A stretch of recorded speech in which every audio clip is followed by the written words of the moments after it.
other stations are tuned in too. You're listening to Business Talk Radio, where we take business to the next level.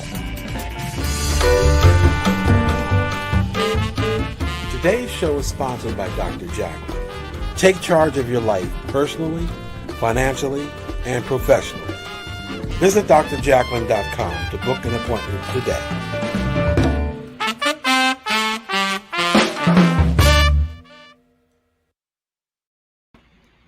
Hello and welcome to Rapping with Dr. Jacalyn, live here on Business Talk Radio and social media. This is a very special holiday event. It is the Wealth of Health event for 2021, and this is part one. I am your host and executive producer, Dr. Jacalyn Kerbeck, and I am a certified life and career coach. I am excited to be joined by my two co-hosts today, Elise and Lisa. Welcome to the program. Hey, it's great to see you, ladies. So I just want to get started off by having you introduce yourself so our audience knows who you are. Let's start with Elise, live from New York. Hi, everyone. I'm Elise Benkard. A little bit about myself. I am a meditation teacher. I have 700 plus hours of training as a yoga teacher and to teach meditation, both from India and New York. And during the pandemic, I've been teaching online to corporations. But before that, I was teaching trauma-based yoga in shelters and for educational foundations throughout the city. And before that, I had a career in textiles and jewelry. And I launched my business about 4 years ago, leaving the corporate environment, which is a jewelry business based on supporting women, women's empowerment and women in communities. And it's called Penelope Stories. Excellent. Thank you for sharing that, Elise. Down to you, Lisa, in New Jersey. Yes, I'm here in New Jersey, not too far from you. So I am the founder of Presence Intelligence, which is an initiative that helps individuals align the best parts of who they are on the inside with what they project on the outside. So a lot of companies will offer executive presence training to their professionals, but it's something everyone needs to master because we all have a presence and we all need to figure out what happens when we walk into a room and whether or not we like it. If we like it, then we're doing okay. If not, we need to fix something. So I've been a long time coach and absolutely love what I do. And I'm happy to be here. Well, it's great to have both of you join me today. Let's tell our audience a little bit about what this event is about and why they should watch us for the 6 hours and then come back on Friday when we do it again. So this is an opportunity for our presenters to share a focus or help us set an intention for 2021. So our presenters will have 15 minutes to share whatever it is that they feel is really relevant and pertinent to our audience. And I just want to mention that we do have people who are watching us live on social media. And if you care to put something in the comment section, we will definitely read your comments out loud. We also have the ability to take phone calls, and the number to call is 631-730-5468. Anything you ladies want to add about the reason we're doing this show today? Elise, why are you doing it? I'm doing it because one of the things that I've learned over the years is that taking a pause and sitting with myself is probably the most important thing that I can do. And I really want to share that with other people. Beautiful. How about you, Ms. Manyoky? Well, look, let's face it, this year was fraught with change for everybody. Everybody was impacted by all of the last many months, personally, professionally. And it created a great deal of isolation. So what's nice about today is that we're getting a lot of different perspectives and services even that will help people understand that they're not alone. There are resources from which they can draw to improve where they are, to resolve some of the issues that came up, and really to close 2020 with peace and step into 2021 with maybe some new insights and some relief. I like it. Really well said. Well, our first presenter is no stranger. His name is Mr. Al Cini, and he is actually a co-host on the Rapping with Dr. Jacalyn, the Business Edition program. And we're going to hear a little bit about what it is that he does, and then we're going to bring him on the program. So here we go with a BCAT testimonial, Brand and Cultural Alignment Toolkit.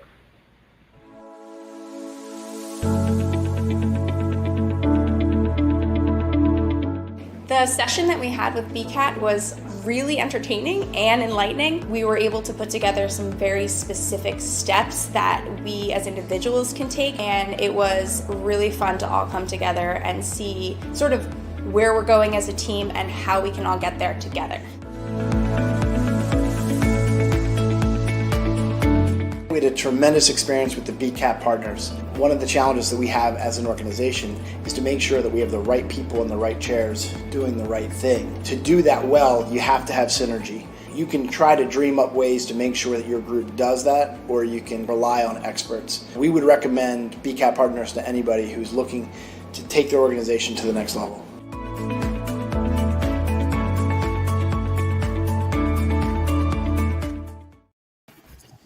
Welcome, Mr. Cini, to the program. It's great to see you. Well, Dr. Jack, it's been an hour since I've seen you, so it's definitely good to be here with you, and also with Lisa and Elise. It's great to meet you, get to know you both, and thanks for inviting me.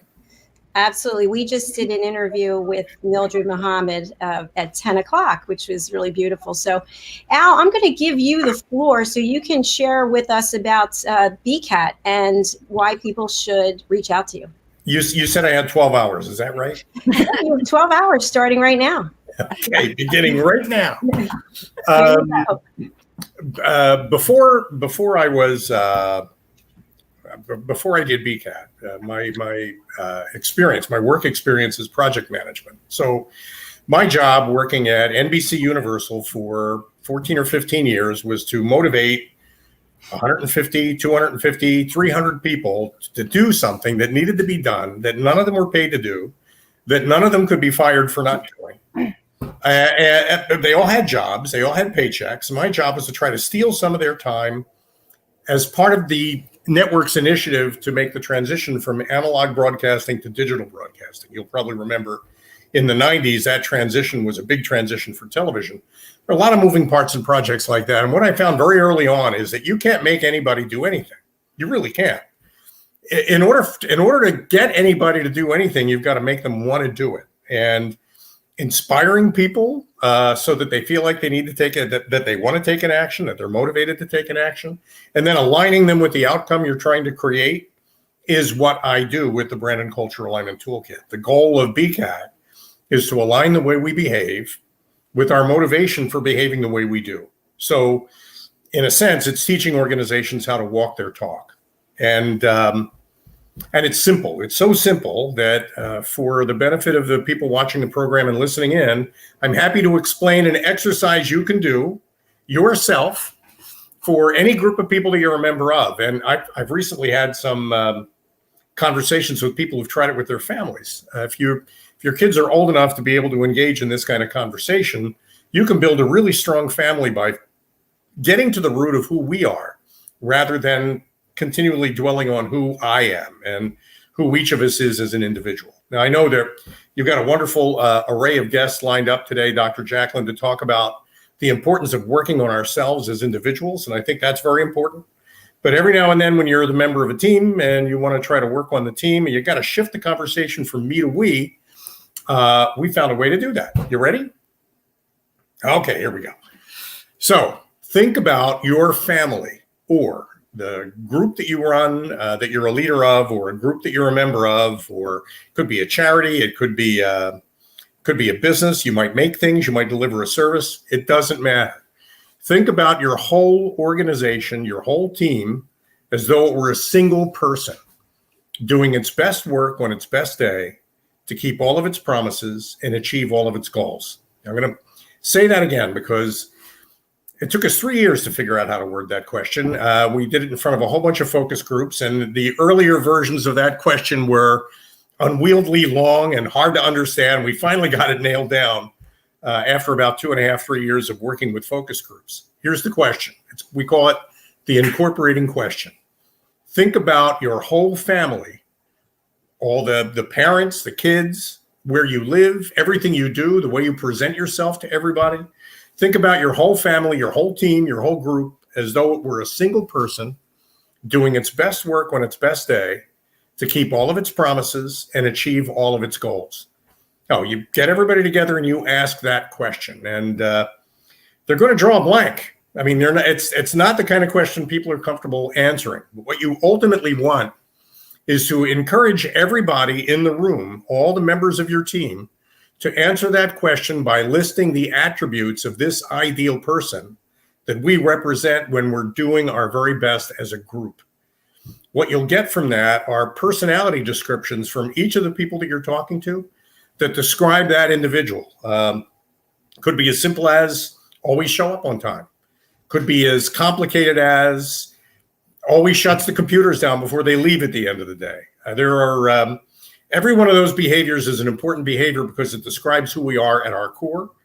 And the difference, you write all these answers down because each of these answers has to be respected. So you want to, if you've got a board to write them on, great. If it's just a sheet of paper, that's fine too. If you're on a Zoom call, you can do it in the whiteboard space of your Zoom meeting. It's very easy to do. Just write down what people say. And what you're going to find is that people each have their own perspective on this ideal person that you will honor and respect by capturing their voice and recording what they say.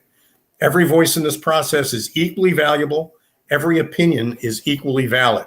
It doesn't matter whether they're 9 years old or 80 years old. It doesn't matter whether they just started to work there or they've been working there for 25 years. The magic of it is each of us has a stake in answering that question, who we are at our core. You write down those answers, and then what you do with those answers is to begin to create a personality profile of the role model. We actually, in our process, we call that a role target. The role model that represents, the role target that represents our organization's best self on its best day. And based on everything I know as a former psych major, people learn by emulating role models. So when you create a role model for somebody and you get them to love and respect that role model, they begin to adopt certain behaviors of that role model, positive behaviors, that they then make part of the way they work, the way they live. And that gives everybody an alignment point, a direction to align their behavior behind. And that really is the whole process. So you ask the incorporating question, you write down what people say, try to draw a picture of the person that all those people are describing, bring them all together around that definition of who we are when we're doing our best work on our best day. And then you wrap it all up with, give everybody a sheet of paper and say, okay, what 2 or 3 things about yourself can you change when you come to work on Monday or when we wake up tomorrow morning? What 2 or 3 things about yourself do you think you can change based on what you've learned from this role model? What 2 or 3 behaviors can you borrow from that role model that will help you become a better member of this team, that will help you become a better contributor to what we're trying to accomplish? And the magic of it is when you empower people to make their own plans to improve themselves. And as Lisa, Elise, and I know Pat just joined backstage, anybody who's ever coached anybody knows the job is not to tell people what the best version of themselves is, but to help them visualize that and to empower them and give them the tools that they need and the advice they need. And every now and then a kind of a shot in the arm is helpful to get them to become that better version of themselves, because at the end of the day, that's what everybody is looking for. So that's it. Did I take my 12 hours? No, you certainly did not. I think you have plenty of time left. I do. Well, I can say that whole thing all over again if you want.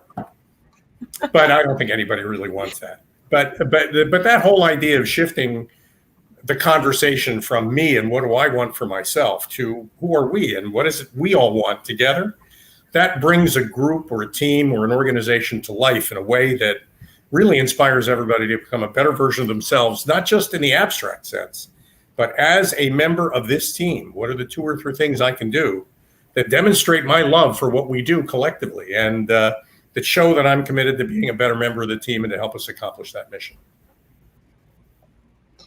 Al, how do you work with coaches? Well, I'm a quant, and I really do hate to admit that I'm kind of a nerd. have this kind of a nerdy streak in me. I went to graduate school for psychology, and I'll share this with you to give you an idea of the kind of psychologist that I am. I was in graduate school, and they put me on a clinical rotation, which was a cruel thing to do to the patients in that ward. But they put me on a clinical rotation, and at the end of it, it was about a 4-month rotation. They pulled me aside and they said, we're going to give you a B. You weren't that bad.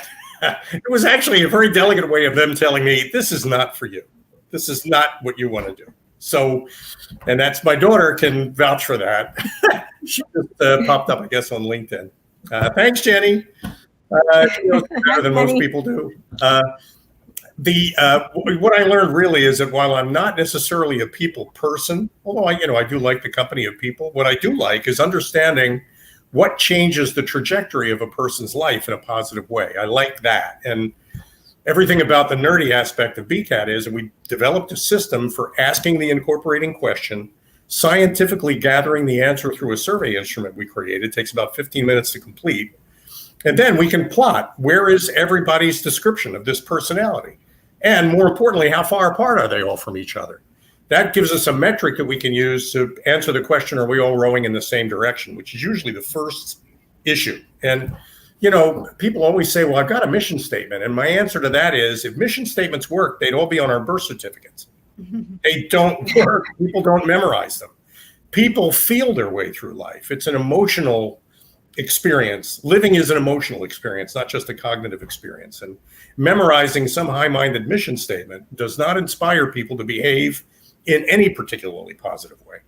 But getting people to fall in love with what it is we're trying to accomplish and making them happy and joyful in delivering that promise and working at it every day, that's what takes an organization and really propels it forward. And all we did was take that simple common sense approach and wrap some science around it so that we could measure it. And then over time, when we work with a client, we can track the progress they're making by watching that needle move from unaligned to aligned, over a period of months. And it's very rewarding. It's a lot of fun. People like it. That's the incredible thing is people really do want to have, we talk all the time about how COVID kills companies. Well, what we've learned is that COVID doesn't kill companies by disconnecting people from each other. It kills companies by disconnecting the people in the company from their purpose. That's how companies die. And by the way, it doesn't take COVID to kill a company. Anything that separates you from your purpose will kill you. You really need to be aware of that. And one last message to everybody. If you think that 2021 is going to be like getting back to 2019, then you didn't learn a damn thing from 2020. Well said. Al, thank you so much for sharing your presentation on BCAT. Before you go, I want to bring our next guest, Pat Roquet, has joined us, and I want to bring her onto the stream. Hi, Pat. Pat! Nice to see you again. Oh, we can't. You're muted. Let's see. How about that? You're still muted. No, I'm not. There she is. I was going to say, hello, Al. I forgot to tell you a really big secret. My husband of 28 years is named Al. Wow. Well, we had the pleasure of interviewing Pat on, was it Wednesday last week? I don't know. Blur's Day. It's all was. a big blur, isn't it? It was the music show last Wednesday, I think. It was great. And Al, is it what's the long form? Is Al short for what? He's Alexander. Wait, ready? Wait for it. His brother's Sure. name is Albert, and they call them both Al. Oh, Okay. interesting. That simplifies writing out the Christmas cards. So, and Can't make that stuff up. Pat comes to us from Myrtle Beach, right? Is that where you are now? I am looking at the ocean in Myrtle Beach. I am. She recently moved from New Jersey, so one of the few to get out of here. Well, you're at the beach too, Dr. Jacalyn. Yes, that's true. That's true. I'm very happy here. So, Pat, before Al goes, I just thought it would be interesting because you are a coach and BCAT does work with coaches that maybe you guys could get aligned together. Sure. And you know what? The thing he said that riveted me the most is one of the last things when you mentioned if we don't take away and learn from what just happened, it was all a big giant waste. So really about paying attention to each step on the journey. And they're not going to always be perfect, but there's certainly life lessons to take away. And that's going to help us redirect and hopefully be more resilient and a little bit smarter each step for going forward. Definitely. Absolutely. Thank you for that. Well said. And I just wanted to mention, Pat, I'm going to play your clip first, but I wanted to mention to Elise, Lisa, Al, Pat, after Pat's done presenting, if you guys want to hang around for the whole show, you want to drop off, you want to come back, I'm going to be here. You know what I mean? I will be here until 8 o'clock tonight, but don't feel like you have to be, but certainly say as long as you like, come back and forth. It's fine with me. So that being said, thank you, Mr. Cini. I'm going to play a clip about Pat Roquet and Rock on Success. Thanks, everybody. Happy New Year. Happy New Year. Hey, this is Pat Roquet. I am a career and leadership transformation coach, and my gift is helping you shine the light on your genius, on your gifts. So let's think about intentions for the new year and how to get past 2020 so that we are thinking about 2021. Here I come. Understand your clarity, your purpose. What are your strengths? What are your innate talents? Let's think about what are those things that you do, like breathing, the things people thank you for all the time. And how about understanding what your non-negotiable priorities are? Let's get clear on what matters so that you're working toward what matters, setting 90-day intentions and reverse engineering, starting with the end in mind. I built a whole Rock On Success system so that you can shine the light on your genius and get paid well doing what you love. If you're interested in learning more, go to rockonsuccess.com/career X, the letter X like X-ray, rockonsuccess.com/career X. Wow. Pat, that was terrific. Thank you so much. I'm going to turn the floor over to you. I'm not sure if in your presentation you're going to talk anything about the image behind you, that the wonderful gift that you received. I think it's really phenomenal. But I think I might. All right, you've got the floor. Take it away, Pat Roquet. Terrific. So they call me the Rockstar Career Transformation Coach, and my program is called Rock On Success, but not because it's about me being a rock star. It's about me shining the light on you and why you're a rock star. And so here's a little funny fact. My dad's name is Rocky. My father-in-law's name is Rocky. My son's middle name is Rocky.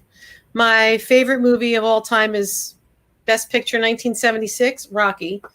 I love rocks and marble and stone. I'm Italian, but that's not where it came from. The rocks you see in the background came from this. I lost my last job at age 50 and was in the middle of a ugly menopausal meltdown. And I got the phone call just like what's happening to so many people this year.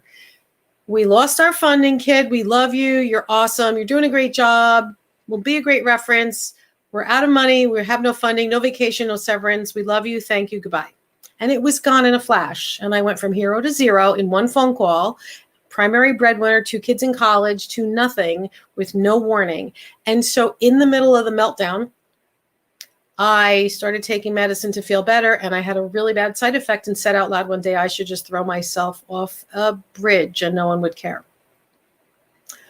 Suicidal thoughts, and then those words coming out of my mouth were truly rock bottom.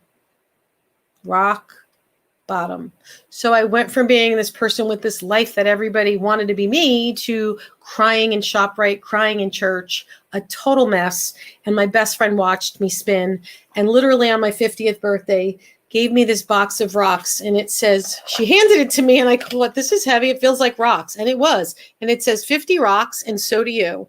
And it's filled with 50 gold painted rocks that have 50 things that are special about me. And it made me realize that life isn't so bad and I'm not so bad. And it helped me realize that we need to celebrate while we rock. People are waiting for you, not just me, you on the other side of your story. So when I started taking these rocks and blogging on LinkedIn, one rock at a time, just to feel better, I took out generous and started thinking, generous, what does it mean? You need to be a generous giver and an excellent receiver.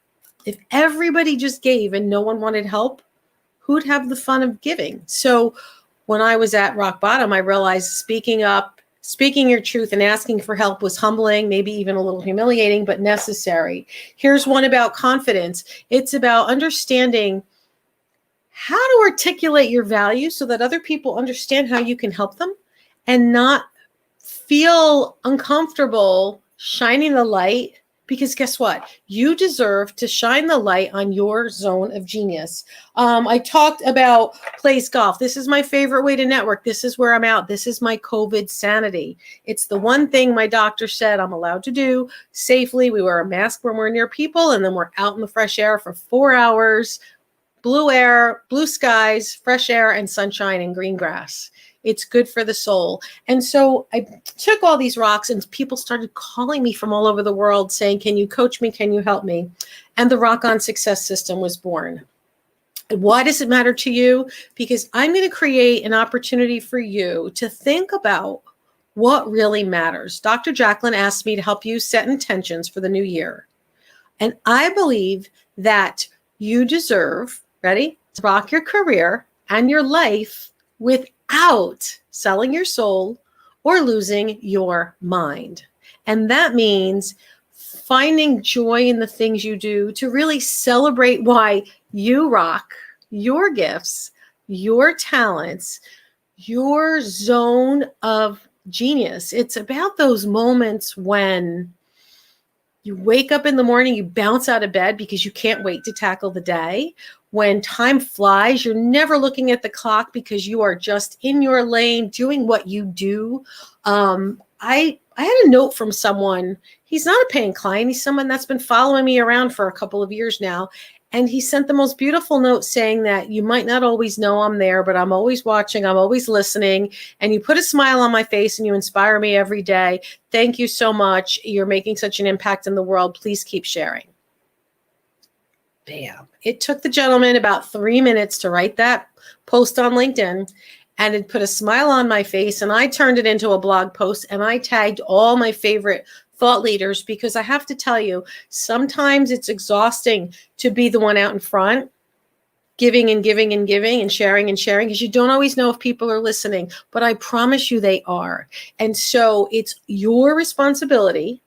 We can help you, but it's your responsibility to pay tribute to the genius that lies within you, to figure that piece out. Because if you can start right now and say, okay, this is a New Year's show, let's look at what do you want differently in your life when the spring comes. I just moved from New Jersey. By the spring, the little crocuses and daffodils will be starting to pop through the ground. What do I want to feel differently about 5 facets of a brilliant life, about my family? And I consider family your family you choose and the family you're born to. So family and friends. What do I want differently? I'm going to make a commitment to having interaction, to doing those weekend Zooms, to making sure I keep up with people. We don't just drift apart, because I don't live in New Jersey anymore. How about fun? Well, fun for me is a lot of things. I have a very low tolerance for everything is fun to me, but maybe it's my family and I all watch the same stupid sitcom show and then we chat about it after. That might sound silly and basic, but we've come to find it as a weekly pleasure. Maybe it's, again, going out and playing golf. Then it's fitness. For me, the fun and the fitness and family are together because I play golf with my husband. Kills a lot of birds with one stone. Better finances. When I bought this house in Myrtle Beach, it wasn't about, I want to put X in the bank.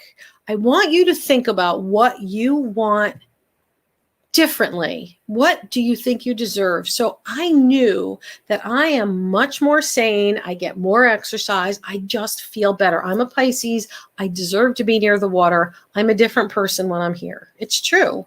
And so I used to picture, I'd shut my eyes. You can shut your eyes too. Picture, where is your happy place? Are your feet in warm Ugg boots, going through fresh snow up in the mountains of Telluride, getting ready to ski or toboggan down a lift? Or for me, I pictured sitting in this white rocking chair, feeling the breeze through my hair, tasting salty skin, that salty taste on your lips, no hairbrush, I don't care, no shoes on my feet, and sitting there and looking at the ocean and talking to my clients and doing my writing and my scripting.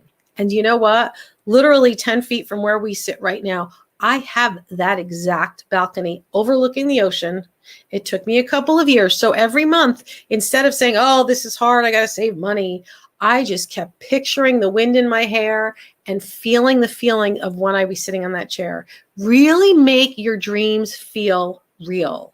Think about what you deserve. Think about what you want. And when it comes to your fabulous career, what is right sizing to you? It's not always about bigger and more. It's not. So what is right sizing your passion, your avocation? Is it moving up? Do you want more recognition, a raise, a promotion? Do you want to be seen and honored for the work you're doing because you're contributing in a big way? Or maybe you're really good at what you do, but it's time to go move to a different company. Maybe you were let go. Or maybe you just know it's time to go. Sometimes we change careers by choice and sometimes it's by chance. But there's nothing worse. I know we're talking about health and wellness for the new year. There's nothing worse than waking up like I did. I was making buckets of money in one of my jobs in my corporate America time, making buckets of money. And I woke up and I wanted to vomit. I actually tasted vomit at the back of my throat every day as I got on the bus and commuted. Some days my commute was 5 hours round trip to go work for people who I thought were good humans, and I found out later on were not. And once I realized I was working for Satan, I had to get out of there. So the money wasn't worth the trade-off, guys. You have to do what you're good at, where you can drive impact, honor your talents and your genius. We do a thing called Strength Finders. It's a test. It matches my book. I'm an author of 2 books. It's Career Soul Searching. This is a 90-day planner, right? So it's got the rocks on the cover also. And it's about helping you embrace the 5 facets of a brilliant life: family, fun, fitness, better finances, and your fabulous career. Understand your strength, do your career soul searching, understand your non-negotiable priorities. Because at the end of the day, they say that one of the biggest, saddest moments is if the person you were meant to become meets the person you became and you feel disappointed. What do you want your legacy to be? What lights you up? What lights other people up? What do they thank you for? What is it? I'll help you find it. I know perspective on ourselves is hard. Perspective with help is easy. So if you're looking for clarity, if you're looking for confidence in your competence, and that includes learning how to speak to your transferable skills, we can help. If you're understanding what are the things you've contributed in the past, and how do we describe it in future speak? Because I just helped a client who's going for a job in an industry that didn't exist a couple of years ago. So how do we articulate the things we did before and let a new hiring manager know that they're going to impact you, that you can make a difference? You can let them sleep better at night knowing that you have their back. Those kinds of skills are the things that matter. And then finally, how do you communicate it on your LinkedIn and your resume and your cover letter? How do you connect with real people? If you're interested in clarity and confidence, communicating better, articulating your value, and really leveraging connections, we should talk. You can get the free Career Soul Searching Assessment at rockonsuccess.com/soul, SOUL. That's a great first step. Take that and think about what you want. And if you see, because there's actually a scoring grid on it, if you see that it might be time for a change, you can message me, talk to me. I'm happy. We're going to be launching a new 90-day career accelerator in early January. If you are interested, I would love to chat with you and see if you're a good fit, because nothing is better than doing your best work and giving from the heart and feeling like every night when you put your head down on that pillow that it was a day well spent. So if I can help you on that journey, please reach out. It's Pat Roque, pat@rockonsuccess.com. Get the free soul searching at rockonsuccess.com/soul. And again, I know we're flashing the career accelerator. I'm going to give you a $1,000 scholarship toward it, $1,000 discount. Just let me know Dr. Jacalyn sent you. And if I can help, it'd be my honor, because you really deserve to rock your career and your life without selling your soul or losing your mind. God bless you. I wish you the best. I'm here for if you need me. Beautiful. Thank you so much, Pat. A lot of great information there. Elise, Lisa, any questions or comments for Pat? Hey, Pat, I think what you do is very similar to what I do. I mean, I approach things from the perspective of personal presence, which affects everything. All roads leads to presence, and presence leads to all roads. So what you do is really important. And one of the smartest things you said is that a perspective by yourself is much more difficult to acquire. That is true. Hey, Lisa, have you ever had either someone, yourself or others, a wedding moment or a prom moment where there's the dress? Someone is on the raised pedestal in front of the big giant mirrors, fitting for a dress, and there's always a bestie standing 20 yards behind you telling you if your butt looks big in the dress. True? It's just really hard to see ourselves.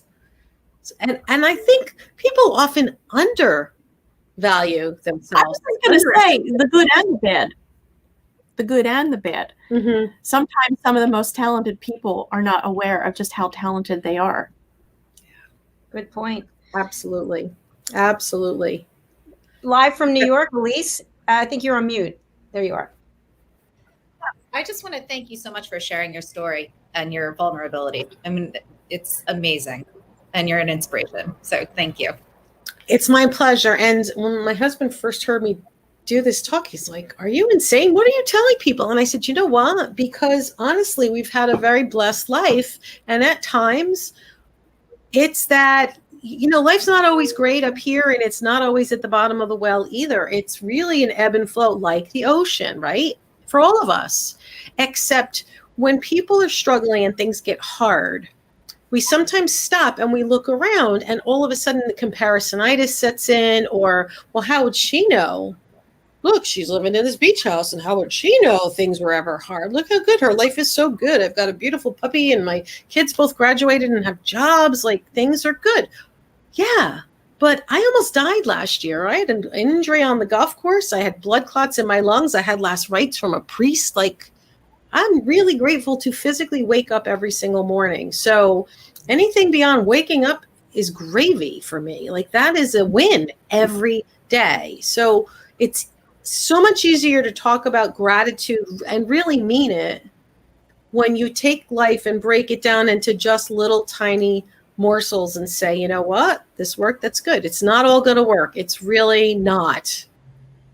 Whether the tech goes crazy or something else, but gratitude from the bottom of your heart, I think at the end of the day, to me, that's one of my grounding forces, because you guys are gorgeous. You're in beautiful locations. We're on this great show. This is a beautiful moment, Dr. Jacalyn, and we're grateful for it. But we also know how hard you had to work. The backstory to getting here. Yes. You didn't just show up. Pixie dust and poof, and you look that gorgeous, and it showed up out of the sky. It sounds to me like you're teaching people to respect their values, which is an incredibly important story. So things can happen in our lives where we're not necessarily becoming what we expected ourselves to become or what we feel others expected us to become, but you're really teaching people to come back to what it is that they want for themselves. That's what I got from you.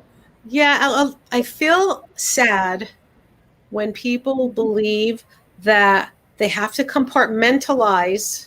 And I don't mean just for this moment to take care of important emergency situations and anything like that. But as a standard rule, I feel sad for people who feel like they have to work and have their job, and it doesn't matter what it is as long as it puts a check on the table. And so they go there with this drudgery thing and the chip on their shoulder, and they're going to get through it. And then they leave and they're cranky and they don't want to pet the dog when the dog comes to lick them, and all the little things, the little niceties that happen. And I don't care if you're putting horseshoes on horses. I have friends that do that, and they're the happiest people on the planet. It doesn't matter the stature of what you do. It's not for us to judge that, but I want you to find joy in how you show up in the world. I think we deserve that. And that's something that I like to remind people. If you're aware of it, why not put it out to the universe? Why not try to weave it in to your story? Does it always work perfectly? No, not necessarily. But my goodness, it really does work often, because you have to be clear on what you want before you can get it. That's beautiful. Very nice. Thank you for sharing that. I also want to just say the opportunity to call in is there for you. It's 631-730-5468. You will have your call answered by Chris, who is the head broadcast engineer at Business Talk Radio on Long Island. And you can also put comments on social media. We would love to hear from you. As Pat mentioned, there is a lot of work that goes into this, and it's nice to know that you're out there watching or listening, and we do appreciate your comments and your loyalty. So thank you so much. Pat, I don't know if you want to stick around. You're more than welcome. Going to turn it over to Elise. Elise, are you going to lead us through a meditation? I am. I'll stick around for that. I'm going to be here for a little bit, and then I've got an appointment, but thank you. I want to be Thanks part for of being that. on the show. Okay, Absolutely. Elise, I'm going to turn it over to you with that beautiful background that you have that is live and real. So beautiful New York. Sounds good. Thank you, Dr. Jacalyn. I just wanted to speak first for a moment about meditation and what it is and why it's incredibly important. And as we're talking about New Year's intentions and our health and all of these things, just taking a moment to pause and to be in the present moment without judging ourselves is something that's very difficult for us to achieve in this world that we live in, and especially in this year. But it's been scientifically proven to help calm the parasympathetic nervous system by just sitting in the present moment, not trying to change anything that arises, noticing your thoughts, noticing your emotions, noticing what's coming up physically in your body, and just being in that moment. So that has been a gift to me that I very much want to share with all of you. So that said, the first thing that I want before we begin is for you all to acknowledge that there is no right or wrong way to practice meditation. It is simply the practice of being present in the moment. One of the best tools for this is to just notice your breath. And I'm going to lead you through a breathing meditation. So I ask you to find a comfortable position that works for you in this moment. You can be seated in a chair with your feet on the floor, or seated cross-legged, or lying down. Just a position that you can truly settle into while we practice together. And as you settle into your space, just start to bring your awareness to where you are in this moment. Notice any sensations in your body. Notice if you're holding any tension, and start to allow that to release. Release your shoulders, the space at the center of your forehead. Allow your hands to relax, to rest in your lap or by your sides. And if it's comfortable, go ahead and close your eyes or soften your gaze.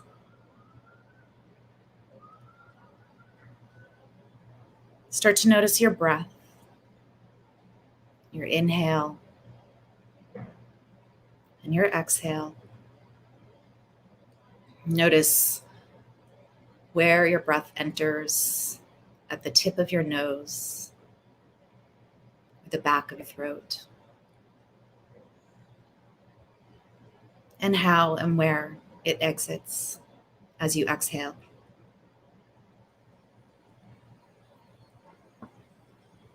Without trying to change anything, just notice as you settle into your space.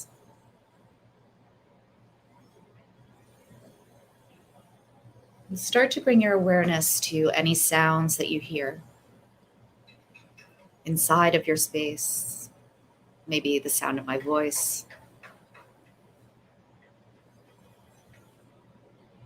Maybe somebody's footsteps or a door opening or closing.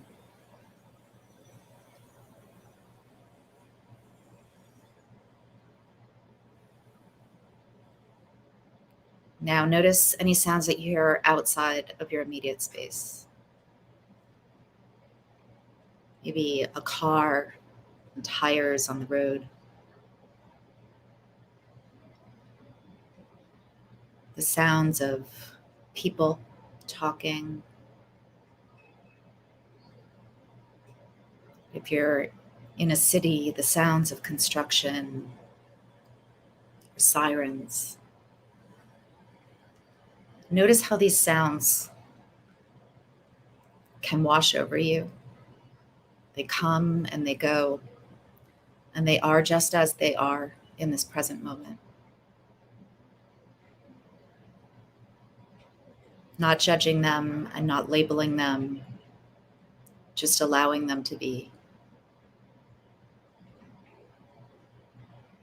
We so often feel irritation at certain sounds. I'm trying to let that go, trying to notice the vibration in this moment of the sounds that you hear.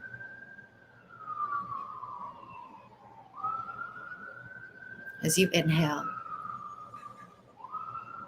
and as you exhale,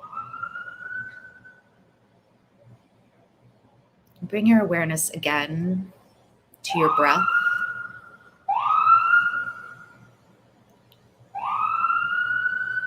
Notice how your body moves as you breathe. The rise and the fall of your chest and your ribs and your belly. As you inhale and as you exhale.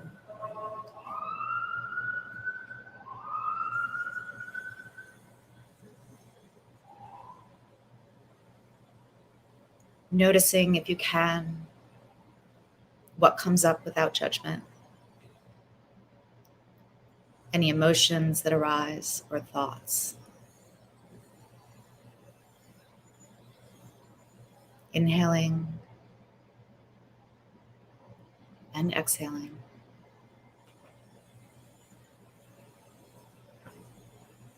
With every inhale, noticing, and with every exhale, allowing your body to soften.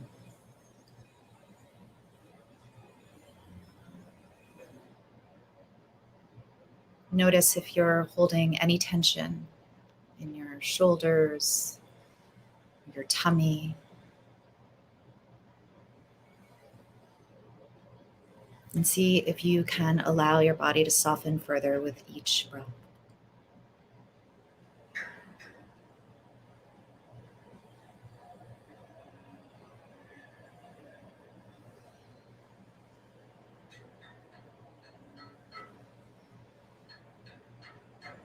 Inhaling awareness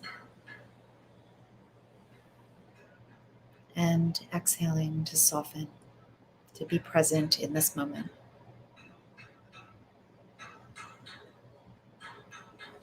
Right here and right now. Letting go of anything that you're holding on to, of anything that was happening as you came into this space. Letting go of anything that's coming in the future. And knowing that you can be just as you are in this moment.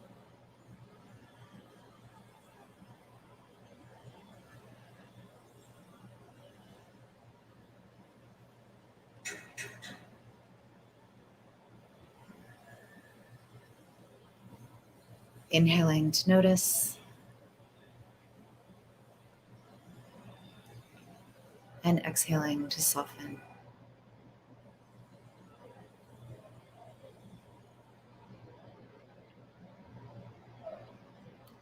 And in these final moments of our practice together, bringing your awareness completely to your breath.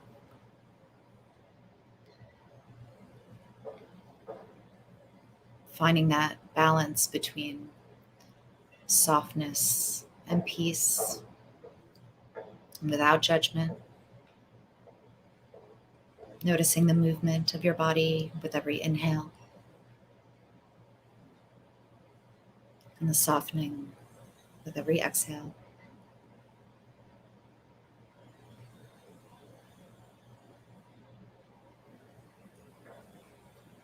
Begin to notice the connection of your body to the surface beneath you.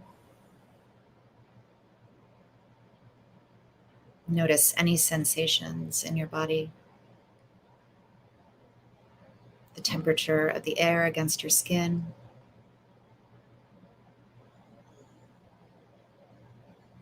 the feeling of your clothes against your body.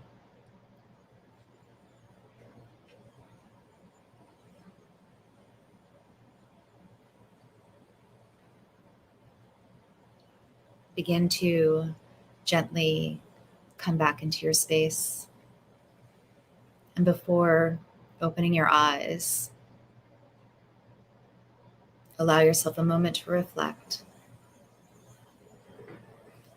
Notice any shifts that have happened.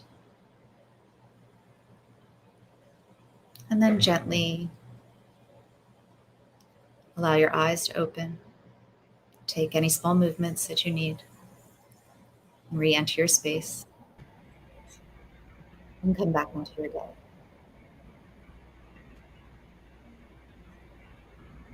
Thank you all. That was so beautiful, Elise. Just so moving. Incredible. You are gifted for sure. An important thing to note is that you can do that at any time, in any place, just to, soften and soothe your nerves. I melted. I just melted away, which is beautiful. I was going to ask you and Lisa, I had to watch the board, but how do you feel now? Relaxed. I want to go sit on the rocking chair outside and just take a little time to continue on with that, actually.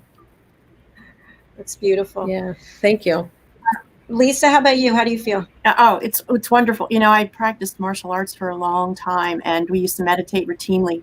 So even when there's a lot of noise in the background, it's easy to shut it. I mean, I can hear your sirens, but it takes some concentration to shut it out, but it's doable. And you mentioned the parasympathetic nervous system, which I think is important for everybody to know, that we have access to softening it and soothing it all the time. So when we get anxious or nervous, it's also known as the rest and digest system, which is the one after you eat a big turkey, you just want to go to sleep. Yes. So when anybody's nervous, I mean, just that the soft breathing and closing your eyes and being really aware of your space, you can do it in real time whenever you're anxious. It's great. Terrific. That's actually an excellent point. There's very recent scientific research that shows that we can actually change our brains and we can actually retrain ourselves. So we live in a state of anxiety, most of us, all the time. And it is actually something that we can work on through just sitting and breathing. So thank you for bringing that up. We do have a comment from Cinda, who is a sweetheart. She's going to be one of our guests also. So we have that. I didn't see that before.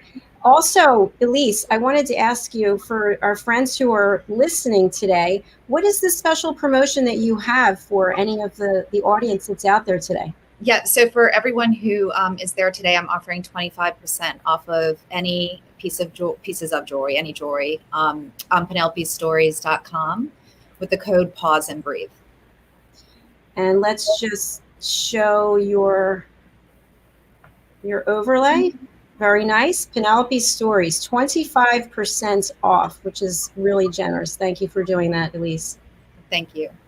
We are going to actually take a break, and Elise and I met through a meditation certification program called The Path, and it was an outstanding program, I think. Elise, do you agree? Oh, absolutely. Yeah.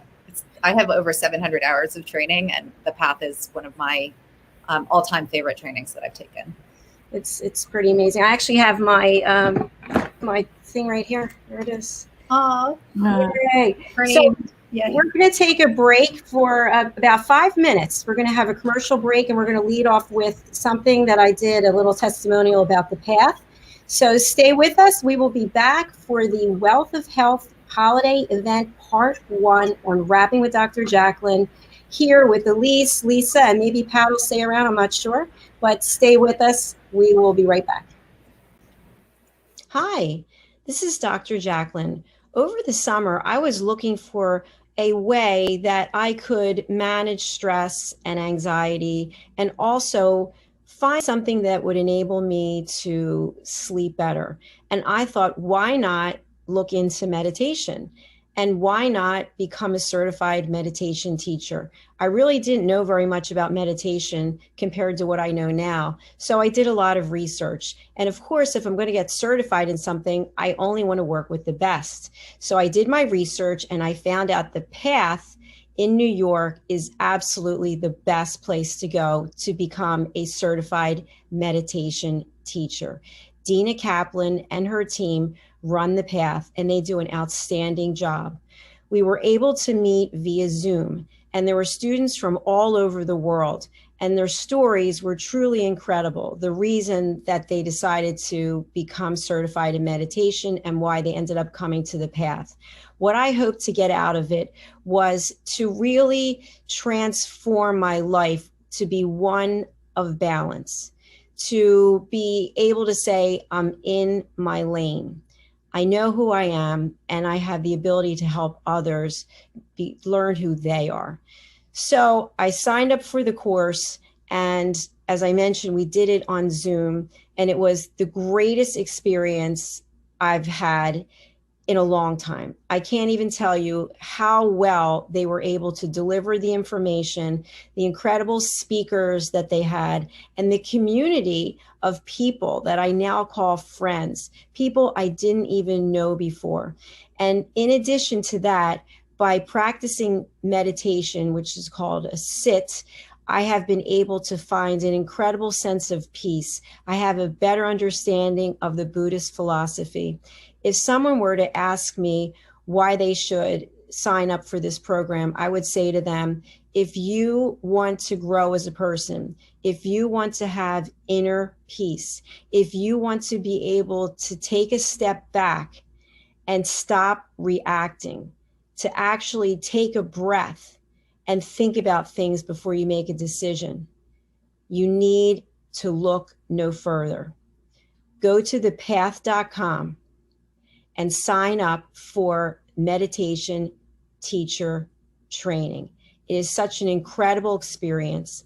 The reading material is very interesting. The interaction with the other people in the class, as I mentioned, is fascinating. And then we get to actually have guided meditations from different people. And then we as students also get to lead guided meditations. I highly recommend it. I am not a paid spokesperson. I'm just someone who truly believes in the work that Dina Kaplan and her team are doing. And I wanted to spread the good word to you. And I hope that you will go to thepath.com and sign up for their next course in meditation teacher training certification. Thank you.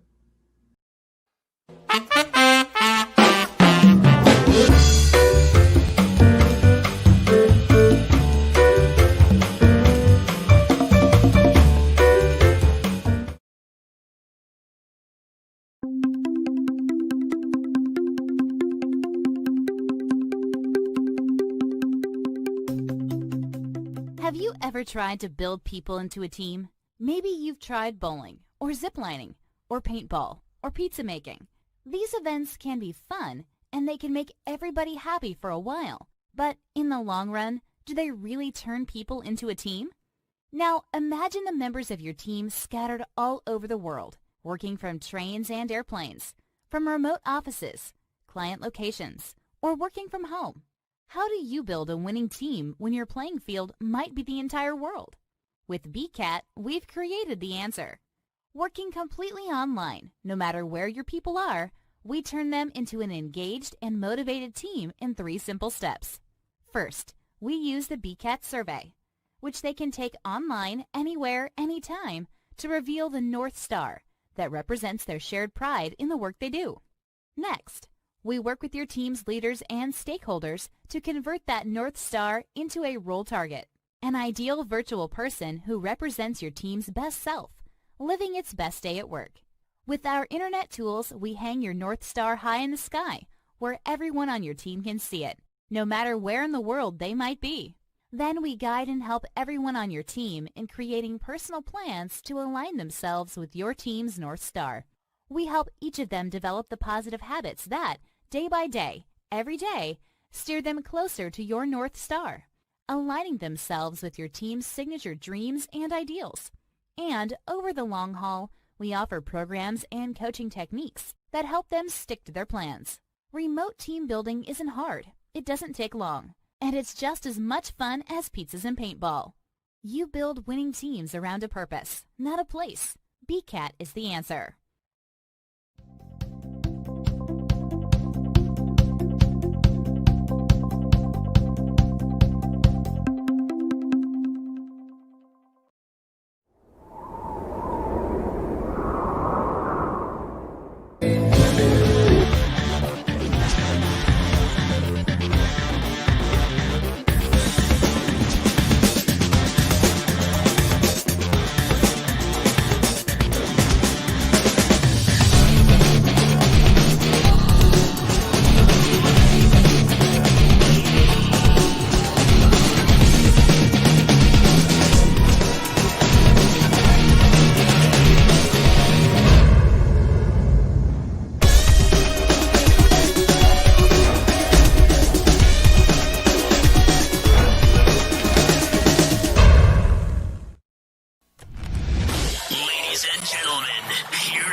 Stations are tuned in too.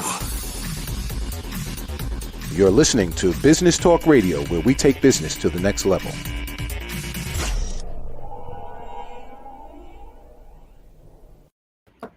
Welcome back to Rapping with Dr. Jacalyn, a special event, the 2021 Wealth of Health events. Here, part 1. Part 2 is going to be on New Year's Day.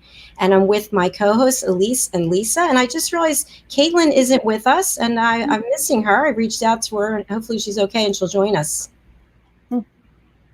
So we've heard from 3 really incredible presenters, including you, Elise. You really have a gift. I told you that many times, but when I first heard you lead a guided meditation during our class, I thought, oh my gosh, this woman is just so talented, and truly to be able to help people relax and also become centered.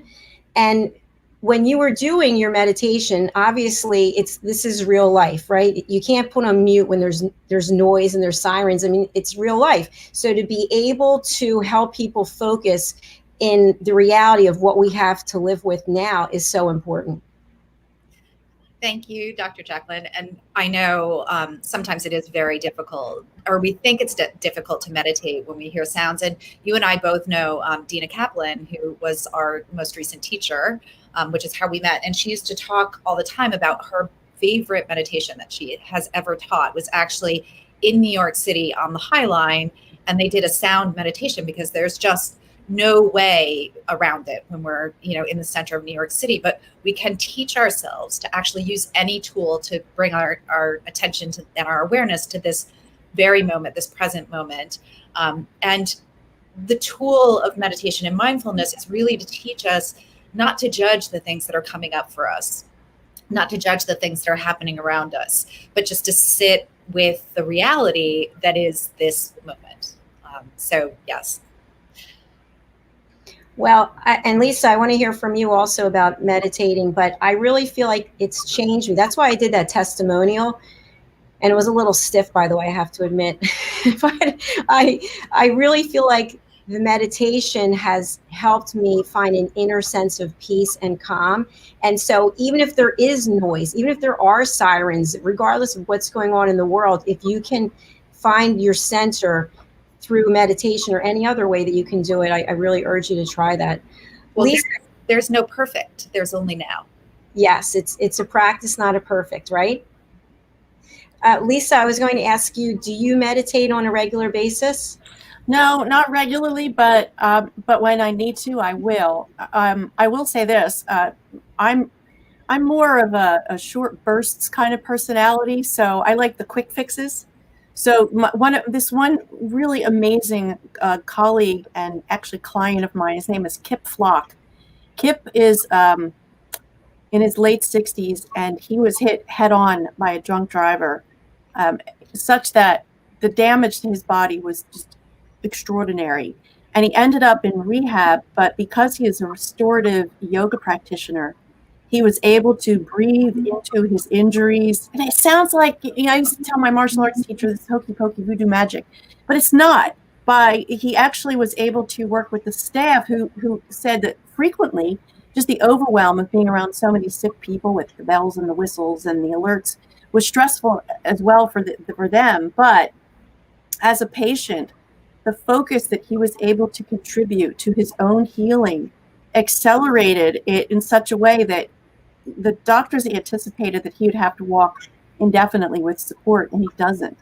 So as an older gentleman, he was able to just use his own resources to support the healing process just through breathing and focus and quieting his insides so that he could heal his outsides. It's remarkably effective. It's a great story. Thank you for sharing that. Yeah. Wonderful. Are you ready to share presence intelligence with us? Sure. Okay. My thing? Yes. Yeah, Yes. sure. We're gonna turn the floor over to you. So All thank you again, Elise, and you're gonna stick around, I hope, and feel free to go in and out, everybody. So Lisa, Thank you. take it away. All right. So what if the life you're living right now just doesn't feel quite right? So what if let's just say the well-intended advice of other people who helped you carve a path that's been maybe sensible but it's not satisfying, or that it's well-worn but boring, or good for somebody else but doesn't feel good for you? So what do you do then when you get these whispers of some voice from within that persist to the degree that they eventually override the voices around you that are, and it says, hey, stop right there. There's something else in store for you, something better. So look over there. And when you do, over there looks pretty good, but the road from here to there is unfamiliar. And the people over there are different from the ones you've known, but they're a whole lot more like you. And the pull to be with them over there is just positively irresistible. So what do you do now when this path that many others have traveled successfully, that someone else influenced you to take, is the path that you most want to resist? So think about this. There's a renowned hypnotherapist named Milton Erickson, and he would make it a practice to get up early in the morning when it snowed and carve a zigzag path on his way to school. At the end of the day, he observed that everybody who came after him followed this crooked path, even though there was an obviously more direct route available. So they followed this path of least resistance. Now, it's not unusual for many people to just unconsciously accept that what most people do is the right thing to do. In fact, scientists will tell us that human beings are hardwired to do just that the brain is programmed for efficiency. But for some people, and thank goodness, the path of least resistance doesn't look right or feel right. And the thought of following it is intolerable. So they listen to that inner voice that's louder than the ones around them. And then they look within themselves for clues to what's right for them. And when they find those clues, they just summon up the courage to follow the lead and change direction. But with change can come uncertainty and loss and chaos. And your brain, this from my neuroscience studies, your brain is a mighty chaos killer. It recognizes well-worn paths as familiar and easy and preferable. So it steers you that way. And with a lot of muscle, it keeps you on that course, even if it doesn't suit or serve you, and even if it requires more work, until those inner voices you hear refuse to be silenced, and your mind becomes open to new possibilities, and the courage to change course overpowers your brain power. because with change can come the energy of a renewed purpose or an invigorating sense of belonging, or what I call the silky smooth magic making incredible feeling of rightness that lets you know you're in the right place at the right time with the right people. This incredible feeling of rightness it's an indisputable sensation of awareness and knowing that says, yeah, over there is where you belong. Now go, you'll be okay. I've got your back. It's a sensation that has muscle all its own, that generates power and volume, that suppresses the voices of others so you can hear yours. And then when you hear it, and the recognition of who you are and what you want makes a home in your gut and pinks up your cheeks and accelerates your heartbeat, the courage to find your place and your people expands. It grants you total access to all the ingredients that make you who you are, and tells you that you and only you have the ultimate authority to blend and deliver them however, whenever, and wherever you want. In fact, I think it's your responsibility to figure out what you want to be and do, what you're meant to be and do, and what you're built to be and do. And then to find others who make it easy to be and do it, whatever it is, because life is better when you fit your life and your life fits you. And no one else knows you better than you. There's a 1960 Twilight Zone episode about James B.W. Beavis, who is this quirky, kind, lovable guy who wears odd suits and funky bow ties. He plays the football in the street with the kids each morning. He drives his car that's falling apart, and he litters his desk at the office with taxidermied animals. So all in one day, this guy loses his job and he gets evicted from his apartment, and he has a car accident. So he heads over to the local bar to drown his sorrow. And as he's sitting there drinking away his sadness, his guardian angel appears and offers him the chance to relive his day. This time, he'll get a new wardrobe and a raise, his rent will be paid in advance, and he'll drive the snazzy sports car. However, he has to give up all of his mismatched clothes. He can't play football on the street with the kids anymore. He has to lose the old car, and no more stuffed animal treasures on his desk. So he weighs his options, and Beavis accepts this offer, and in an instant, his life transforms as his guardian angel promised. But now, his neighbors ignore him. The kids won't toss him the football. His colleagues don't greet him when he shows up for work, and his desk looks vacant. So he's miserable. He's got all these good things now, and none of them are making him happy. So it doesn't take him long to recognize that the things he likes and the things that he believes in and the things that make him who he is are worth considerably more than an expensive wardrobe, a raise, and a fancy car. So he asks for his old life back, and just as fast as it disappeared is as fast as it returns. And then Beavis is happy again. So this show aired in 1960, decades ago, but its messages are timeless. Number one, being liked for who you are feels good. Number two, getting ahead in life feels good too, but not if you have to sell your soul to do it. Number three, the finer things in life do not guarantee a finer life.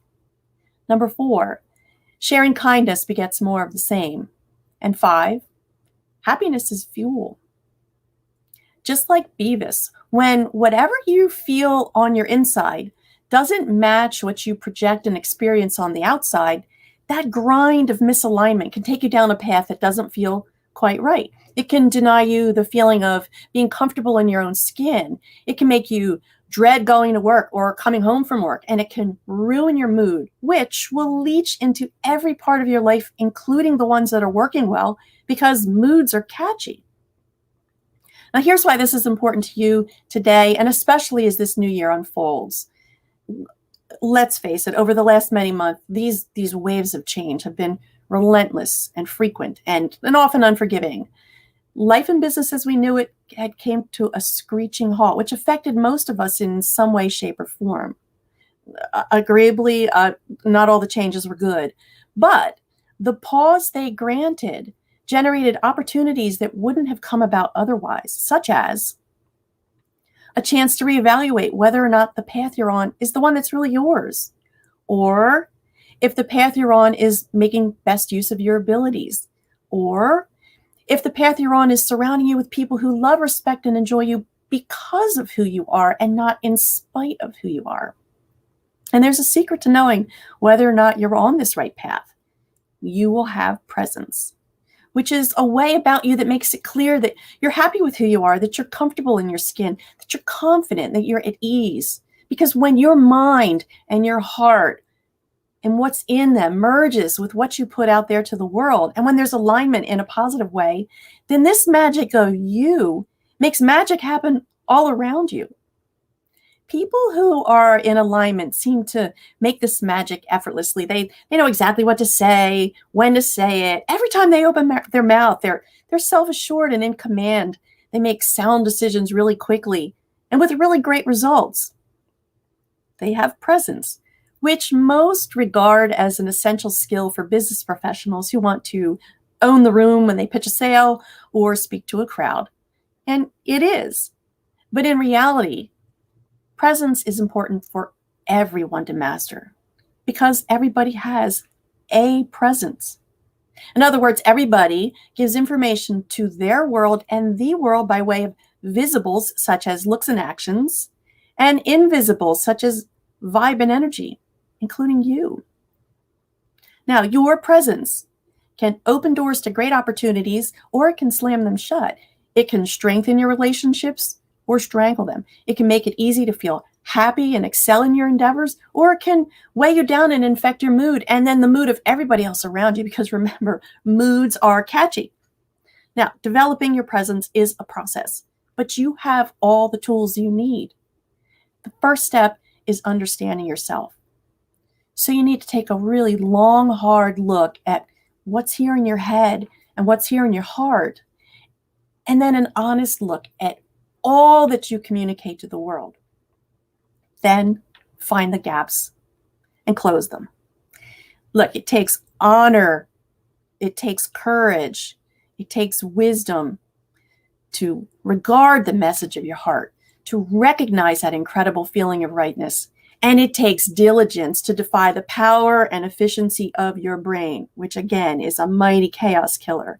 But every day we defy gravity, odds, prognoses. So today, I give you permission to defy whatever doesn't suit you or serve you, with the assurance that the bridge to more fitting horizons will build with every step you take.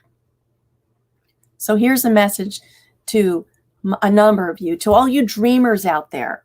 I say, imagine the beautiful and the impossible, because both are within reach.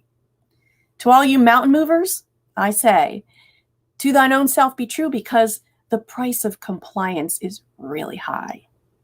To you seekers, find your people, because they're out there looking for you. And to you trailblazers, I say, march to the beat of your own drum, because your music is beautiful. To everybody, I say, follow the path of least resistance if it makes your heart full.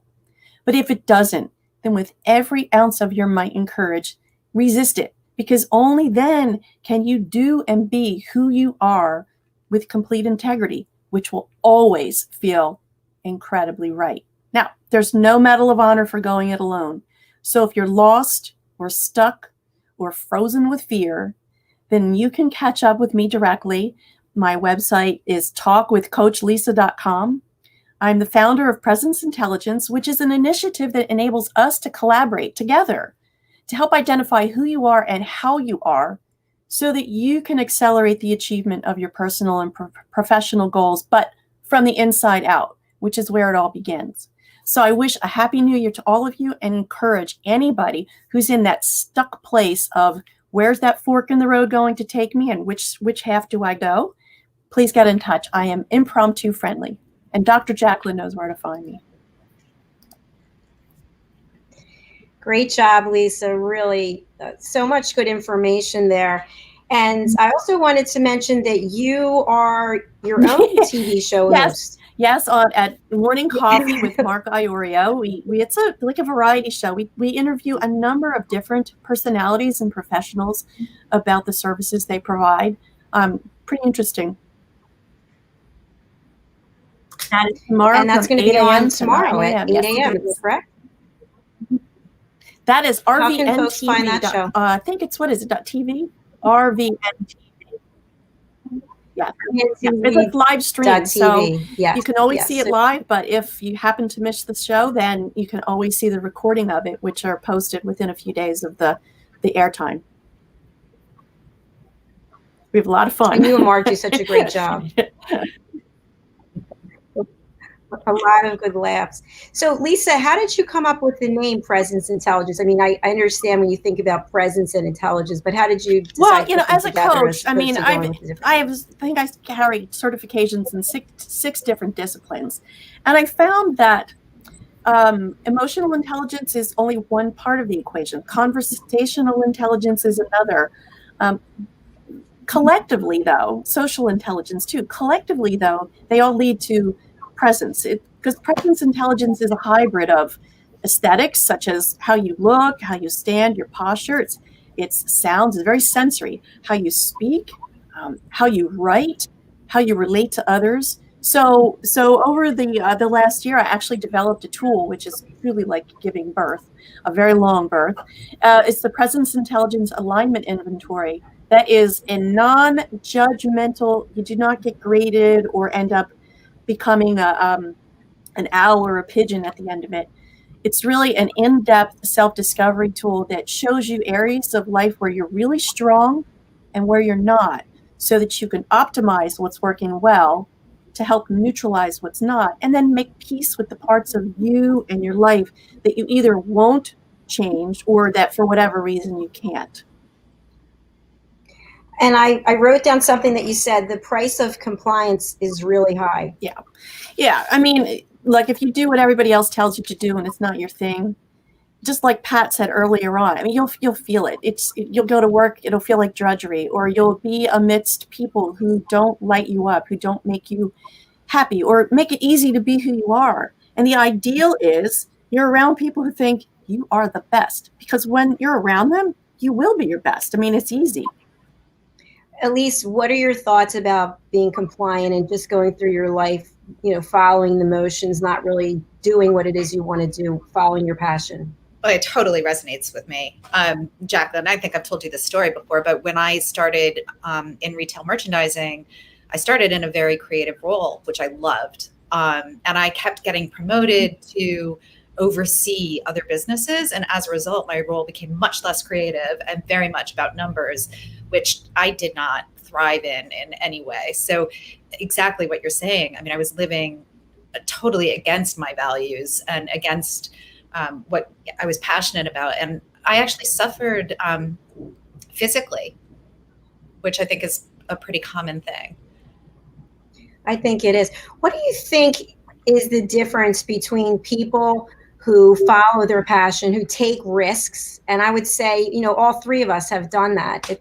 But what about people out there now watching our show, listening in and thinking, I really don't like where I'm in my life. I don't like what it is I'm doing. I don't like who I'm with. Like, what would you say to them so that they know change is possible, but you have to take the first step?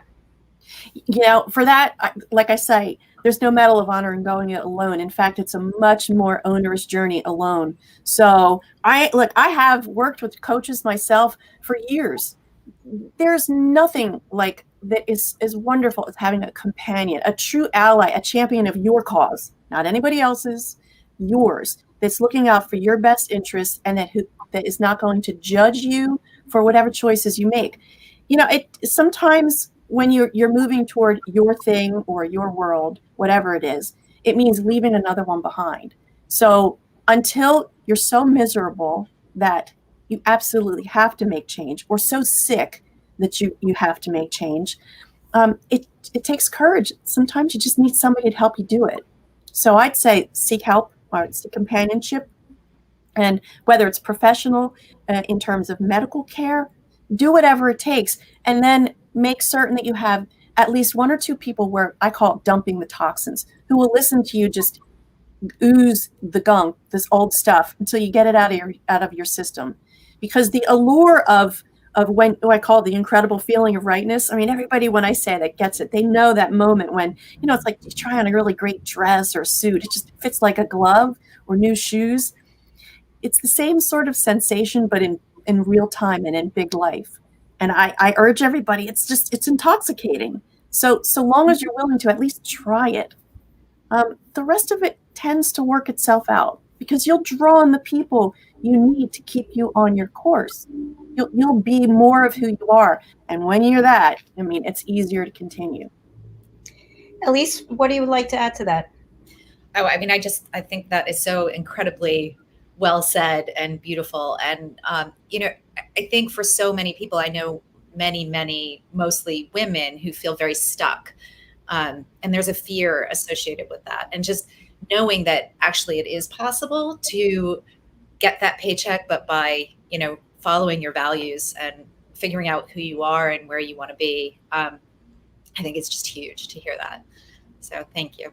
Mm-hmm. And if anybody out there listening or watching wants to share their story, we'd love to hear. Are you feeling stuck? Are you feeling that you're not living the life you want to live and you just want to get it off your chest anonymously? We won't mention your name, but feel free to call in 631-730-5468 or put something in the comments. Thank you again, Lisa. That was terrific. We are going to go to another commercial break, and I hope that you'll stay with us for more of the 2021 Wealth of Health events. Stay with us. We'll be right back on Rapping with Dr. Jacalyn, live on Business Talk Radio and social media.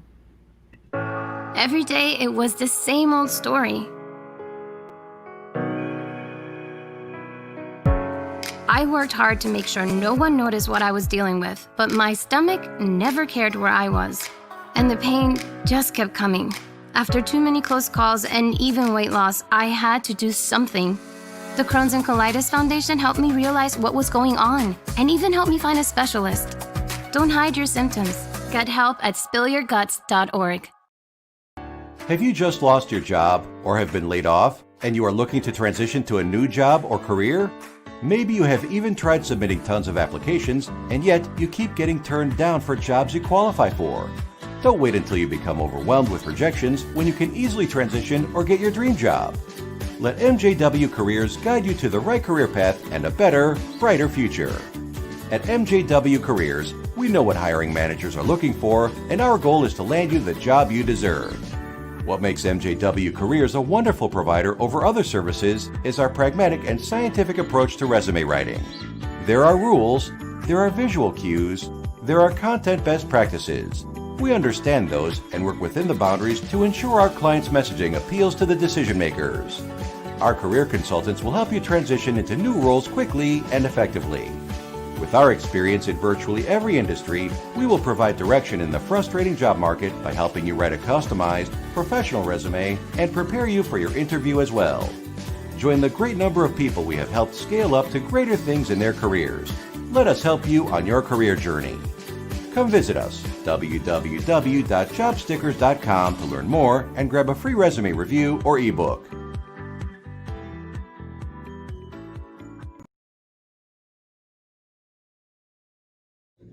Located at 121 Haddon Avenue in Westmont, New Jersey, is Margie Cedrone, artisan jeweler. Margie's been in business for more than 30 years. She works with her clients to create custom pieces of jewelry to reflect their personality and help them make their own bold statement.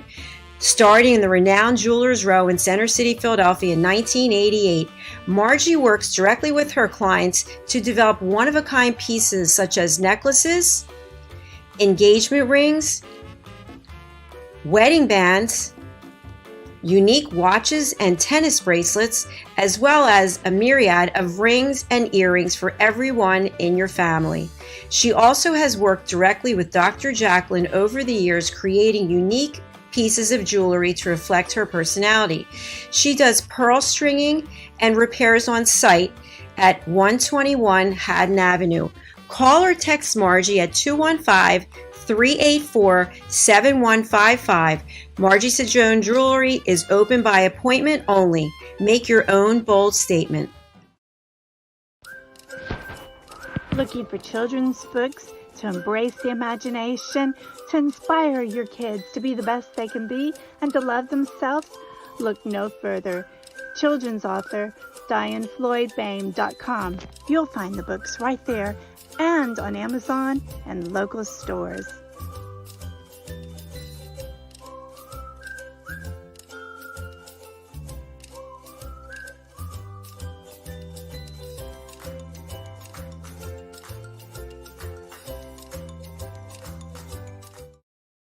Hey everybody, my name is Ralph Graves Jr. I'm the host of the Ralph Graves Jr. Show, and I want to invite you to pick up my book, Unstoppable. I wrote a book called Unstoppable. It's 7 universal laws that will transform how you pursue and achieve success. The one thing that my 20 years of law enforcement has taught me is that no matter who you are, we are all governed by universal laws, like gravity.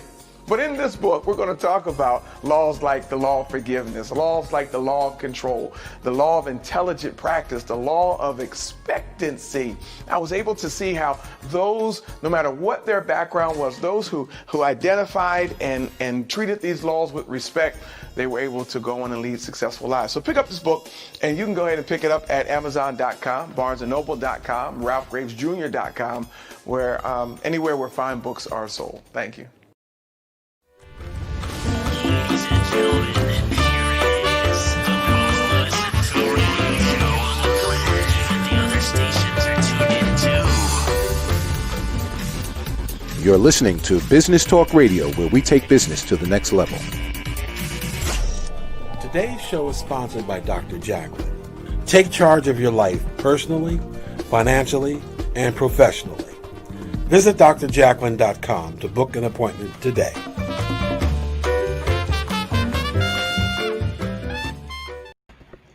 Welcome back to the Wrapping with Dr. Jacalyn special. It's the 2021 Wealth of Health event, part 1. I'm here with Elise and Lisa, my co-hosts. Thank you for hanging in there with me. I appreciate it. So, quick question for you. What do you think of my new background? I think it's great. Thank you. You're in a big studio. It took a lot of work, but I have to give a shout out to this website called Fiverr. Have you heard of this? Fiverr. So I work with someone. I think the gentleman's in Pakistan, and we had 4 revisions and came up with this. So depending on which way I move, it's my new home here. It's great. Looks good. So we have a presenter coming up. She's not backstage yet, but she specializes in a number of things. But she's going to talk to us today about essential oils. And I'm wondering, do either of you use essential oils? I do.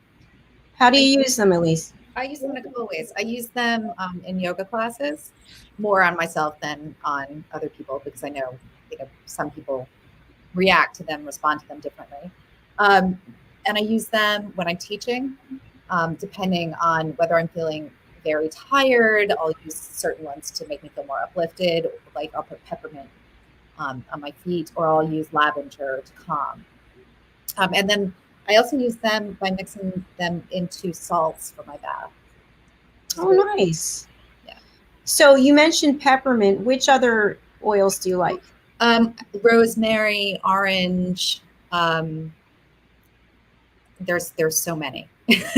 Have you ever used any of them for baking or cooking? I don't. I have rose oil that I could use for baking, and I've thought about it, but I actually generally just put it in my bath. Okay, nice.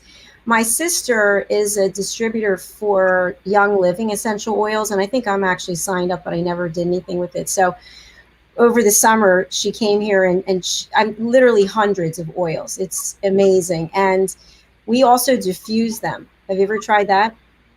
I haven't, but I've actually, I have quite a few friends who use diffusers, and I love them when I'm in their space. I just love to rub them on my, palms and get the instant gratification.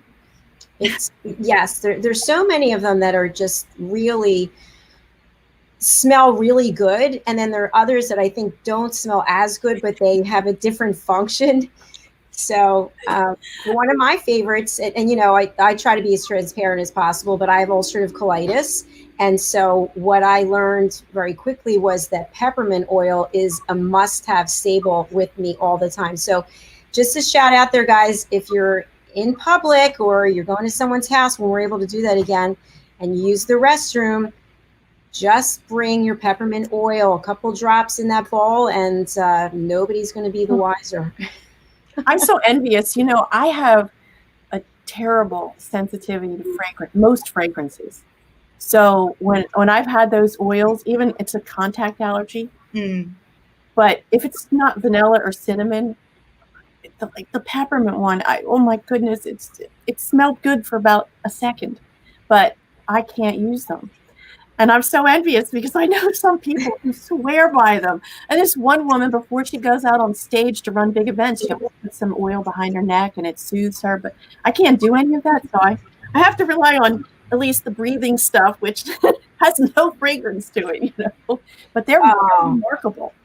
And I see Marlee has joined us backstage. We're going to get to her in just a second. So yes, I think that is kind of sad because I'm a big fragrance person. I love wearing perfume, even though there's no one here. You know, my mom's downstairs. I still put on my perfume. I get dressed up. I have no shoes on, but I have my perfume on, and it makes me feel good. I don't know. So, Elise, do you use fragrance? I do. Yeah, I'm very sensitive to smells. But in a good way. I love them. I love scents. I do too. But I can tell you, like, if I put certain scents on my wrist, I can tell in my mouth, kind of like when you get a bee sting and you're allergic to bee venom. It's that quickly. If I put it on my skin, my tongue starts to feel kind of like when you've eaten hot soup.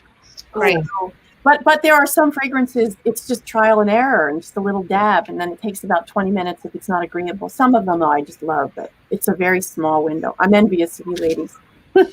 Well, I do know I have a lot of allergies, and when I've gone for the allergy test, I've had the patch test across the back and then also in the arms, but there are a lot of components in cosmetics. They have fragrance written there that cause an allergic reaction with people. And if you look at a bottle of foundation, for example, and all the names of the chemicals in there, I stopped using foundation actually. Now I just use self-tanner, Neutrogena self-tanner, and then I use a little, what's it called? Sparkly stuff, you know. Anybody? Bronzer. Yeah. All right, let's bring Marlee into the stream and join us. Yes, Marlee Rose. Welcome to the program. Thank you for having me. It's so good to see you. So I know Marlee, and Lisa knows Marlee from RVN TV, and she does an incredible job as a producer there. But you also do a number of other things. You want to share with us before you give your presentation? What are some of the things you're involved with, Marlee? I'm involved in a lot. I've been getting more into making documentaries. I'm doing one in 2021 in Massachusetts on a rice field. During COVID, I've been making jewelry. I think I have a post somewhere if people want to support me, but I've been making jewelry out of rocks and crystals and doing wire wrapping and that type of thing. Video producer, artist, all that fun creative stuff. That's amazing. Well, we were talking before you got into the studio about essential oils. And so Elise and I are both consumers of oils, and Lisa has some allergies. So I'm interested to turn the floor over to you and hear what you're going to tell us about essential oils. Are you ready? I am ready. So what I really prepared today was the top essential oils that I like using either on a daily basis or like in my household and that type of thing. And they're really geared towards specifics that more resonate with me, but I think a lot of people can benefit from them the same way that I do. Like my favorites, I have 6 top favorites that I liked using this year. And to start off, I would say lemon, which I have many different brands, and there's the 3.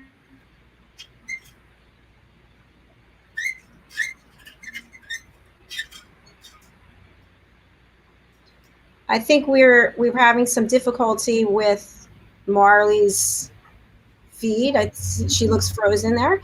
So the top 6 essential oils for 2020 she has as peppermint, frankincense, grapefruit, lemon, tea tree, and lavender. And I'm just going to expound on some of these while we wait for Marlee to come back. So some of these oils, for example, I just told you about peppermint and how you can use that when you go to a restroom, just a few drops right in the toilet bowl and nobody will know you're there. Frankincense, I'm not really sure about. Elise, do you have any information on that? I don't, but I am going to see if I can find something. Okay, perfect. And also grapefruit.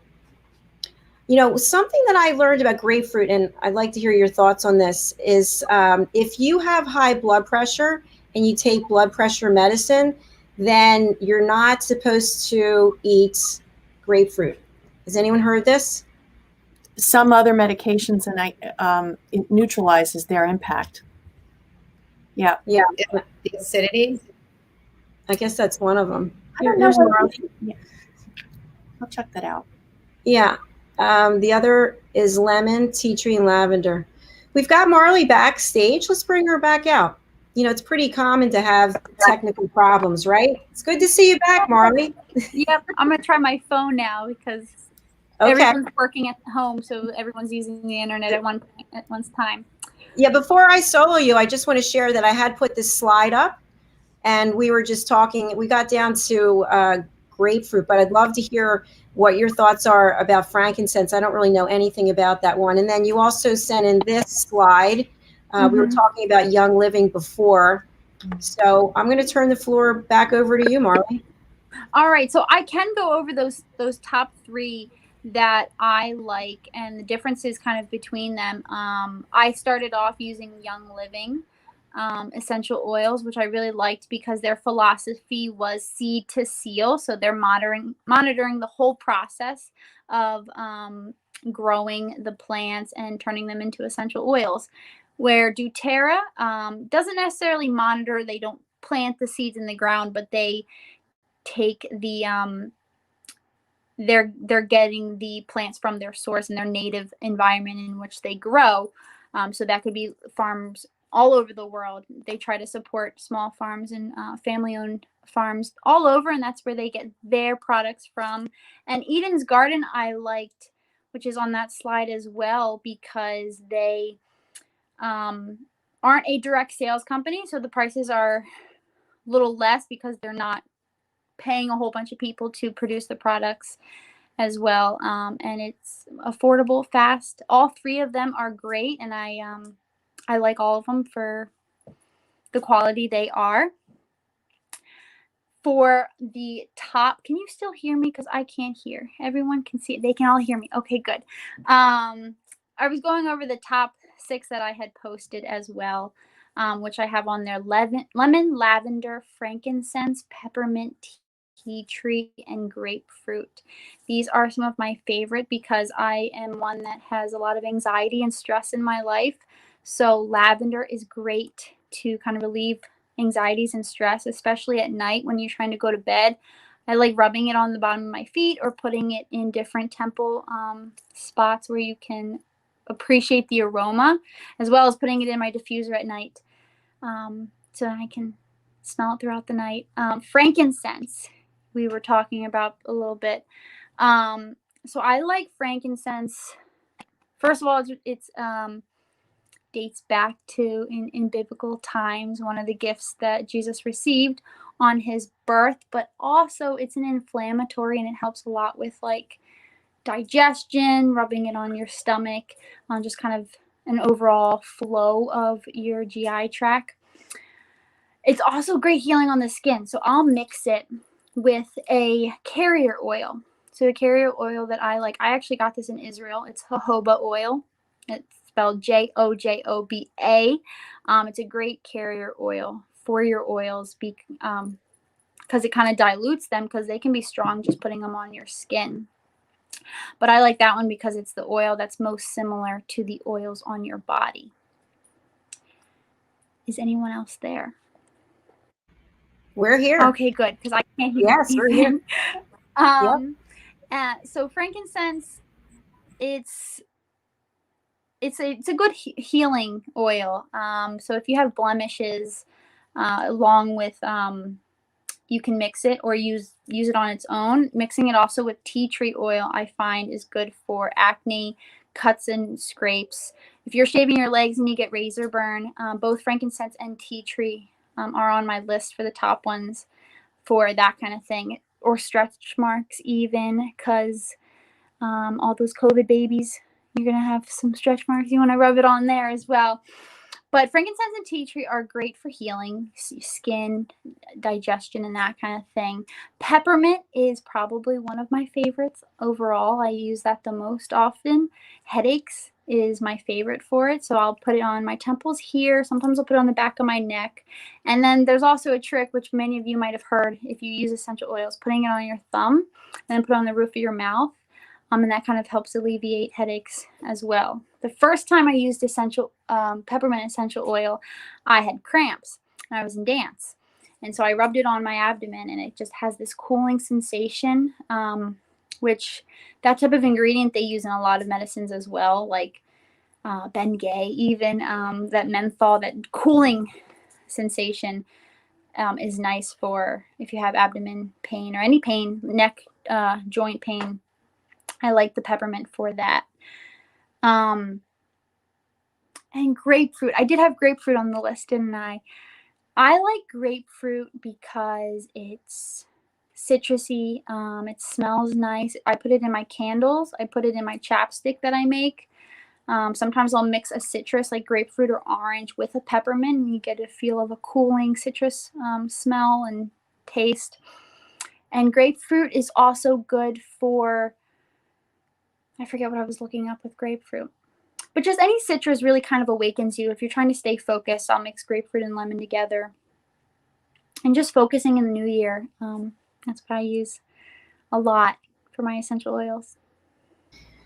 That's really terrific, Marlee. Thank you for sharing all of that. I had some thoughts that popped up while you were speaking. So I mentioned I have ulcerative colitis, and I didn't know what frankincense was for. It sounds like there might be some positive reason for me to use that. Yes, I was doing more research into frankincense as well because I noticed that they said it helps with irritable bowel syndrome, Crohn's disease, and they were talking about frankincense being really good for that, rubbing it or even putting it in vegetable oil tablets. So if you have those, you can make your own supplements out of them. So you put a couple drops in a tablet and you can mix other like essential oils that are good for things like oregano, fennel, which is good for digestion as well. Put those in those little vegetable oil tablets and take that as your own homemade supplement. And you'll just notice a difference in your system and how things flow. But a lot of these brands like doTERRA, Young Live, and Eden's Garden make blends. So they take the top essential oils that are for the function that you need them for. So if that's digestion, if you're trying to do weight loss, anxiety, those things, they'll put them in a blend for you. And then you can use them, use aromatherapy, having it in your diffuser, putting it in some of your water, or putting it in those vegetable tablets as well, that you can receive the benefits from. A blend of essential oils instead of just taking one. Marlee, you mentioned a carrier oil that you brought back from Israel. Do you have to use a certain type of carrier oil, or are there? There's so many different carrier oils that you can use. The top ones that people tend to use, I always say jojoba because, again, it's like the oils that are on your skin. But also a coconut oil. They have a what's the term for coconut oil? There's ones you can buy in the store that aren't solidified, that are liquidy. Coconut oil as well as olive oil is okay. You're just going to get a little bit more greasy from those, but an organic coconut oil is probably your next best. And that carrier oil helps dilute it, as I said before, because some of the oils can be stronger, especially like a peppermint oil, and your skin might be more sensitive to that. And we were speaking earlier before you were on the broadcast about the fact that you can actually use essential oils in cooking and or baking. Have you done that? I've done what I've started out when I first started digesting them was just putting lemon in my water, because you're going to get so much more potency out of an oil rather than squeezing lemon. in your drink. But I've also heard people putting oregano and fennel and different of those more herby, I guess that's a word, herby, oils in your soups, in your cooking, or even salad dressings. It's probably where I would suggest putting them. And you mentioned Young Living. That's the one that I'm familiar with. And I was saying that my sister is a distributor for them. So we've literally hundreds of bottles in this house. Yep, I've got all of them that I use here. I have doTERRA, Young Living, and then Eden's Garden. So I use all of them because it depends on the promotions that they're giving off during the time of the year and pricing. And one of my favorite, it's very pricey, but it's rose oil. Yeah. I have not gotten rose oil yet. I've smelled it, and when you rub it in your hands, excuse me, like this, and you can it's just calming, and it reminds me of my grandmother. And that's why I really like it. My middle name's Rose, and I just love the fragrance of that one. Yeah, it's more pricey, but if you want to invest in something, I think that one's a nice one.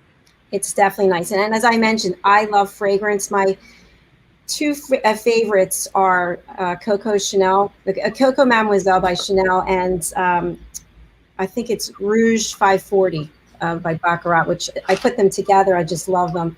So, Lisa, I feel bad that you can't wear fragrance. So I have to remember, if I'm with you, I can't wear any perfume. No, you can. It's just certain ones. Like if they're a really strong floral, like I know some people love lilies, but if there's a lily or lilac in the room, I'm out of the room.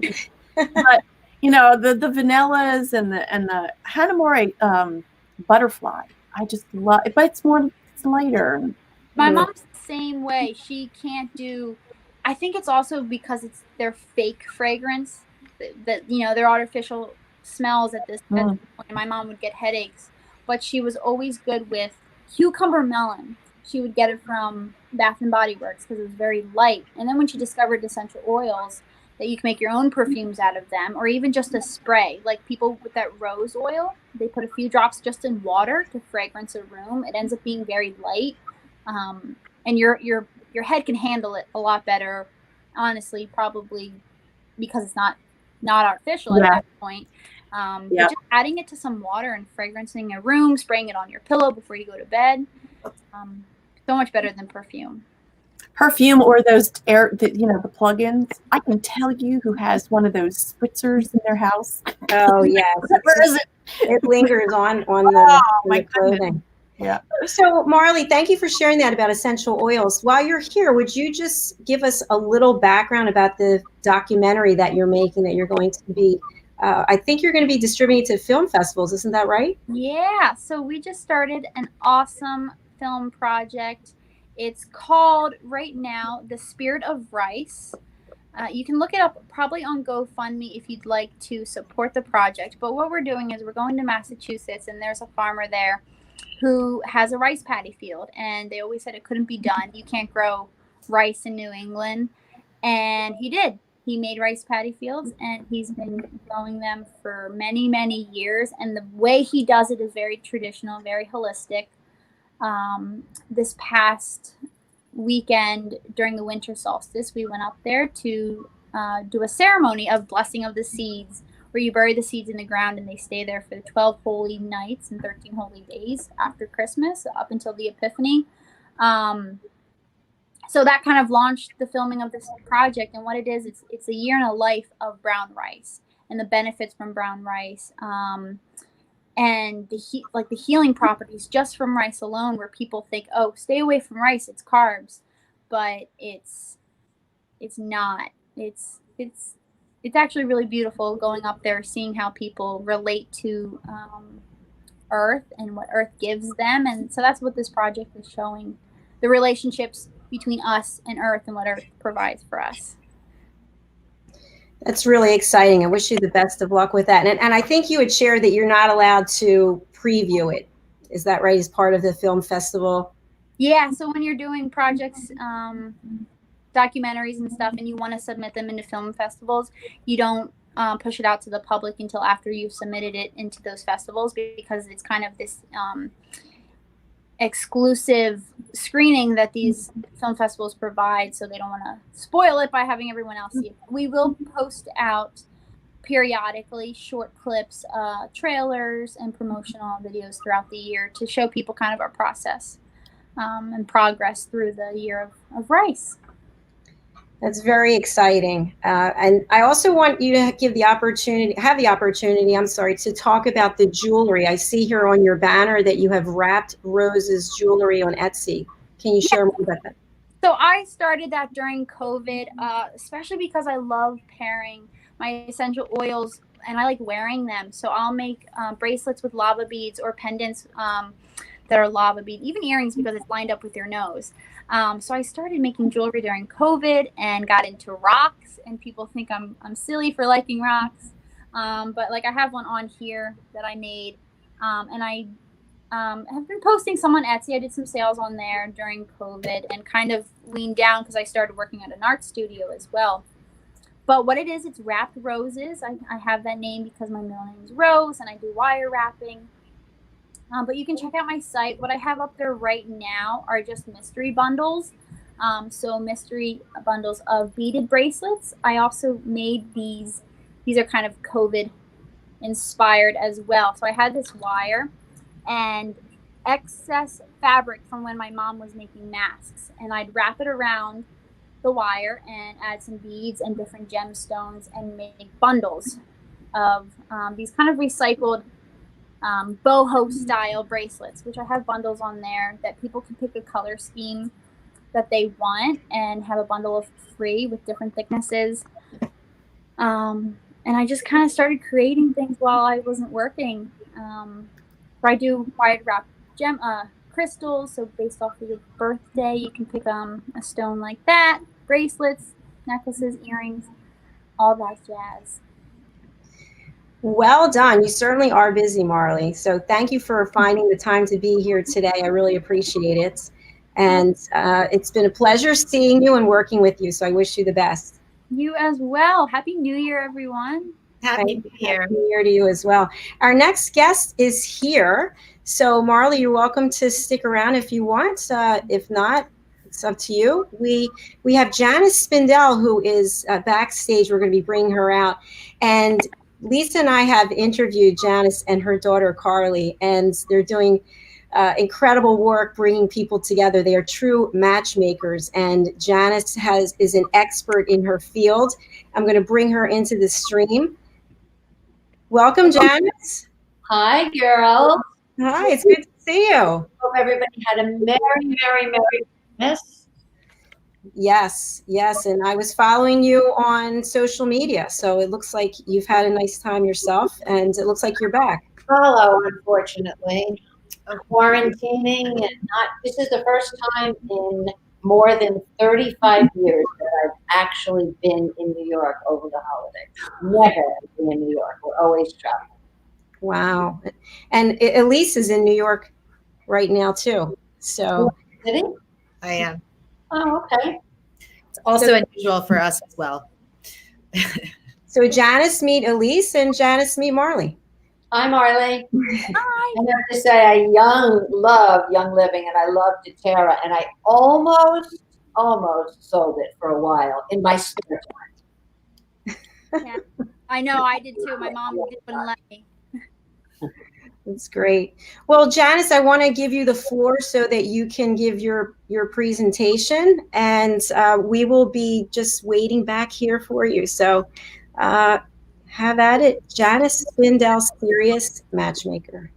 Anything specific that you want me to say or go over? As it sounds, yes, it's really true. I am a live matchmaker, second oldest profession in the world. I started the business about 31 years ago by accident, just by introducing 15 of my guy friends who ended up getting married all in an 8-month period. And I basically looked at my husband looked at the phone and said, I think a matchmaker is born. And now we are over 4,000 couples married with many, many, many, many, many babies, many books. And my older daughter, Carly, is my partner in crime. And we absolutely love what we do. We're considered gurus in the matchmaking world. I've been an icon in the industry for over a long time. And we are relationship experts. Sometimes we have to be sex therapists, shrinks, shoulders to cry on, mothers when needed, and just about anything else when the men need us. Our clients are all men. They range from 27 to 83. They're all over the world. They are commitment-minded, marriage-minded men who believe in outsourcing people who are really good at what they do to do things for them. And since love is the most important thing in the world other than health and family, or I should say even with health and family, all of them are tied. They believe in hiring people, and that's where we come in. We're standing first online because we are considered the real deal, and we go through a pretty intense process for the men, as they are the ones that are the clients. Women are considered members, men are clients, and we love, love, love, love our clients, and we get them married. It's wonderful, absolutely wonderful. Janis, can you talk to us a little bit about your process if you're the woman or if you're the male client? Sure. Well, we have a different process for both. The website is janisspindelmatchmaker.com. Women click on women and they read the process for them. If they're interested in taking it further, then they fill out the private application and wait to see if they get approved.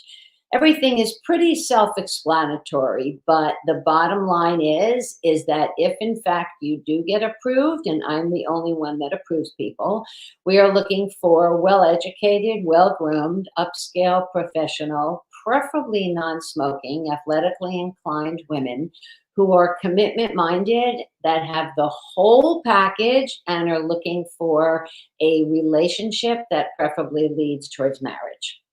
So that being said, we're not a dating service. Men don't come to us for arm candy. They don't come to us for trophy wives. They surely don't come to us to get laid.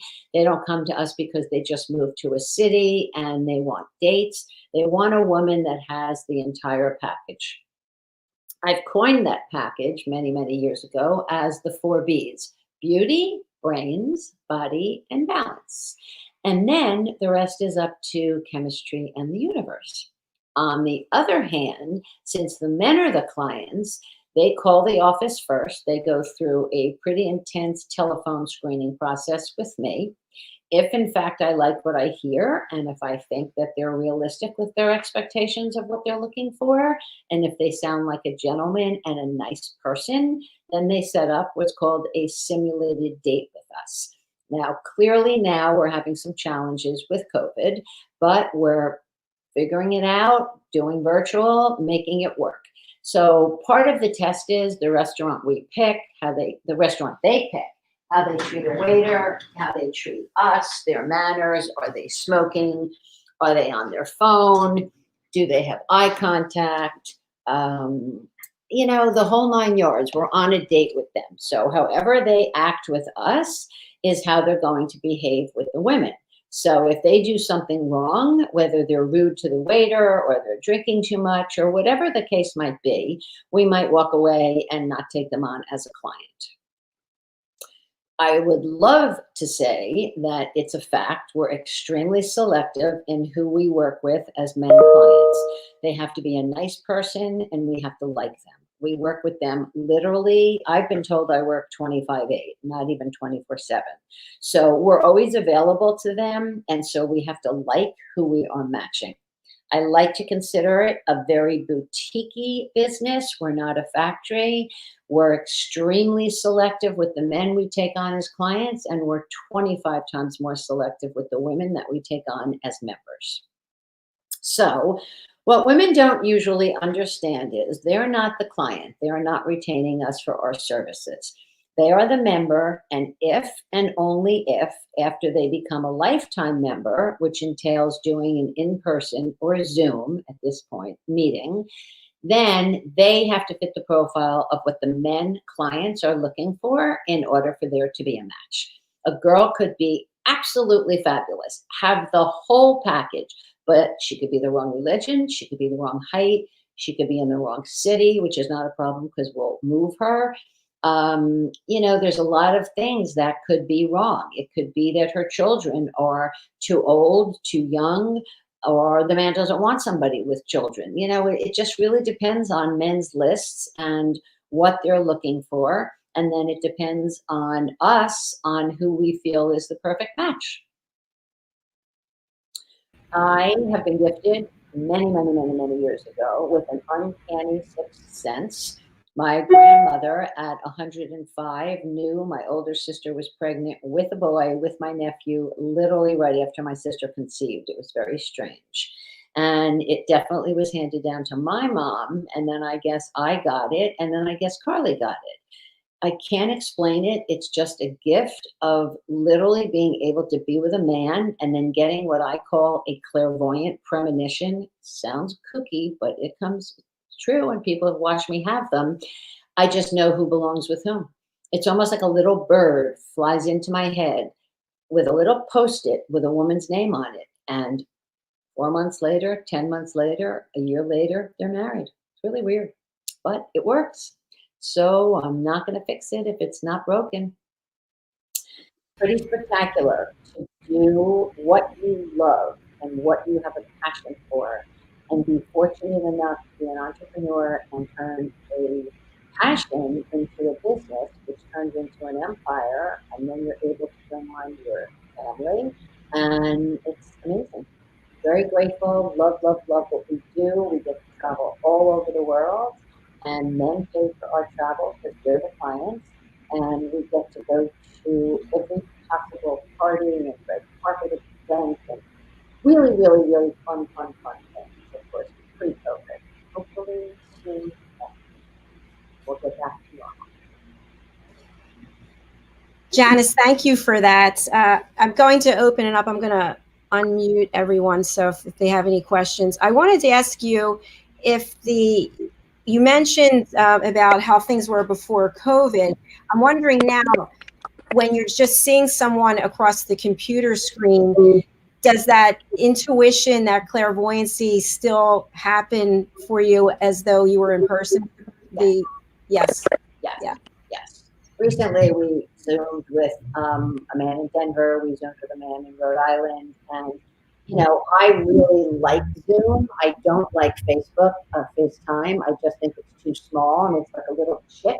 And it's just not, maybe because I'm on a desktop, I don't know, but I happen to like Zoom. I think you can really judge who people are. You can see them in their environment, in their home. You can see if they're comfortable with themselves. And, it just works.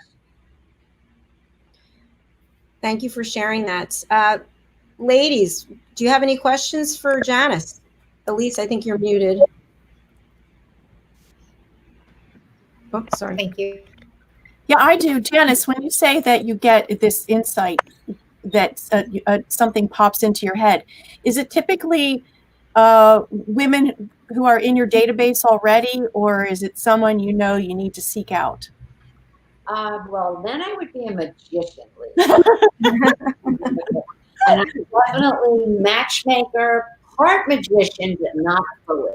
So usually it's somebody that's in the database or that I've met, because otherwise it will tell us a type. I mean, men are very simple.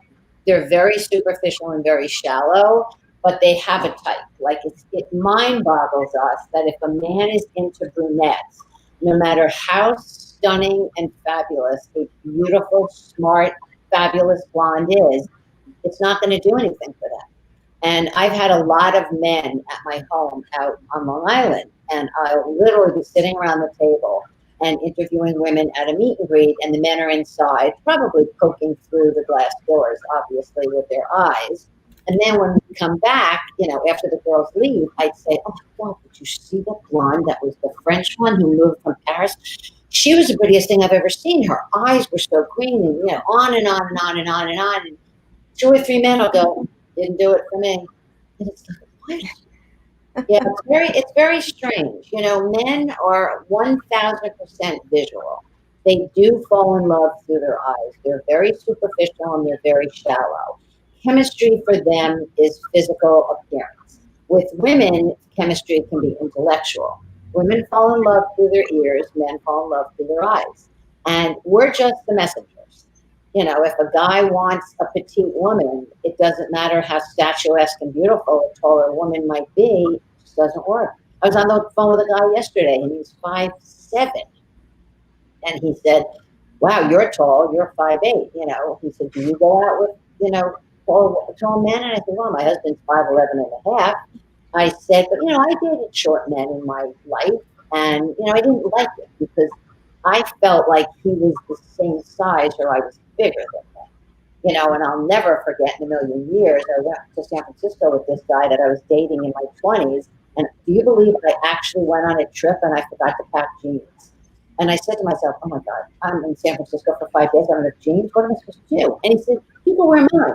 And I was like, oh.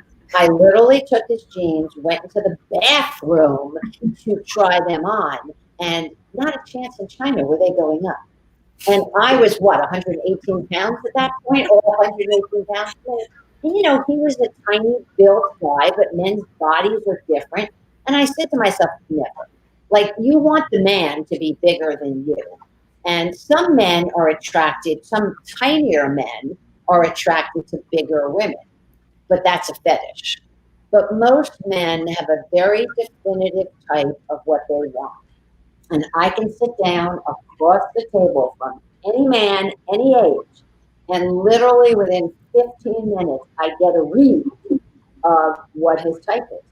And I tell him, and it blows him out of the water. Yeah, it's pretty wild. That is quite a gift. Since Lisa and I interviewed you and Carly, we've had this somewhat ongoing conversation, and I just wanted to bring it back up again. I think it was Carly who had mentioned that you suggest 3 dates before you make a decision about someone. And the challenge that I have, of course, I'm not dating anyone, but the challenge that I have is, what if that chemistry just isn't there? Like, the first thing I say to myself is, can I go to sleep with this person? Can I wake up with this person? If the chemistry is not there, I can't do it. So, but you're not going to know, Jacalyn, in 1 date or 2 dates. You know how many times we have pushed, and I mean pushed, sometimes threatened, women to go out a second and third time, and the second date turned into the third turned into marriage, and the rest was history. More times than not. You just don't know. A girlfriend / women of mine, 18 maybe years ago, went out with this guy, and I said to her from the get-go, I said, he's not really the tall, dark, handsome type, but he's really a spectacular guy. And oh boy, they went out the first date, and she said he was the worst kisser in life. She almost threw up, and I said, oh God, I don't take the kissing test. Sad, but I don't. And she wouldn't go again. And I said, Valerie, you don't have a choice. You can't be one and done. That's judgmental. It's rude. You can't do that. This is an unbelievable, spectacular guy. And she wouldn't listen to me. And then her girlfriend, Lori, which is how she got to me, said to her, you're going again. It's not up for discussion. And Lori talked her into doing it. You ready? Their second date was at the Four Seasons Hotel. He got a suite. He ordered in-room service for dinner, candlelight, rose petals, the whole 9 yards. He, for some ungodly reason, went from the worst kisser to a point where she was going to throw up to her spending the night, which you can figure out the rest, 3 weeks. 3 weeks later, they were married. 3 weeks. That was the fastest I've ever gotten anybody married. He was divorced. He had 4 children. They've had 2 girls on their own. They're married February 17th, I think. Maybe it'll be 20 years. And beyond blissfully happy. And, you have to, what aggravates Carly, and she literally goes crazy, women think that their shit doesn't stink. And no disrespect to women because I am one, but I'm fighting with a woman now that's 47 years old. She's from Vancouver. She lives in Manhattan. She's never been married. Tall, classy brainiac, really unique woman. Like her interests are like off the charts. She wants a man 35 to 50. I said, I'm sorry, excuse me? You're 47. The man I'm thinking of for you is 57. That's age appropriate.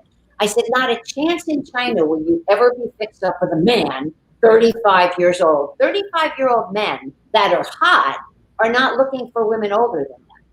Unless they want a sugar mama or unless they have severe mother issues, they don't want somebody older. Well, look, Jacalyn, you need to give somebody a chance. People are human beings. You wouldn't feel good if a man did that to you, one and done. It's just not a nice thing to do. You have to give somebody a chance. And if you're open-minded, chances are the chemistry definitely can grow. And you could end up marrying the person. Happens all day long. Well, I'm going to do a lot of self-work while I'm in this house and get my act together before I go back out there. That's for sure. Janis, you are such a delight to have on the program. Thank you for being here. Any questions or comments for Janis? I have a fast question because I didn't know. Elise, what do you do? What industry are you in? I actually was in fashion for many, many years and started my own jewelry business a couple of years ago. But I'm now mostly focused on teaching meditation. So my drive is to help communities of women. Huh. I spent a third of my life in fashion. You did? Yeah. I was a manufacturer's rep for 3 different sportswear companies from California in the Boehm Center. I had 11 salesmen all over the country working for me, and I flew around the world doing all the trade shows, and everywhere I went, I picked up men. I was very young, and it hasn't stopped since. And Janis, I think you had mentioned on our other interview that sometimes you'll have a member, but you don't have someone to fix that person up with, and then maybe months or years go by, and then you can go back to that member and say, "Hey, I have somebody I think might be perfect." Correct. So that's good to know. So people can go to your website, which is Janis Spindel, matchmaker.com. And if you're a woman, you can sign up as a member. And I think there's a small fee.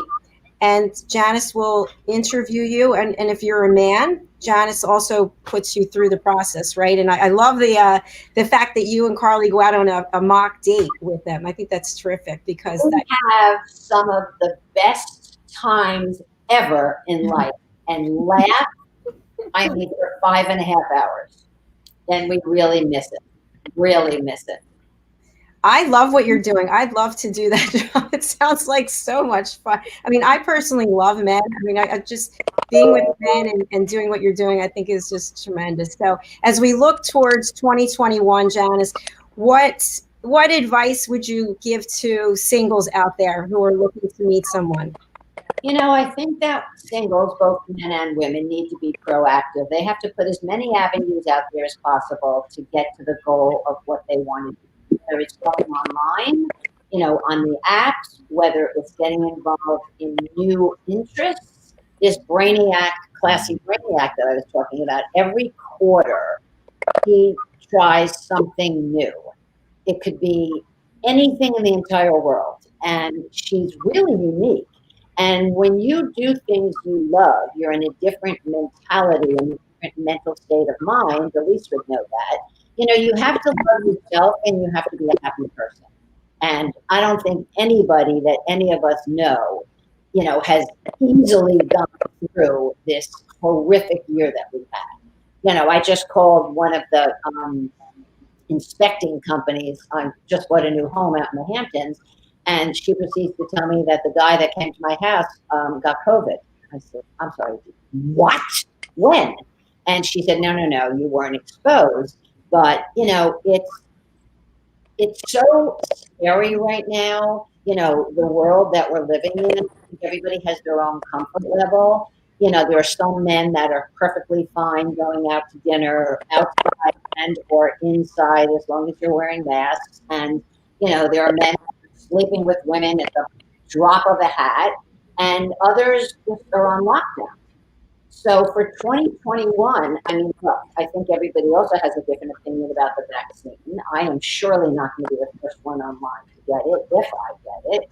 And yet, if I don't get it, how am I not going to get it? Because I'm so over not being able to travel and not being able to do anything. A man wanted to bring us to Denver. He said he'd send a plane for us. Another man wanted to bring me to Dallas. I don't want to put myself in harm's way and take that chance just for, no reason. Not no reason, but, I really hope that 2021 turns everybody around. I think that a lot of people are working from home, which is obviously remote, and that is going to curtail the fact that you could possibly meet the man of your dreams in an office building, in an elevator, or, wherever you're going on your daily, going or coming home from work. That's not going to happen. So I think that people really need to be proactive and sort of be grateful that what you have, be grateful that you're healthy. I'm assuming a lot of people I know got pets, both men and women, which I think is a wonderful thing to do, and it'll give somebody a way to keep busy and get out there and go to dog parks and meet people. But pick up the pieces, smile. Your smile is your calling card. Put a smile on your face. Make sure that your mental being and your mental wellness is together. And if you put on the COVID-15 or COVID-20 or whatever pounds you put on, you know what? Drop it. Just get out there and get back to doing classes, or get back to exercising, get back to the gym, and do what you have to do to be happy and to meet the man of your dreams or the woman of your dreams. They're out there, but you do have to be proactive in order to meet them, because it's a very competitive world out there, and there are 2 million more single women out there in most of the tri-state cosmopolitan cities than there are men. So if you're not putting yourself out there, and if you don't put your best foot forward, do you think he's coming knocking on your door? I don't think so. No, definitely not. Very well said. Thank you so much, Janis. You always make me smile. Smile is your calling card. Everybody smile. Good luck. Happy and a healthy new year to everybody. And I hope that everybody's wishes come true. I do too. Thank you so much for being here. We are going to take a quick commercial break and then bring our next guest. Janis, you're welcome to stay around. If not, I wish you a wonderful, happy holiday. Marlee, thank you for being here. Bye, Elise. Bye, Marlee. Bye, Elise. Nice to see you again. Nice to see you. Happy New Year. All right, we'll be right back here with the 2021 Wealth of Health event on Rapping with Dr. Jacalyn on Business Talk Radio and social media. Stay tuned.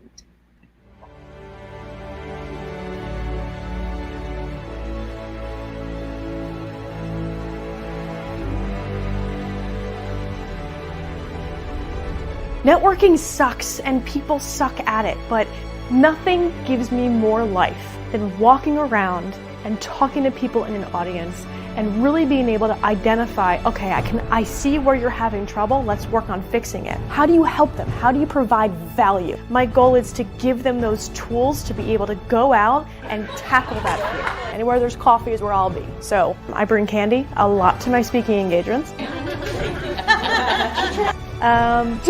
Like, of course that makes sense. I'm a little unconventional. Ashley was very knowledgeable. Very entertaining. I learned a few new things, and to me that's the key. What do you want them to say?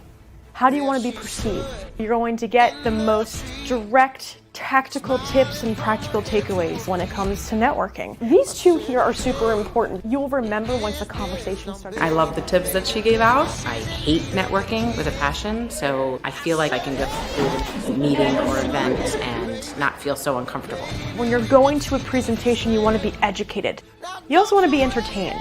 She was really fun and really personable, and everything she was saying was just very relatable. She's got a lot of great ideas. That will make you stand out so fast.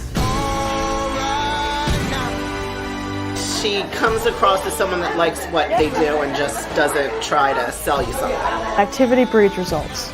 If you're not doing anything, you're not going anywhere. Just made me want to start networking, which I never thought I'd say before. A networking strategy that works for you.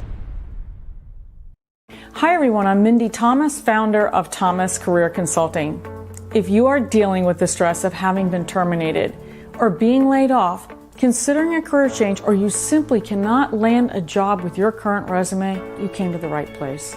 My professional expertise centers on being trained in two distinct areas, career counseling and career marketing. I am also the host of Career Chat, a weekly talk show which appears on RVN TV. My end game is helping you to overcome the self-doubt, the fear, and the other barriers you are facing right now in a very tricky, perplexing, and complicated job market.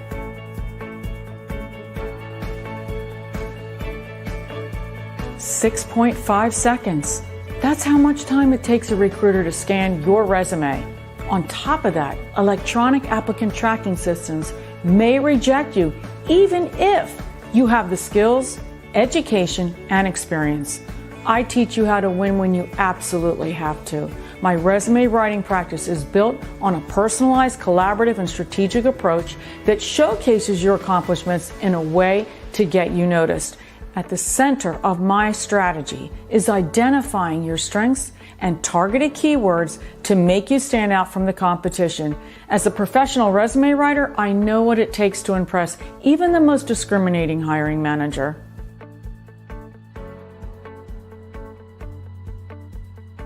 Changing careers, launching a new one, overwhelmed or stuck in a dead-end job? I have more than 2 decades of experience as a Georgetown-trained leadership coach, resume writer, career counselor, and recruiter. So whether you're a student, a top executive, or simply struggling to find your own career identity and you're feeling lost, you can count on me to lead you through the journey of self-discovery. I will formulate a step-by-step plan that begins with the assessment of your skills, your interests, your values, and your personality, and then explore the opportunities that are best suited to align with you. In essence, what makes sense for you? With 25 years of business experience, I have been privileged to work with a diverse group of adults, from young high school students to the millennials, the Generation X, Y, and Z, and boomers. Let me put that to work for you.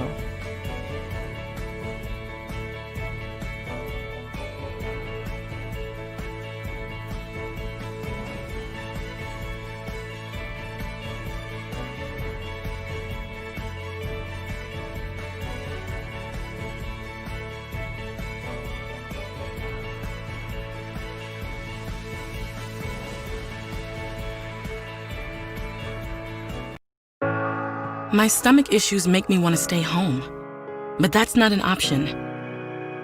No matter how prepared I am, I still feel nervous.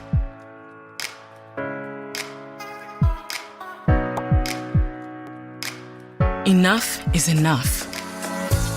If this sounds familiar, the Crohn's and Colitis Foundation can offer you support and connect you with a specialist.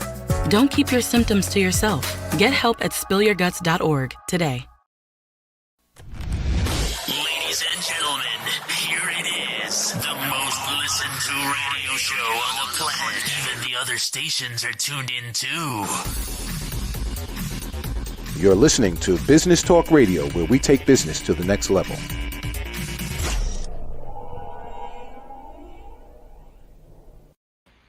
Welcome back to the 2021 Wealth of Health event here on Rapping with Dr. Jacalyn, live on Business Talk Radio and social media. I'm here with my co-hosts Elise and Lisa. And I just want to give a shout out to Chris Roberts, who is working the board there in New York. Chris, why don't you put something in the chat? Let us know you're all right. He's doing a great job. And we've also got our next guest here, and it's the lovely Anita Meeks. Hello, Anita. Hi, everyone. How are you? Great, thanks. How are you? Good. I'm having a little bit of an off afternoon, so I have got sticky notes everywhere. So if I kind of look to the left and look to the right, it's because I'm trying to stay on.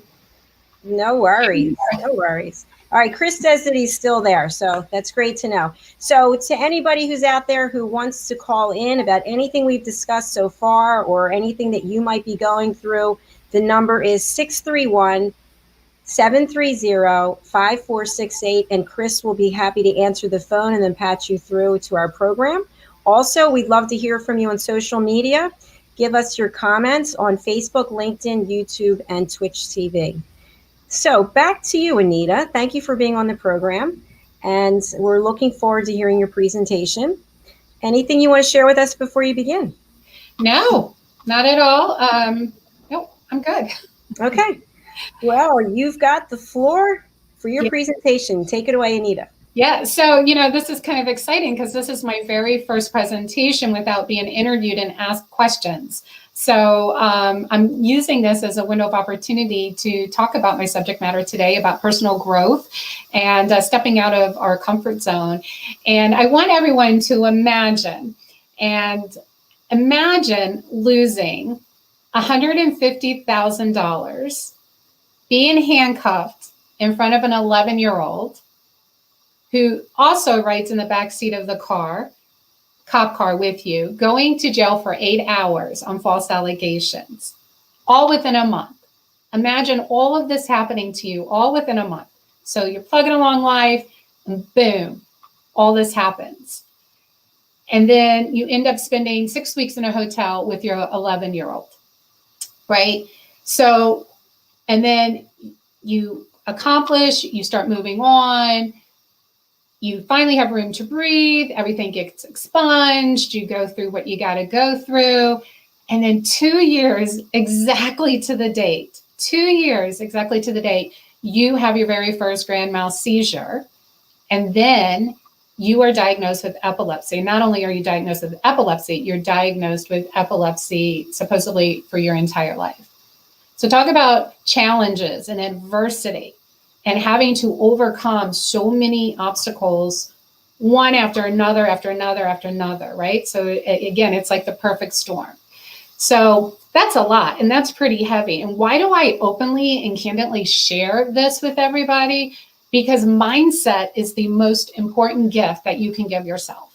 I could have easily crumbled, but instead what I chose to not do is be a victim of my circumstances, right? There's certain things in our life that we can control, and there's certain things that we cannot control. And what we can control is our mindset and how we manage and how we react to certain circumstances.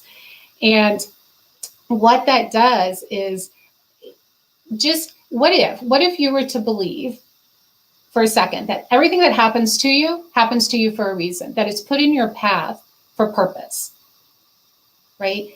We don't ask for things to happen sometimes. Sometimes things just happen. So what if instead of falling victim to them, you're like, okay, what lesson can I learn from this? What is it? What is the purpose of this happening?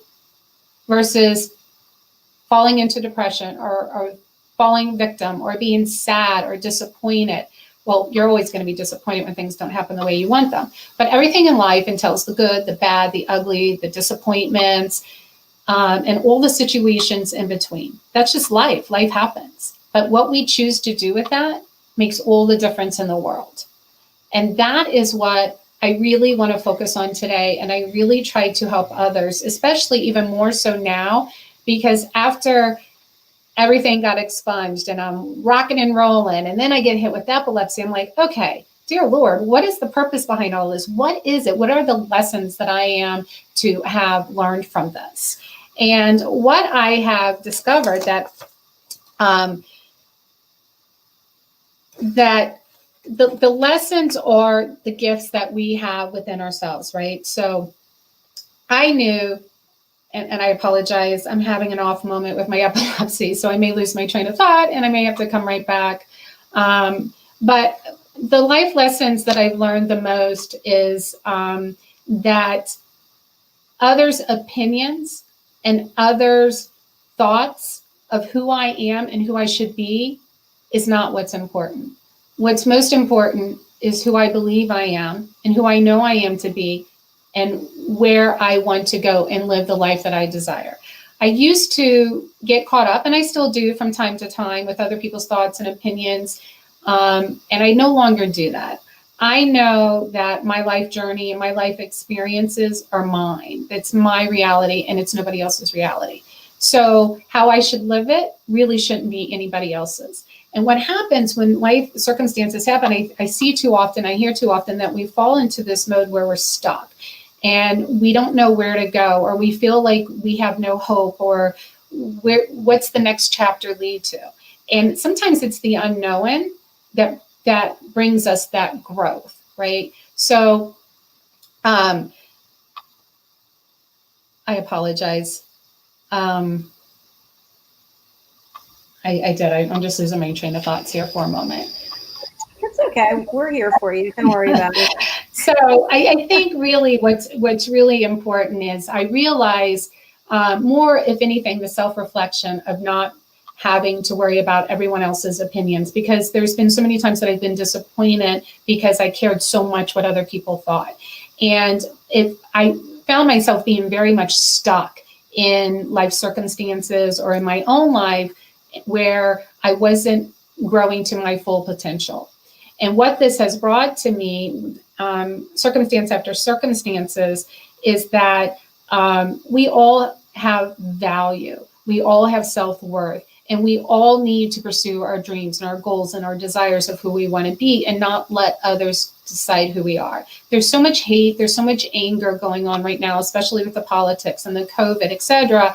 And if anything, I know 2020 has been an incredibly rough year on so many, including myself. But if we just take a moment in silence and really just sit in silence and take a moment and reflect, without a doubt, we can look back and say, this is what I can learn from what I've experienced, right? We can become stronger. We can become more patient. We can have more empathy. We can have more compassion. We can't change the world as an individual.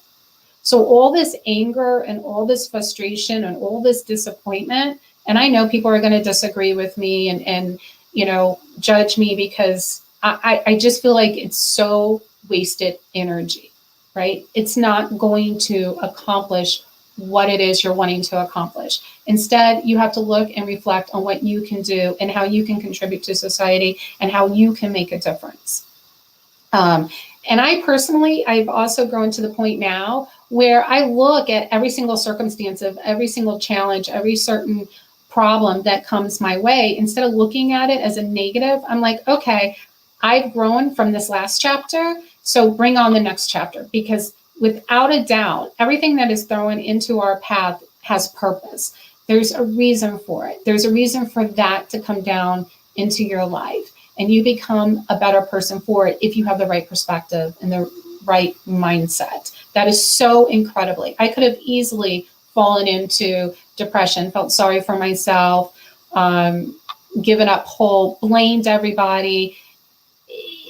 People are going to do what they're going to do. You can't control other people's actions. You can't control other people's opinions. You can't control how they react to society or what happens, but you can certainly control your contribution and how you react to that. And I think that that's really important. I can't change what has happened to me in the past. I can't change the fact that an individual, in order to gain control of my life, made false allegations, right? To try to defame me, to try to hurt me, try to destroy me because of his own issues. I can't change who he was, but I certainly can change how I view the circumstances and how to react to it, right? I could have been bitter and angry and vicious and started attacking him, etc. But that wouldn't have done me any good. So you can't change other people's behaviors.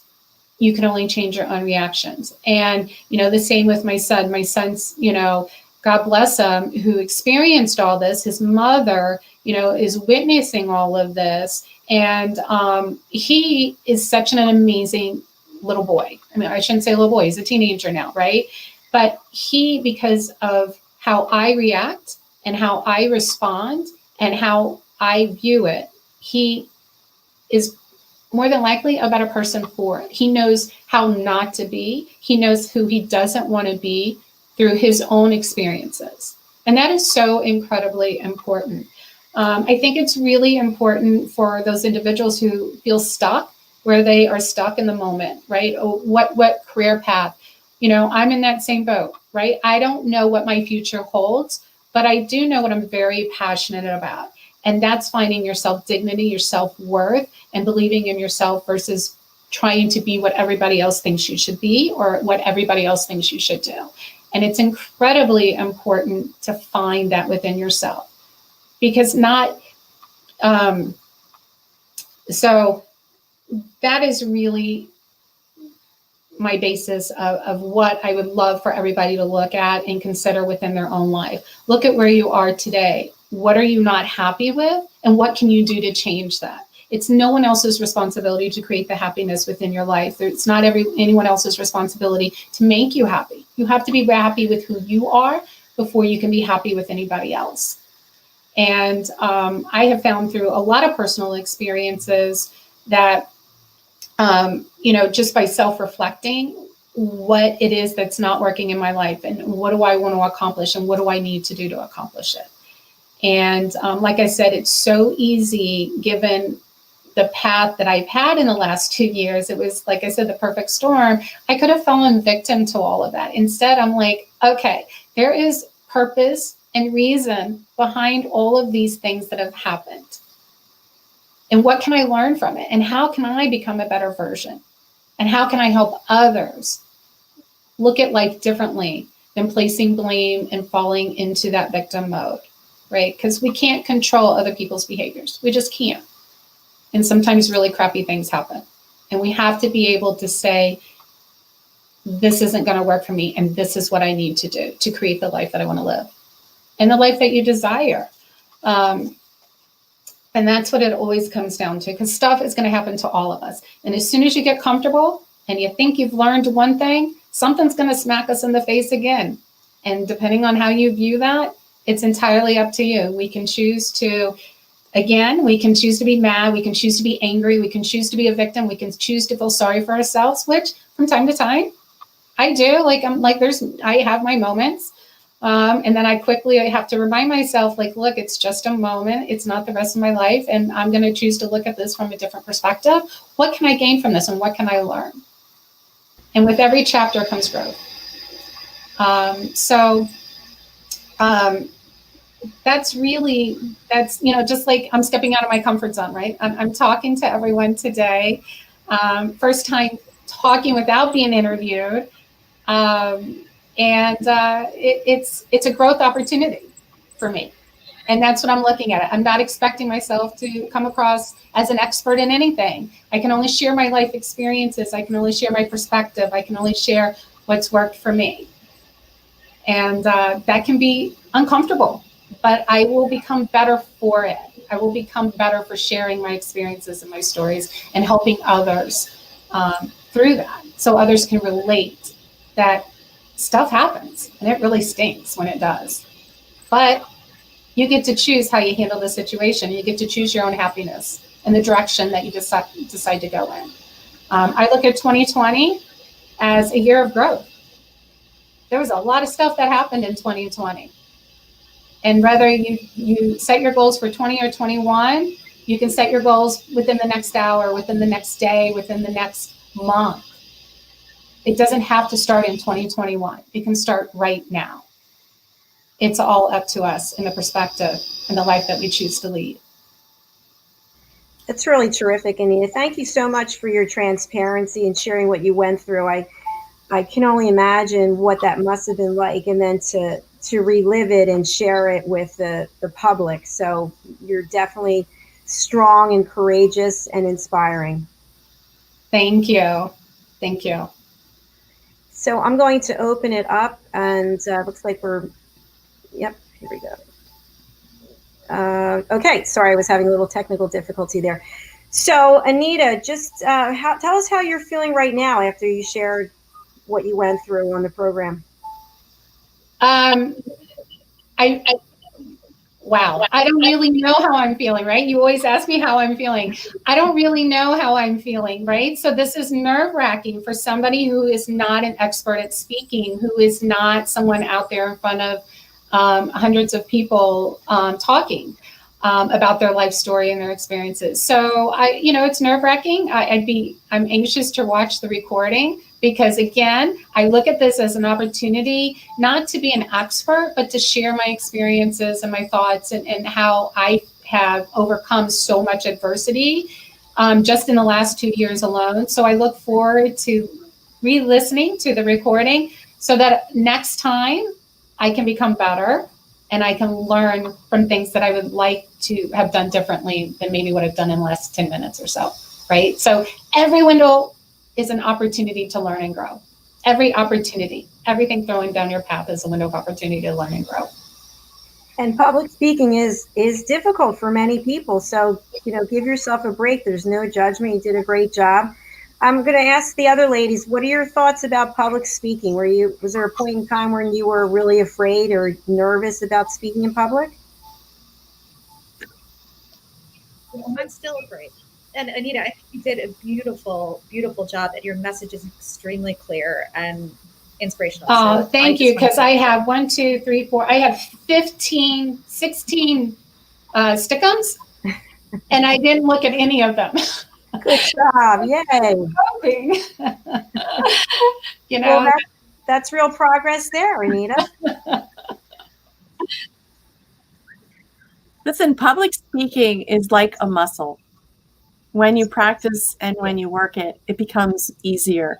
However, just about any really seasoned professional who I know, and I know plenty, still get the bucket of nerves before they are about to take the podium or the stage or the audience, because all eyes are on you. I mean, and they're waiting to hear what you have to say. However, Elise, when we talked about I know for me, when I get up on stage, pulling those breathing exercises to calm yourself down there's one, it's called, Anita, know this, the 7-11 technique.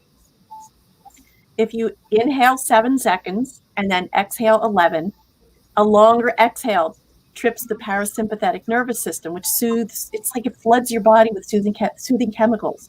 So long as your exhale is longer, you will actually trip a system internally that will relax you in the moment. And nobody has to know you're doing it.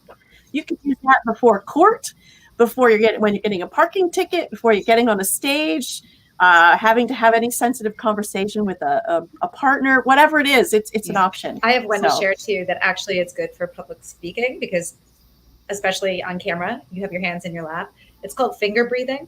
So you inhale while you're talking, going up, and exhale, going down, and it just keeps your breath steady while you're speaking.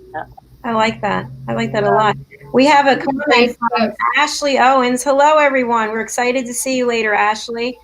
We ran your commercial earlier, and I love that about networking and about the candy, and wherever the coffee is, that's where she's going to be. So thanks for watching. I was going to share that every time I interview someone, I get nervous. And this morning, I was interviewing someone who has been on every major news medium that there is. I think her name is Mildred Muhammad, and she's the ex-wife of the DC sniper. And my hands were literally dripping, and I had to run this board, and I kept thinking, if I hit the wrong thing. And finally, maybe 4 or 5 minutes into it, I was so into her story that I completely forgot about my nerves, because just hearing what she had to go through. So I just wanted to let you know that I think most people get nervous when they have to speak, and then it's how you deal with it and you let it go. So yeah, and the thing is I'm not ashamed of my story. I'm not ashamed of what I've gone through, and I'm not ashamed of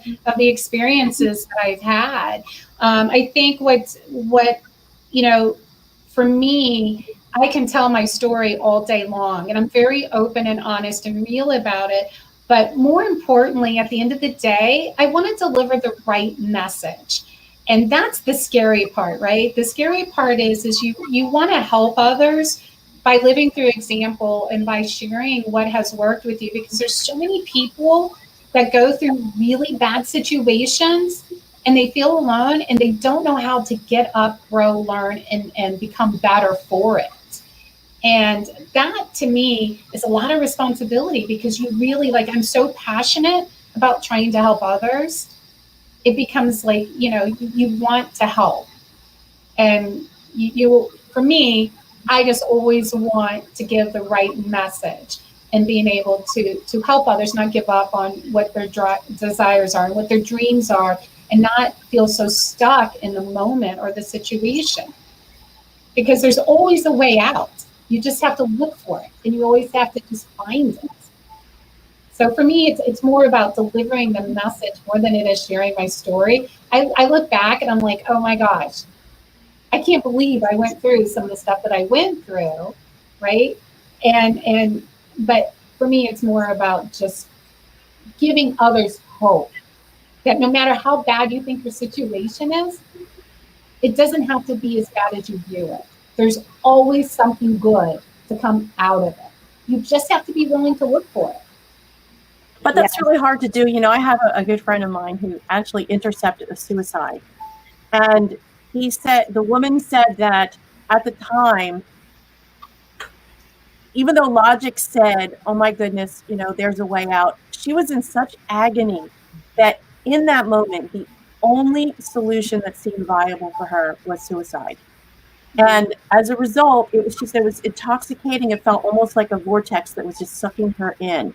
Now, he intercepted it, and she was alive to tell the story and to get help and to repair. But, you know, that's what I encourage. You know, Anita, you went through some tough stuff. I know that I did too. I was, my ex-husband literally left with no notice, left me with fiscal and custodial custody with 3 kids who were 6, 9, and 10 with 0 notice. Saw a lawyer a few days later and sued for enough alimony to cancel out child support.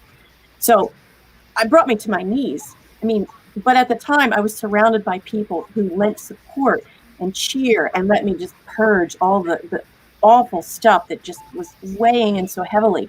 So your transparency, Anita, is really important. The story is important.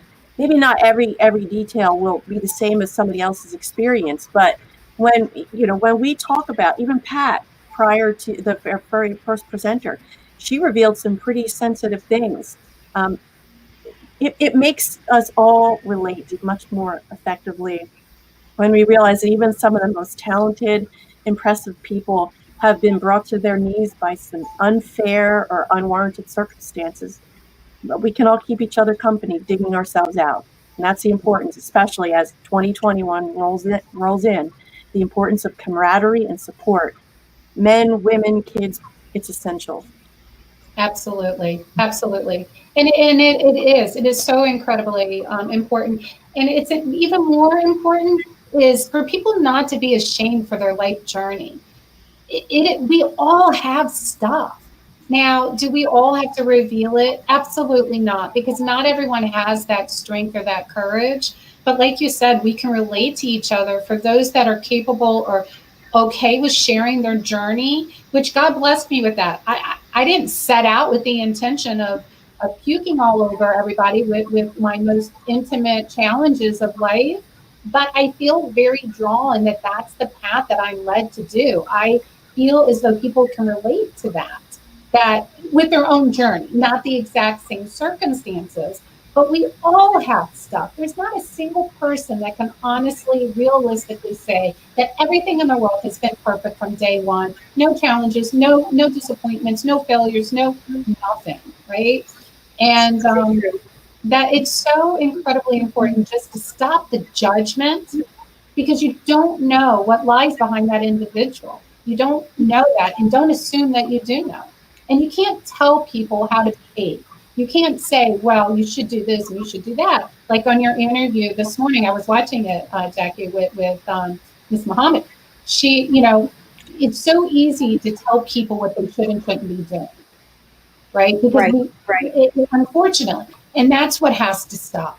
Because unless you live and walk in the exact same shoes as somebody, you really don't have the right to tell them what to do. You can support them and encourage them and help them have a different perspective. But at the end of the day, it's their life journey. Yes. Anita, thank you so much for sharing your story and for being here today. Our next guest is waiting backstage. So I'm going to bring her on. And again, Anita, thank you so much. I gave out your contact information as LinkedIn. So any other contact information you want to share? Facebook, social media is where I'm most active. Okay, well, keep up the great work that you're doing. You're making a difference. Thank And you. Have a thanks great for- day, ladies. Thanks, you too. Bye-bye. Thank you. Bye.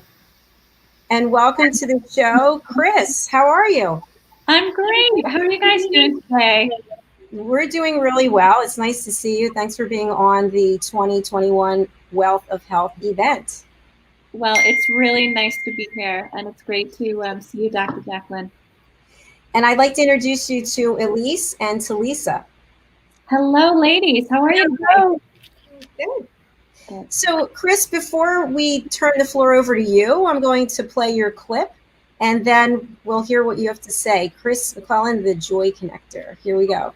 What really helped push me into this realm of daring to call myself a healer or a medicine woman is deep meditations that came through with these spiritual experiences that were undeniable. I'm going to read for you what you already know to be true, but maybe haven't spoken to yourself, maybe haven't accepted and owned, maybe haven't heard in a really long time. Once I've seen your soul, I fall in love with you. I can't not love you. And then how can I not love more of myself? I do not want to create any kind of dependence. I want to completely empower you, serve you, support you, be in your guidance so you're constantly taking off your own training wheels and going, I can ride this bike. Wait a minute, I don't even need wheels. I have wings. That's my gift. My gift, I think, is to shine a light on your magic, your heart, your unique expression, your beauty. It's looking at the whole being. What does the whole being need? Because that's always what's worked for me. Wow, there you have it. That was terrific, Chris. Thank you. Where did you film that? That was filmed in Laguna Beach. Beautiful. I'd love to be there. Yeah, we have 18 inches of snow up here in Idlewild today. So it's a beautiful, sunny California day filled with snow. Oh my gosh, that's unusual, isn't it? Idlewild is about 6,500 feet up. So we can get quite a bit of snow up here. But, you know, you go down to the bottom of the hill in Palm Springs and it's 85 degrees. Sounds like a beautiful place. It is. So before we turn the floor over to you, I just want to let people know that we're waiting. Chris is on standby there in Business Talk Radio studio in Long Island to take your calls. The number is 631-730-5468. And also put your comments in social media. It is interesting. I did go onto my phone and check, and people have put comments, but they're not appearing here for some reason. So I don't know what that is, but there are definitely people out there who are watching the show and appreciate it. So that being said, Chris, it's all yours. Take it away. All right. Well, hi, everybody. Welcome to the show, and I'm really glad to be here. So honored to be able to talk about intuition and why that's so important to me. I believe intuition saved my life and continues to, and it's nothing special or unique to me. I'm a generic woman and really grateful to be a woman. But I have, I've heard over time growing up about the women's intuition. We all know, but I believe it's in every man and woman. You have an innate sense that you've been born with that knows the truth. That is a deep inner wisdom. I also believe we have an ego of the mind, which is healthy, and it's protecting us, and it's filled with fear. And we have choices every day, whether to listen to that fear and weigh it against the experiences that we can see and understand that are before us, and also to tap into those inner resources, that deeper inner wisdom, and decide what's right for us in a moment. And I don't believe our best answers come from outside of us. I believe they come from inside of us, that everything we truly need to know, we already have within us. So I'm a lifelong learner. I love to read. I love to take classes. I was definitely that kid in school who was a geek, sitting in the front row, raising my hand, loving to do homework, loving to get A's, loving to ask questions of the teacher. I love to learn. And mostly that is, I love to interact and connect with other people and understand their experience and how they make decisions. I don't believe I have the answers for anybody else, but I do believe I've tapped into my own wisdom and a collective wisdom that I am thrilled to share in my classwork. So I'm an online spiritual counselor. I also do workshops. I used to do them in person, hope to again soon, but now I do all my workshops over Zoom. So I have a 2021 program called Hawk Feathers. And it's called Hawk Feathers because the sign of a hawk feather, if you are ever to find one, or if you ask intuition to show you some kind of a sign of, hey, what should I do next? If you ever see a hawk feather, that is a sign that you're on the right path, that joy and happiness is ahead for you, that you are really headed on the path of satisfaction and fulfillment. So that's why I wanted to call this program Hawk Feathers. And what it is it's a monthly subscription that you can sign up for $222 each month, or the whole year for $2,000. And what the opportunity is to work in community to learn about various topics in a Zoom workshop, as well as go one-on-one with me, where I can give you an intuitive reading, an understanding of your soul, as I mentioned in the video, which is what I do. I'm an intuitive reader and counsel folks and do workshops. And we talk on various topics. And I call the workshop process a process of unlearning. As I said, we come here with all the knowledge. We know what we need to do here. It's already been programmed within us. But we learn all these experiences in life that, especially when we were younger, without a lot of great knowledge and tools, we can get misinformation. And then we carry that experience with us until we unlearn and go deep within ourselves to really get a better sense of the truth. And we get that in relationships. We get that in all kinds of experiences, physical, emotional, and mental. But I believe that the spirit and the soul never dies. It stays with us and carries on. And it's what connects us to each other, to one another. So that's why I like to do work in community and workshops, because I think we often go through, especially now in our technology age, I think we all go through these moments where we feel not just isolated, but truly unique and alone in this world, in our problems. We are filled with shame. And what kills shame is to speak it out loud in community, in a safe space with others, and understand, oh, wait a minute, all of my problems really are generic. They feel unique to me. They feel uniquely painful or shameful. But when I share them in a group, I see, aha, my circumstances may vary a little bit, but truly my problems are not unique. They're a human experience that I can grow from and learn from and gain from. And that's where all of our experiences are coming to us. All of our relationships are teachers. All our experiences are bringing us toward a place of growth. They're all offering an opportunity. Now, what do we do with those experiences? How do we use them to our best advantage? Well, check in here. The answers are in the heart. So the more open and aware we are of ourselves, the more we understand what our wounds are, frankly, the more we understand where we're coming from, the better we'll get a sense to make choices that really serve our self-worth, that really enhance our being, instead of continue to harm us or keep us in a cycle that doesn't allow us to grow and learn and accelerate in life. So I love being able to do the work in this way. And I'm happy to take questions too. I'm just looking through to see if there are any questions we have from the audience or from Dr. Jacalyn or the ladies who are joining us here today that I can kind of help with. So let me know, ladies. Hi, Chris. Thank you so much. That was a great presentation. And of course, you started off with that beautiful clip that we watched. So you are the third person that I've met who is an intuitive, which I think is really interesting. And I'm wondering, when did you first realize that you had this gift? I have memories of being 3 or 4 in my room and speaking with angels and meeting with other people and understanding them and spending lots of time in my room by myself and feeling really comfortable with that. When I recognized that this was not something that everybody else was doing, I was probably like 13 or 14 years old and talking about it with friends, and they were like, huh?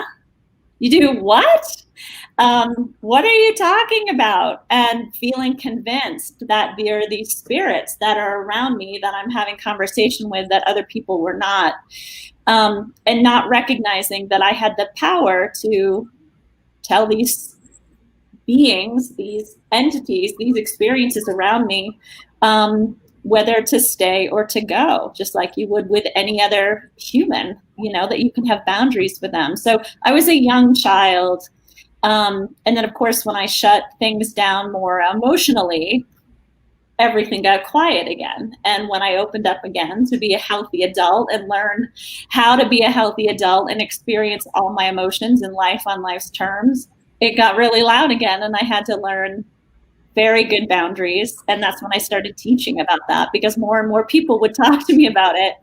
And I thought, okay, if I can share some experience and hope, I will do so. And who are your clients typically? Boy, I have clients who are lawyers, clients who are moms, clients who are other healers or counselors, a lot of yoga teachers. I do a lot of yoga teacher training, and I'm part of intuitive development in that way. So people who teach therapists, people who teach other forms of therapy or healing work, I will often do healing work on or support them in, and create an even deeper, bigger toolkit so that they can reach more people, so that they can support others, so they can, most importantly, hear what's inside of them, that really key critical information and deep wisdom that exists within them. Beautiful. Thank you for sharing that. Elise, Lisa, any questions or comments you have for Chris? Lisa, you're on. Okay. I have to tell you, I mean, whenever I hear people say I didn't listen to my intuition, they almost inadvertently tell you that I should have. So what words of encouragement can you share for people who have those gut feelings that say, hey, listen, I should or I shouldn't?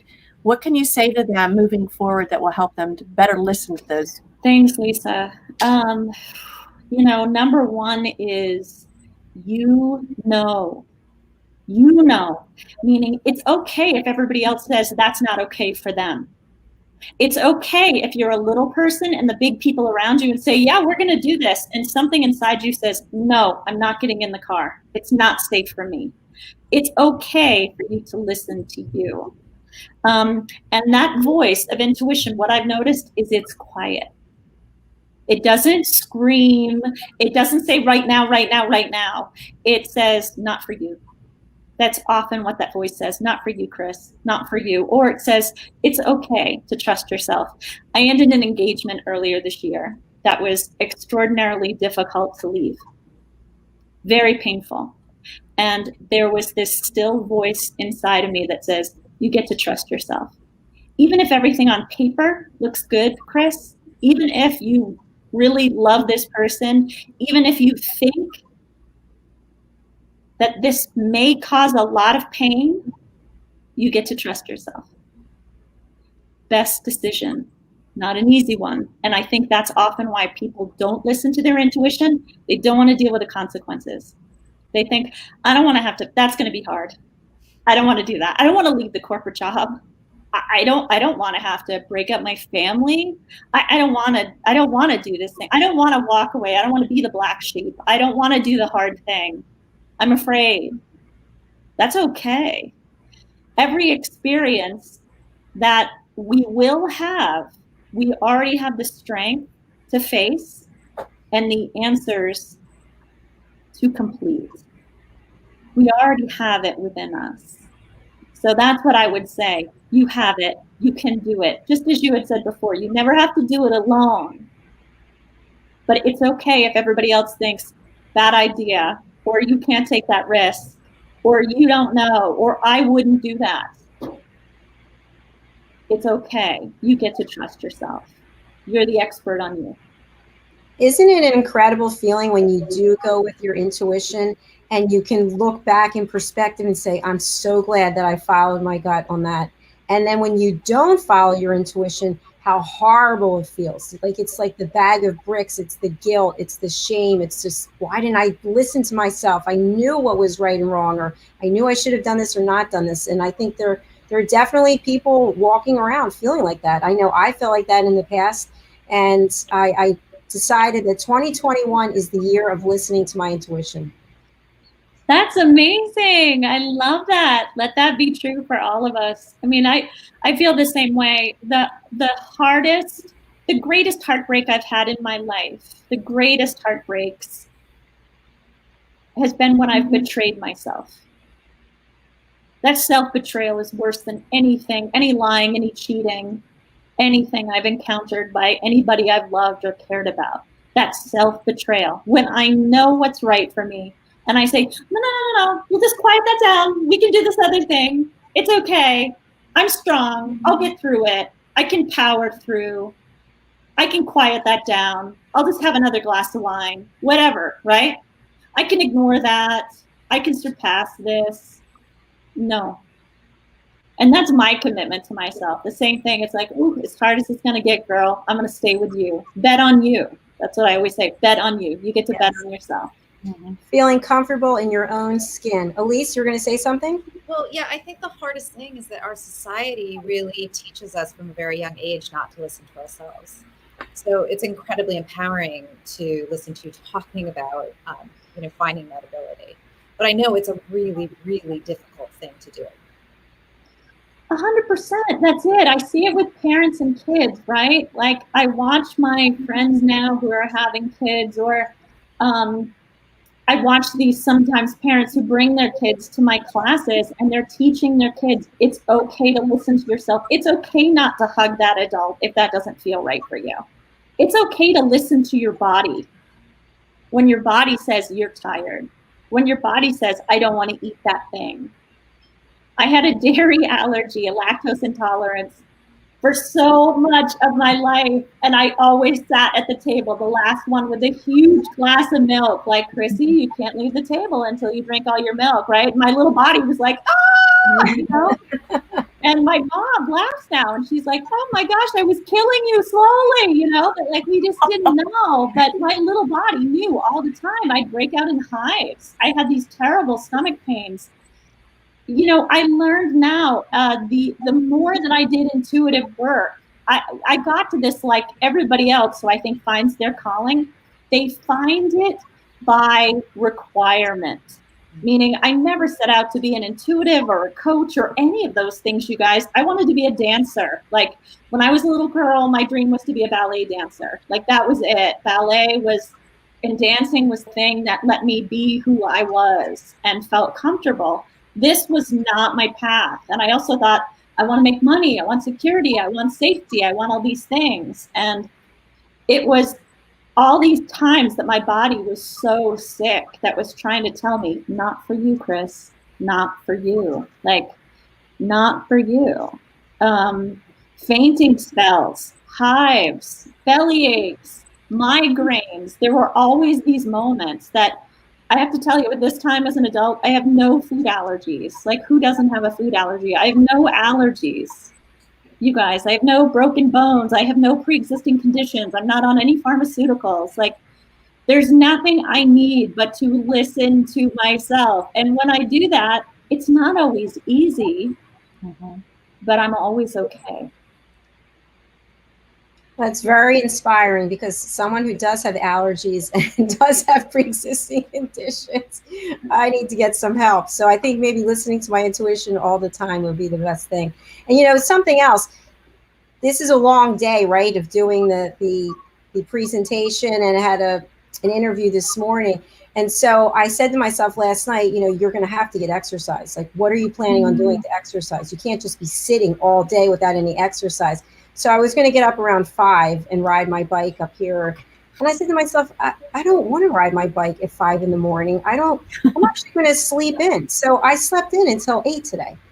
I listened to my intuition and I feel pretty good about it. And you know what I think about too? Now I have kids who went to college, and Uber, the thought of them getting into a car with somebody who they didn't know drove me up a wall. So I would say to them, look, if I don't care if you paid it, I don't care. Just lose the fare. But if you get a funky feeling that something doesn't feel right or whatever, do not get in that vehicle, because then you're at the mercy of another driver. They're like, oh, Mom, you're an alarmist. How I know? Yeah, I'm an alarmist until something happens. But I mean, from an intuition, I remember being a kid. I was taking art lessons, and there was an instructor there who I just didn't like her. I was 13. And I remember coming home from school one day, my mom said, how did you know? She'd been arrested for child abuse. So I had no information about her, just that something felt off. So, when you learn through early in life, you tend to understand, especially if you heeded it, that it's effective. But I think it's really important to let people know that, your gut, it's a sensory experience. You have to pay, even if the cues are subtle, they're there, right? Always, 100%. And listen, let your body talk to you. I mean, that's where I say dance helped to save my life, because my body was talking really loud and really pointing me in different directions. And it was the opportunity to kind of I call dance a language. It was the opportunity to express myself and to listen to where I was kind of headed, that felt empowering and allowed me to trust myself. When, again, other people were like, no, that's not happening. I mean, just as you said, victims of abuse will often have heard throughout their life, no, I don't see that. No, that's not what's happening here. That's not what's happening here. Even well-meaning right? Well-meaning adults will say, no, daddy's fine. Daddy's fine. Daddy's not sick. Daddy's not drunk. Daddy's not this. Everything's fine, right? And it's like the child walks away with this idea of, oh, I can't trust myself then. I sense something's wrong, but this big person is telling me everything's okay, so I really can't trust myself. I know. We get to learn. This is a great conversation. Our next guest is actually here, so we're going to take a break. I want to thank you, Chris, for being here today. It's been wonderful getting to know you and the work that you're doing, and I hope that people will reach out to you. Your contact information again. Yeah, contact information. You can find me on joyconnector.com, or you can email me at thejoyconnector@gmail.com. You can find me on Instagram or YouTube on Joy Connector, or YouTube and Chris McClellan, and all my videos and info are there. I hope to see you guys in the new year.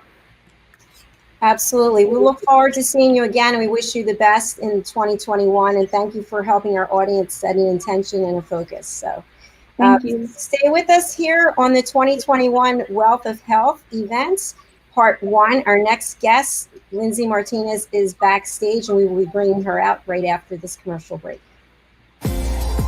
There are 7.7 billion people on Earth today. 40% of these people are under the age of 25. Young adults are the most fertile mission field in the world today. In Scripture, we see Jesus pouring his life into 12 young adults who he equipped to change the world and all of history.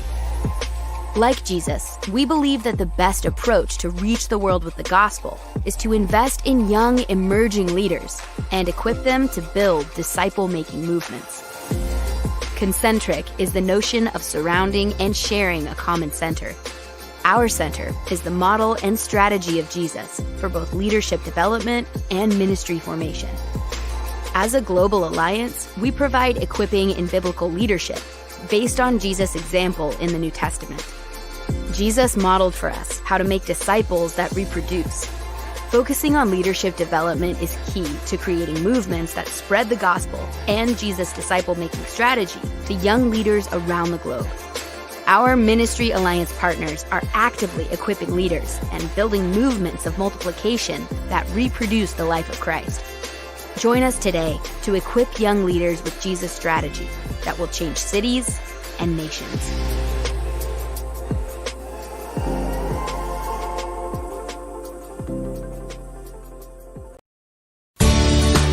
Academy Sedan and Limo is a full-service transportation company serving the Philadelphia metropolitan area with full knowledge of the New York City, Baltimore, and Washington, D.C. areas. We pride ourselves on being the most dependable, conscientious company in the industry. Our always on-time service and dependable pricing make us the company to call for any event or occasion. Our vehicles can accommodate any size party for any occasion. Our vehicles range from four-door sedans to SUVs to minivans to limo buses to full-size tour buses and can accommodate groups of 2 to 100.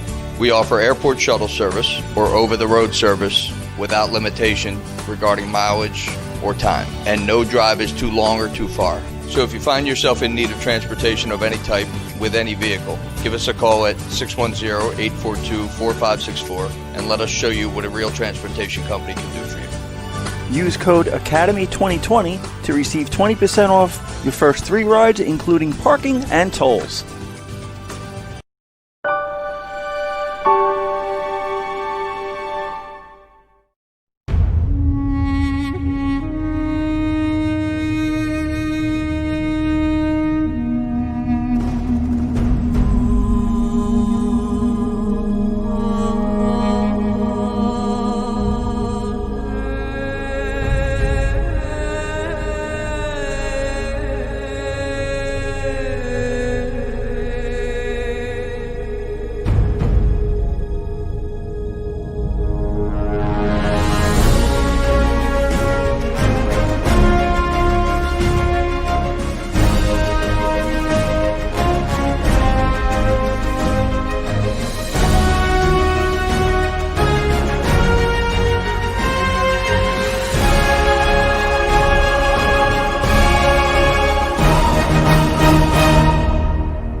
Stations are tuned in too. You're listening to Business Talk Radio, where we take business to the next level.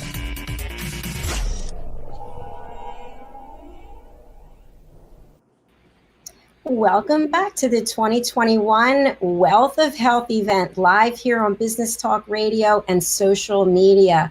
I am here with my co-host Elise, Lisa, and our special guest, Linzi Martinez. Linzi, welcome to the program.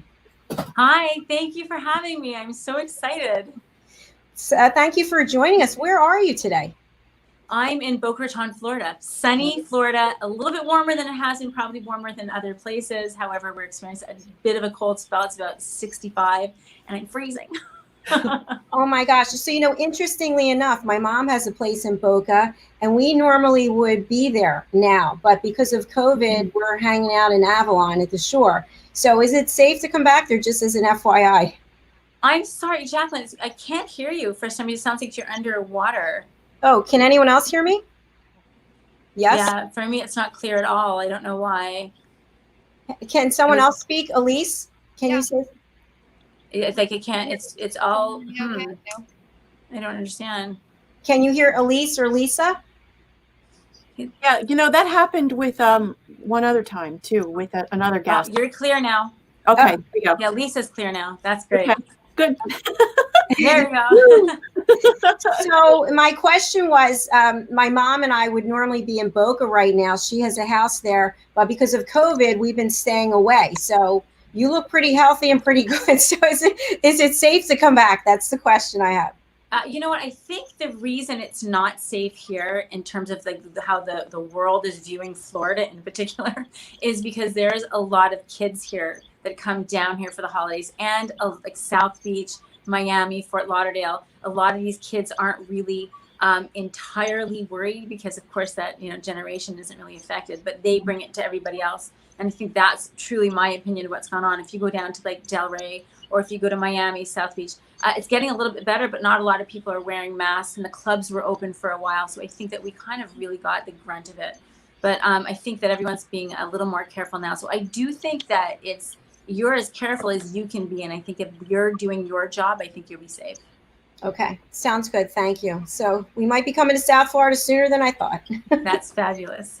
So Linzi, before we spotlight you, we have a clip that you sent in and a BOF opener, correct? Yes. Okay. Let's play that. See what you have to say.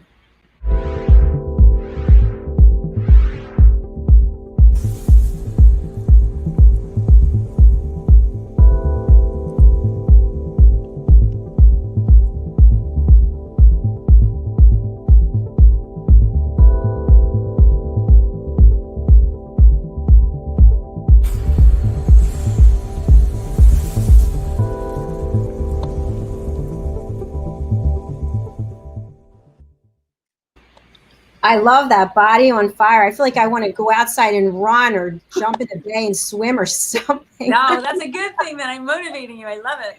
Yes, absolutely. So I'm going to turn the floor over to you for you to give us how to set a focus and intention and share your journey and what you're doing.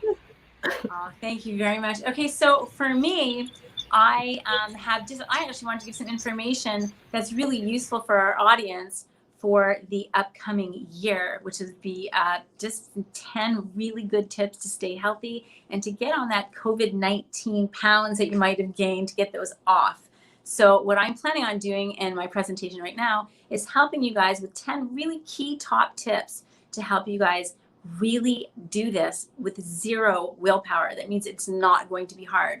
So I'm gonna start right away. The number one thing that you have to do, okay, well, actually there's 10, so they're all equally valuable except for the last one, which I'll share with you at the end, is you have to drink more water. This is such a common one everyone thinks. But the reason you have to drink more water, yes, health, but because if you're trying to cut calories and to actually lose a little bit of weight, the reason you want to drink more water is because water is often, or thirst is often masked by hunger. So let's say it again, thirst is often masked by hunger. More than 95% of us are walking around dehydrated, chronically dehydrated. That means if you live in New Jersey, if you live in New Zealand, or if you live in Florida, even though it's really hot here and cold somewhere else, most of us are chronically dehydrated. So if your body's getting water from food, it's gonna crave food when all you really need is a glass of water. So how do you remedy that? Before you go to a restaurant, have 5 ounces of water. Before you give into a major craving, have 5 ounces or 6 ounces of water, and you will have a caloric intake that's almost cut in half for some people because they're that dehydrated.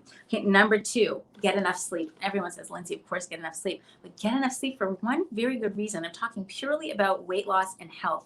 Okay, of course, much of your repair is done while you're sleeping. However, really, really important for weight loss, if you don't get enough sleep and say you're making yourself stay up at night, your body's going to crave very simple carbohydrates in order for it to keep going. Your body wants to go to sleep. And if you don't give your body what it needs, which is the sleep, your body's gonna say, okay, give me instant gas. Instant gas happens to be your cakes, your cookies, your pure yuck foods that you've really been avoiding all day, and you probably did really well until you start munching at night. And the reason you're munching at night is because your body's tired and craving something that doesn't have to break down. It's innate. That's what your body does. So it's really, really important. If you get enough sleep, you actually will cut down again your caloric intake, and especially the caloric intake from those refined carbohydrates that we don't want. That's packs it on, and especially at night. Okay, number 3. Okay, this is a golden rule. Never bring it home. People make a very big mistake to bring food home that they're going to eat that they shouldn't be eating. For example, if you go out to dinner and have a piece of cake, which is no problem, and I'll talk about that last, and then you say, you know, we didn't finish it all, let's bring it home. Or your leftovers, and they're kind of yucky leftovers, and you bring them home. Or somebody bakes cookies and you're having them and you take the rest home. None of it should come in your house, people. Don't bring it home, even for your kids. Your kids need, especially, Linzi, I have little kids, so I have to have junk in your house. No, you don't. As much as you don't need it is as much as they don't need it for other reasons, but for really good reasons, which is a whole other topic. Okay, so don't bring it home. Have it when you're out, but not in your house. Okay, now number 5, get satiated on a cellular level. What does that mean? That means get your body the nutrients that it actually needs to function and be in homeostasis. Why? Because then you don't crave. If you are having foods that have the nutrients that your body needs to function, it won't crave. For example, there are a lot of foods that are fortified with vitamins. You'll see the fortified vitamins, right? If your body needs vitamin C and you're not giving it vitamin C, your body is going to create a craving for something that it's been getting vitamin C from. For example, if you're having Fruit Loops, if you're having something like Fruit Loops or a fruit flavored cereal, your body's gonna start craving things that it's pulling the vitamin C from, rather than getting it from a really good source, like an orange or like a supplementation if you don't have anything good around. But you want to make sure that you're satiated at a cellular level. A lot of cold pressed juices are really good for that. You're going to get all the nutrients you need, and you're going to find again that your calories are going to be so much more less over the course of the week, because you won't be craving. Your body will be getting what it needs on a nutrient level. Okay, number 6, apple cider vinegar. Guys, this is something that gets old school maybe for some people. Some people say, what? Apple cider vinegar? And also with some products out right now that are very popular. This works. This is an ancient Chinese secret, for all I know. This is a secret that has been for years, since I was young, that people kind of got off the bandwagon and then they got back on. Apple cider vinegar is amazing for weight loss. It's amazing for your health. If you have stiff joints in the morning, just on a side note rather than weight, if you have stiff joints in the morning, it helps mobilize the calcium that leads to almost like a moving or arthritic feeling that when you wake up, you kind of feel like achy and then it goes away. Sometimes it's in your hands, sometimes it's in your feet, maybe in your knees, whatever. Apple cider vinegar will help get rid of that. It also helps with heartburn, believe it or not, because even though it's acid, heartburn is caused from something else. But we won't get into that one. But I'm just telling you, it's really good for stabilizing your glucose and extraordinarily helpful for weight loss. And most importantly, it's really, really good for your health. Okay, going on to my last few ones. Okay, I want you to find something, and this is for your mind, which also really helps with weight loss because you stay occupied. I want you to find something that you love to do with exercise. It's not, okay, oh gosh, I have to go to the gym, especially now, even post-pandemic, a lot of people are probably not going to want to go back to the gym for a while. You want to find something that you love. It could be pole dancing. It could be outside running. It could be swimming, whatever it is. It doesn't always have to be at the gym, grinding away. And you can find a lot of these things online. My program's online. It's a little more serious for those of you who want to shred and whatnot, and it is fun. But for the most part, find something that you like, because what you like to do, you'll keep coming back. And if you are socializing right now, really important to do something with somebody that you love and enjoy being with you, that is equally as motivating you are, to hold each other accountable, number 1, and number 2, to enjoy it a little bit more with a friend. Okay, down to our last 3. Okay, this one is so wonderful if you can do this. You got to find a monthly plug-in. Now, this one is the mental one. Find something that you've never, ever done before. It could be simply lying on a beach, if you're near a beach, with a book, something you have not done in a very long time, or something you've actually really never done before, like jumping out of an airplane, for example, or eating some food that you've never tried. Something that switches things up and makes your life a little more interesting. Promise yourself once a month you're going to find something to do. I call it a monthly plug-in. That's really going to enhance your life and make you feel ridiculously alive. This is what does it. Sometimes people look back on their whole life and they say, or not even say in the past 10 years, and everything seems to be kind of one thing. They stay scheduled and they stay doing the same things with minor things here and there. If you schedule something that you've never done once a month, you're going to look back and say, oh, remember this. It makes life so much more just enjoyable, and it makes you feel ridiculously alive. Okay. The next one I want to say is do not set you up for failure. This is a big one coming into the new year. A lot of people have these New Year resolutions. They're saying, you know what, I'm going to lose weight this year. I'm going to be my goal weight, and I'm going to eat really well, and I'm going to exercise. And they say, I'm going to exercise every day. I'm never going to eat chocolate again. I'm not having any cakes or cookies or anything for the new year. And unfortunately, it just never seems to pan out. And what happens is as you move further and further away from the year, kind of look back on what you planned, and it makes you feel like a failure. And you should never feel like a failure, ever. You should feel nothing but confident and absolutely beautiful in every way. So don't set yourself up to feel bad. What do you need to do? Say, I'm going to exercise 3 days a week, maximum 3 days a week. And that way, if you get a 4th day in, pat yourself on the back and say, yeah, all right? That way, don't set yourself up with too much. And as far as eating is concerned, when you're eating, so I'm going to keep it clean and I'm going to occasionally have something. And that leads me to my number one absolute rule. If there's anything that you want to do this year, this is the one, especially for the women out there, okay? And I'm going to just set it up like this. I'm going to set it up like this. If you eat poorly most of the time, and occasionally you eat well. So say, for example, you eat terrible throughout the week, and then on Saturday and on Thursday, you have a salad. Does this salad do anything to make you lose weight or make you healthy? Absolutely nothing. What the greatest thing is the opposite is true, and that's very fortunate. And this is how I want you to live the rest of your life. Okay, if you eat well most of the time, and on a Saturday and a Wednesday you have a piece of cake, and the next on that Wednesday you have a piece of pizza, it does nothing. Also, nothing, absolutely nothing. So how does this translate into your life? Either you're going to diet, strict diet, or you're going to have a lifestyle. And what I'm talking about is a lifestyle, and this will change the way you look at food, and this will change the way you live your life, and you'll be not living to eat and not eating to live. And so you'll be eating to live and not living to eat. And it really changes and enhances your life. So if you're out with your friends and you've been dieting from Monday to Friday and you are fantastic staying on this, and your friends are at a hockey game, I'm Canadian, so I'm going to say hockey game, and they're having pizza and they're having Coke, and you're like, oh, I've been dieting, I've been depriving myself all week, and I'm desperate for this. And you say, you know what? I'm going to have this. It's Friday night. I'm just going to have it, and I'm going to start my diet again on Monday. And so what happens? You eat the pizza, probably have a little bit more than you normally would, knowing that you're going to eat on Monday, all clean again. And then over the weekend, knowing that you're going to be starving yourself again or just depriving yourself again of all the yummy foods that you like, you binge on everything you can. And then that cycle starts all over again. You give it up and you set yourself up for failure. Now let's take the same scenario with a lifestyle. You have a lifestyle going here, okay?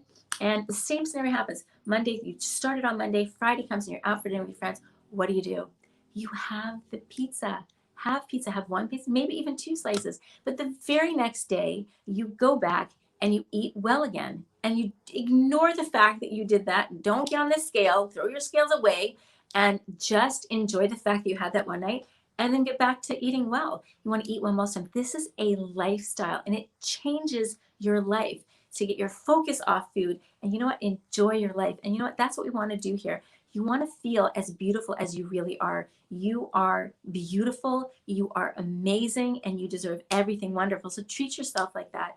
And you will reap the benefits. It's wonderful, and it's super easy. These tips are really easy. They require 0 willpower, and it's manageable, and you'll have a wonderful 2021.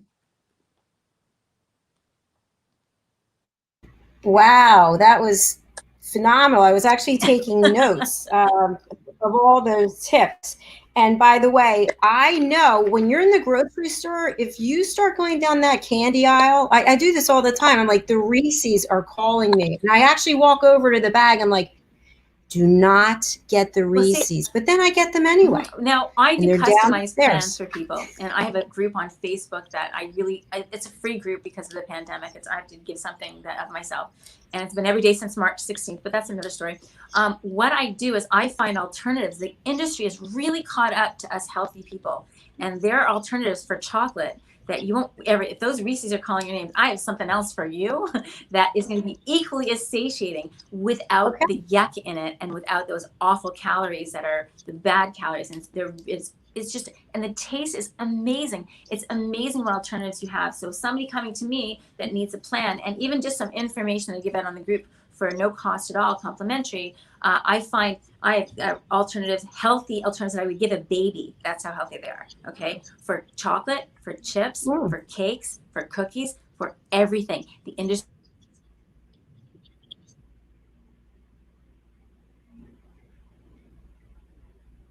to win it and stay with us now to give us good quality, healthy alternatives to our favorite foods. And you can live your whole life like this, and it's fabulous. I definitely want to know what they are. I definitely do. Yeah, I do too. What's the chocolate one? You want to know what they are? So you said now you all fizzled out again. Okay, there you are. Okay, so there's several bars, for example, the kind of like that, if you like chocolate, now these are not things you should have all the time. These are things that you should have when you're craving. There's something called a Built Bar, Built, and Built Bar, you're welcome for this little, I have nothing to do with them. And this tastes like finally, a real chocolate bar. There's Smart Cakes. Smart Cakes, hands down, are the greatest inventions. They're 38 calories. It tastes like a brownie or a cinnamon bun, whatever flavor you get. I have never in my life, they're moist. They've got a layer of sugar. They're sweetened with erythritol, which is a sugar alcohol. It tastes exactly like the real thing. No aftertaste, nothing. It's 38 calories and you can eat them both. And it's like, are you kidding me? Are you kidding me? Finally. And it's just crazy. There's chips out there. It's just insane. And I've done a lot of research. So anybody that comes to me and I do their plan, I give them a link to all of these things. I also have a store on Amazon. It's called Happy, Healthy, Stronger. You go in there and you can find all the healthy alternatives for licorice, for gummy bears, everything. I mean, these are crazy healthy, like okay to give a child. So I'm writing this down. Happy, Healthy, Stronger. On Amazon. Yeah. On Amazon. I also wanted to comment about apple cider vinegar because somebody told me about this and I actually bought a bottle of it and I was taking it and then I moved and I don't know what I did. So I'm going to get that. And then you mentioned about finding an activity that's something different. I tried pole dancing, by the way, when you said that. And by the way, that is pretty hard to do. Okay. Has anybody tried it? No, but a friend of mine did and she said it was brutal. She don't leave your skin on the bar. How do they do that? Okay, so I'm a TV producer also, and I produced 2 television shows, one 3-part TV series and one just was on NBC. And we had to go out. It was about women. It's called The Prime Time, about women, of the age 45 and up that have just taken on life and have a new lease and are just doing everything they should be doing. And part of that was going out and doing things we've never done before. We went swimming with bull sharks, just kind of stupid, but it was like crazy. And then we went pole dancing. If I could tell you, I'm an athlete. I train people for marathons. I'm a gymnast. I was a gymnast. I can't say I'm a gymnast at 50, right? So was a gymnast. So I'm fearless. I got on that pole. I'm like, are you kidding me? And my forearms for a week were on fire. This is an amazing workout. It is. And very difficult. You know what? Things that are difficult are welcome because you know what? It's not like you're doing a back bend or anything there while you're doing the split sort of, right? But it's a great way to get some crazy exercise, muscle work, right? And doing something totally silly and fun to good music. It's sexy. It's fun. Mine was not sexy. I was falling all over the place. But. Mine was not sexy, but I like the part where you crawl across the floor. And that was good for me too. So Linzi, tell us about your TV programs that you have. Okay, so there has been. They've already been up. Actually, they're still circling around. We got into the Toronto Film Festival and I didn't even know because it was COVID. I didn't even know we got accepted in there. So I'm from Toronto, so I was really proud about that. The first one I did, they're all health related. The first one is called Happy, Healthy, Stronger in 2018. And that was about 7 months of filming and about a year and a half of preparing. It's my first TV show. I went back to school for it. I went live every single day to gain an audience so that I can get sponsoring. And it was quite the most insane endeavor I've ever taken on. And we ended up filming it. NBC covered it and CBS covered it at my grand finale. What we did is we took 3 people from my community and it's very separate walks of life. And we pulled them in and I told 25 sponsors, one national sponsor, and they gave them $25,000 worth of stuff to get them happier, healthier, stronger. And I followed them through every single day on social media. And I had a camera crew following me. We got enough money, sponsorship, to follow with a camera crew as well. And by the end of it, we had a huge, like 300 or 400 person grand finale. And we had CBS there and it was just amazing. And they lost collectively, out of 60 something pounds collectively. One of them got off their diabetes medication. It was just ridiculous. I was hysterical the whole time. And then it was shown on Apple TV, Prime TV. It was over everything. And then we ran the film circuits. We won Best Documentary in Miami Film Festival last year. And we won Best Host. I hosted.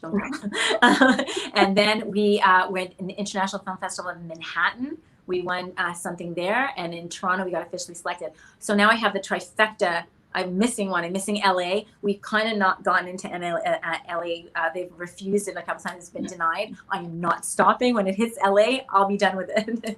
and then I filmed with one of my partners. So I took on a partner for the next one because it was brutal. It was brutal. And we filmed the next one called The Prime Time. And I'm 52, turning 53 soon. And for me, this was last year. For me, I started my career of filming and my career of brand ambassadoring, and I have a clothing line coming out, and I have all these programs coming out when I was in my late 40s. If I can do this, anyone can do this. There's no genius here. It's just a will and finding the way to do it. And I finally have enough confidence to do what I wanted to do when I was younger. I didn't have the confidence then. I really didn't. I was like, what if, oh, I don't know, what if I'm on TV? Oh, I don't know. I don't care anymore. I want to do what I want to do. I want to make a difference in this world. And I am beelining on a freight train to get it done. And it feels really good. For the first time, I'm confident enough. Now I have a little more time because I have 3 grown children. I have a little bit more money, disposable. And I'm being me for the first time in my life. And we wanted to share that. And my partner was the same. And we wanted to share that of how to do that and how to deal with all the hormones that happen and all these different things that happen as you're trying to be you, and all of a sudden you don't feel like you wake up in the morning, or I'm in a meeting and I'm sweating and dying and wanting to pass out with a hot flash. I mean, all these crazy things happen, and dealing with those things is kind of difficult as a woman, because sometimes you think, am I still beautiful? Am I still sexy? Am I still this? Or where's my confidence? It steals from you. And this show tells you there's no way we're letting that happen. And then we go on. And it starts off with a bunch of women saying how awful they feel and the true things that they're feeling, like the hot flashes or not feeling sexy anymore for their husbands. And then it ends with, oh my gosh, these same women finding the positives out of this. It's very empowering. It's very beautiful, and it made me very proud. And we've been officially selected at the film festival in Manhattan. It was amazing. I flew down there, and we did everything. Win anything but official selections are wonderful. And we're officially selecting in the Miami Film Festival right now. We're waiting on to see. We're up for Best Documentary again. So. My gosh! Yeah, congratulations! I'm figuring out right now. I've been there's 2 shows coming out right now. They're under. I don't know if they're coming out, so I'm crossing my fingers, and crossing my whole body. That I've been to do a Body on Fire, 2 Body on Fire shows. So, and that's my fitness and my nutrition. So, and cooking. So we'll see. And that's not me producing. I'm like, yes, that's fantastic. I feel like doing jumping jacks on this trampoline right now. I feel like telling the guests, listen, guys, I got to go. I got so much energy from Linzi. That's fabulous. Oh, that's nice. Thank you. Yes. Thank you so much for being here. I see we have 2 of our guests are backstage. So would love to interview you again on another show, Linzi. Thank you. Thank you for having me. It's a pleasure. And I'm so grateful to be here today. Thank you. Thank you. Take care of yourself. You too. Bye-bye. Bye. Wow, that was really amazing. She's so much energy and so many great tips. And by the way, I seriously, if you've never tried pole dancing, I seriously suggest that you try it. There's no judgment about it. It is a really hard workout. I mean, trying to get your skin on that pole, it's like, I think of Jennifer Lopez and those 8-inch heeled shoes she was wearing in that movie. I'm like, I don't know how she does it, but let's bring on our next guest who's been patiently waiting. She got here early, and she is a phenomenal person. I met her through something called Lunch Club. Her name is Cinda Roffman, and she is a beautiful person inside and out. Cinda, welcome to the program. Thank you. Thank you, Dr. Jacalyn. So nice to see you. I want to introduce you to Elise and to Lisa. Hi, Cinda. Nice to meet you. Yes, I think you guys might have met on the pre-planning show, no? Maybe? No, okay. Maybe. So Cinda, tell us about you. Where are you today? How are you feeling? I am in Agoura Hills, California, just north of Los Angeles. And we had 24 hours of rain yesterday. Oh my. Which in California is like a minor miracle. Yeah. So that was kind of fun. But today it's beautiful and sunny and probably 60 something. So things are great here. That's wonderful. Now, Cinda, are you getting out or are you staying in? I'm definitely staying in. Have you been in for a long time? Yep. Yeah. Yep. I hear you. I've been to the market twice since March. Since March. Wow. Well, it's great because we have all these wonderful services now that can help us with food and, any supplies we need. So we're just being safe. That's smart. I'm doing the same thing. Well, thank you for joining our program. I want to give you the floor and you can do your presentation. We'll be here watching and then we'll rejoin with you after you're done. How's that sound? That sounds perfect. Thank you, Jacalyn. Okay, thank you. Did you set some important goals for 2020 that may have been disrupted, derailed, or blocked by pandemic events beyond your control? I know I did. The good news is that 2021 is here, and on a personal level, we now get to start over again. The energy that comes with the new year is a perfect time to set clear new intentions for our wealth, health, and personal relationships, and learn some new ways to achieve those goals. Today, I'm going to share with you a new hypnotherapy-based 3-step process that you can use now and throughout the year to help you set and achieve the goals you desire. Step 1 is about determining the goals for 2021 and then translating those goals into a vision board and affirmations in steps 2 and 3. So first, let's do a quick exercise to help you get in touch with what goals you might have for 2021. Focus on what you want, not how you will get there. Get in a comfortable position, feet flat on the floor if possible, legs and arms not crossed. Close your eyes unless you are driving. I want you to imagine a beautiful white light starting from the top of your head and flowing down through your whole body, relaxing each part as it slowly moves down from your head, over your forehead, down your eyes and your face, into your neck, and out through your arms, all the way down to your fingertips.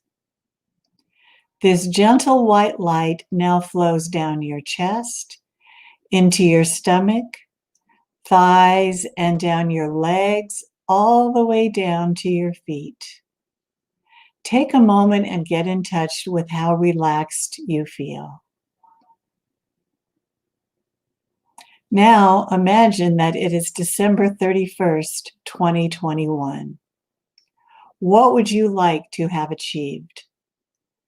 Take a look at a couple of areas in your life that could use improvement.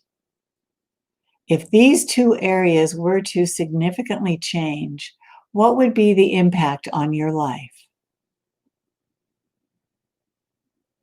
Now open your eyes, take a deep breath, and remember those 2 areas that you would like to change. Maybe even take a moment and jot down what your goals are in those areas.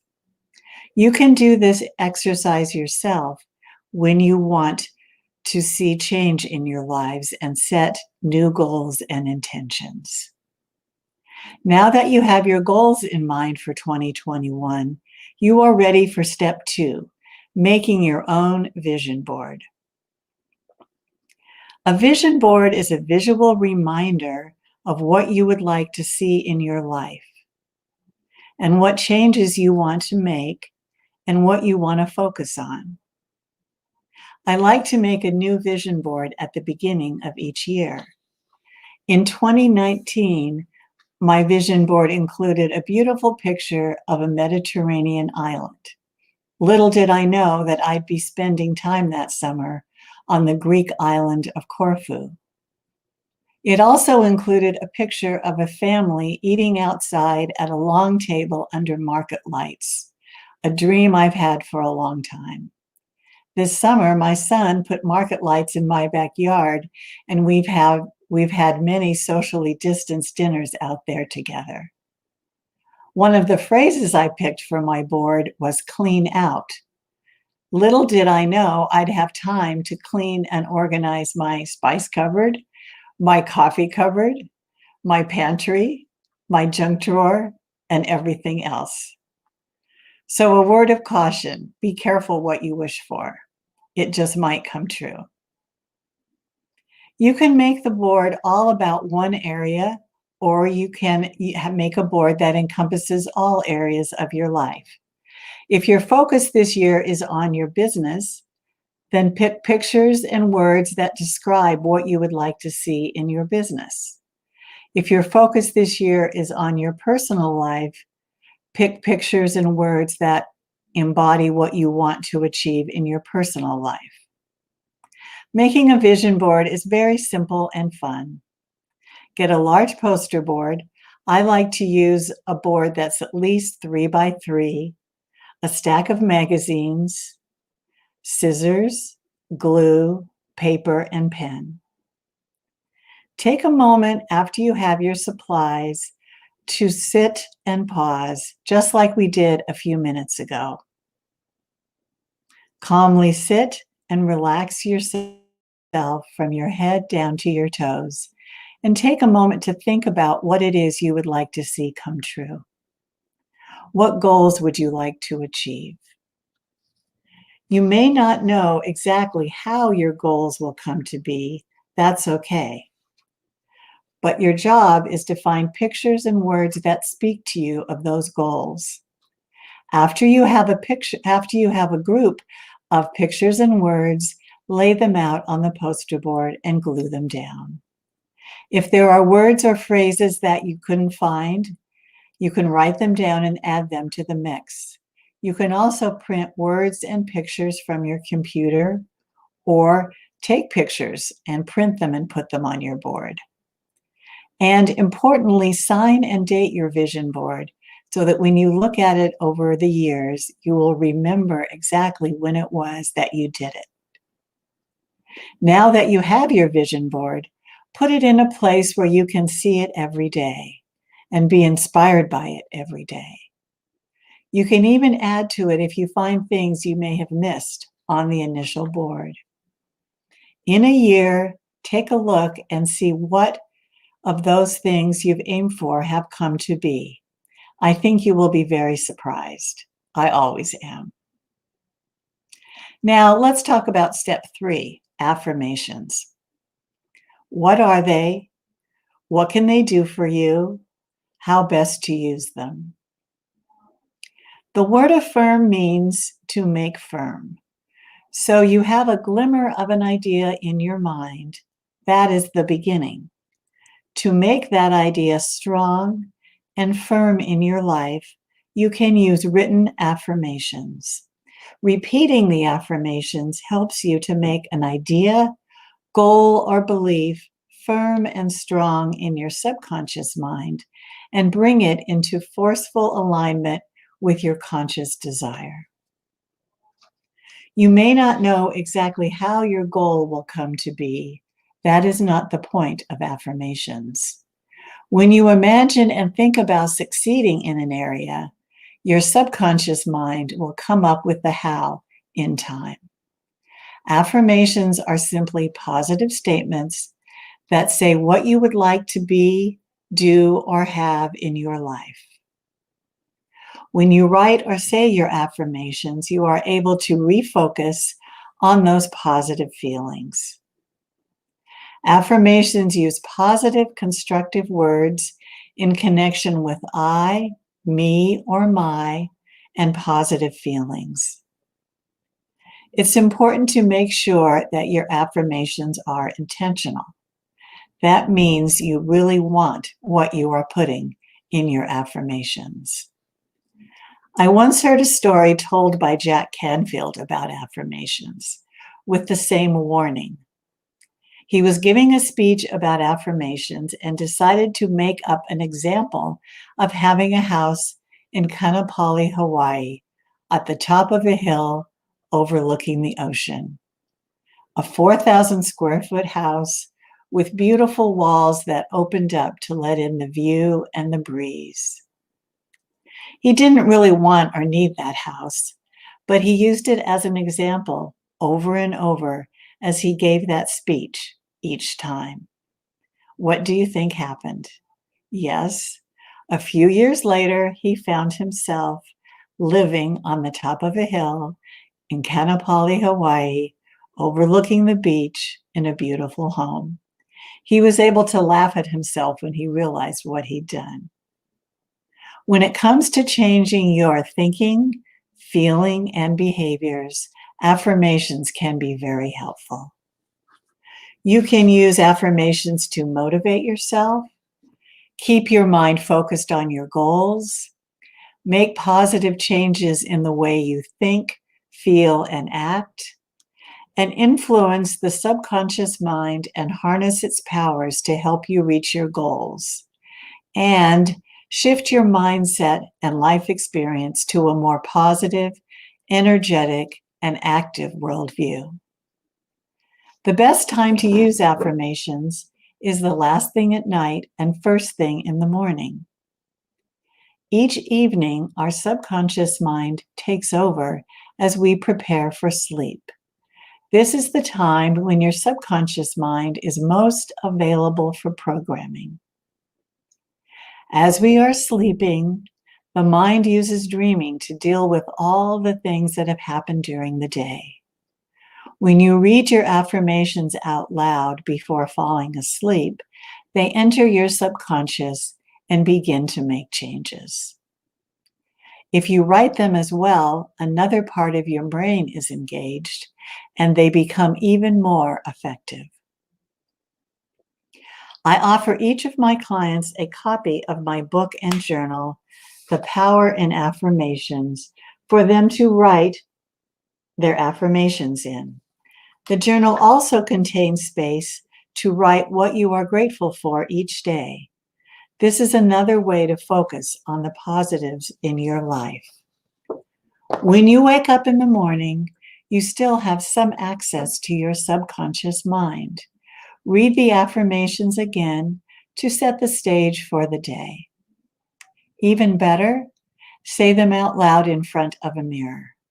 How can you have a bad day when you say out loud every morning, I am powerful, I am successful, I am a winner, and feel that truth in your mind, muscles, and heart. I encourage my clients to focus each day on one of their personal affirmations. Make that affirmations your mantra for that day. You can pick one at random or one that may have something to do with what you're doing that day. How do I know so much about affirmations? I'm an online hypnotherapist, and I use affirmations every day with my clients.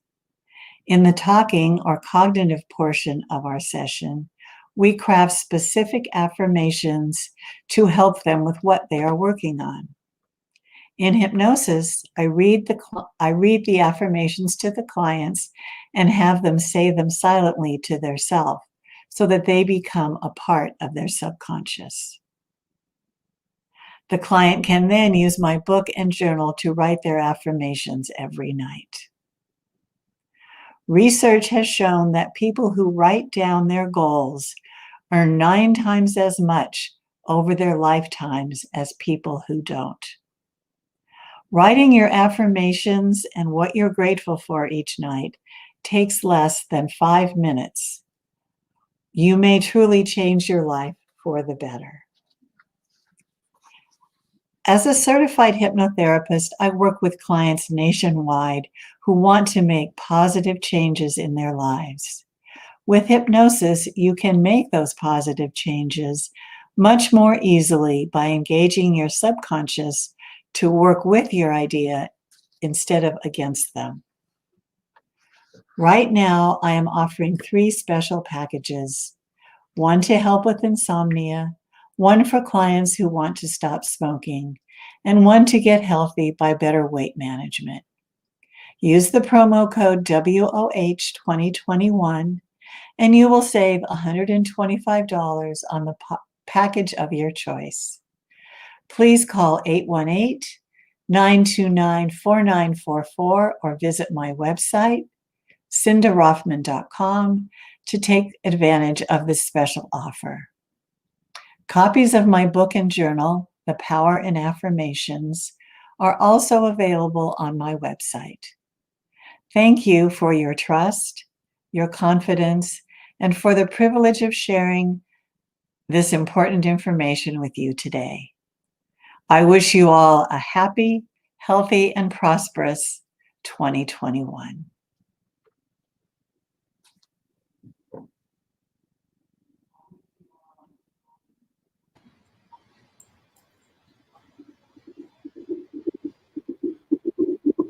Well, it might be nice if I took myself off mute.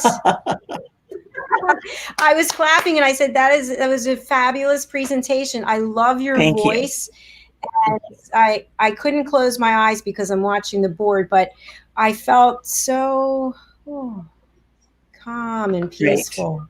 So you did a really good presentation, a lot of great information there. And I love the fact that you're offering these packages. Can Sure. you share with us again what they are? I have one package for insomnia, because as Linzi said a minute ago, sleep is so important in so many different areas of our life. And I find that so many of my clients, that's really a difficult problem for them. So a package for insomnia, and for people who want to stop smoking. The beginning of the year is a great time to make a change like that. And a package for people who want to focus on better weight management. So that's 3 sessions on one of those 3 areas. And with the promo code WOH2021, they will get a savings of $125. Very nice. I really appreciate you doing that, Cinda. So folks out there watching, apparently there's some kind of problem on LinkedIn, by the way. I got some message that they're having difficulty. But for those of you out there watching or those of you listening, please reach out to Cinda. She will help you with weight loss, with insomnia, and smoking cessation. Is that the right word? Cessation. Yeah. That's a tricky one. So thank you again. So I want to open it up. I know my co-hosts may have to leave soon, but Elise, Lisa, any comments that you have for Cinda? I've heard that Jack Canfield story. I've seen him, and I remember him telling he still marvels at the story that it occurred. Yeah. Right? Yeah. I love that he was able to laugh at himself. Maybe we should all get a house in Hawaii with our affirmations. Yeah, beautiful. Well, Cinda, it's been an absolute pleasure having you on the show. Again, you gave so much relevant information. Here we have a comment from My Health Studio. Great information, Cinda. Absolutely. Very, very well presented. Sorry, I just wanted to say thank you so much for walking us through that exercise. I think it's hard for at times to come up with affirmations, and that made it very clear. Yes, it definitely did. And you're welcome to stick around and watch the rest of the show or interact with us. It's up to you. Oh, I've been watching all day. It's awesome. Oh, that's so wonderful. Thank you. I really appreciate that. And I saw you were watching this morning, I think, too. Right. Yes, with Mildred Muhammad. That was really terrific. So thank you for that. We're going to welcome our next guest. Diann is a friend of mine. It's crazy in this time how you meet people. Everybody on here, by the way, I've met during the pandemic, which is really tremendous. Let's bring her on. Diann Floyd. She is truly a wonderful, beautiful person, and she's very gifted. She's an international children's book author, and she's very accomplished. I got the books today, Dee. Thank you so much. Yay! I got all of her books signed. She sent them to me. I really appreciate that. And of course, Cinda, you had sent me your book also, which I love. So thank you for you doing that too. Diann, how are you today? You've been traveling a lot. You've had a lot going on in your family. Yes, that's right. But I'm having a great day. It's a sunny day in Texas. So yay. Yay. And I also had the pleasure of meeting your daughter virtually, and she's going to be a guest on a future show. She's really terrific too. So you've got a special presentation for us today. It's going to be the first time anyone's done this on the program, or really at all, I think, on any of my programs. I'm excited about it. Thanks for having me. Yes, I'm excited too. Before we start, I want to play your clip. We played this earlier. So let's start off with a clip, and then we'll turn the program over to you. Great. All right, here we go. Thanks. Looking for children's books to embrace the imagination, to inspire your kids to be the best they can be and to love themselves, look no further. Children's author DiannFloydBoehm.com. You'll find the books right there and on Amazon and local stores.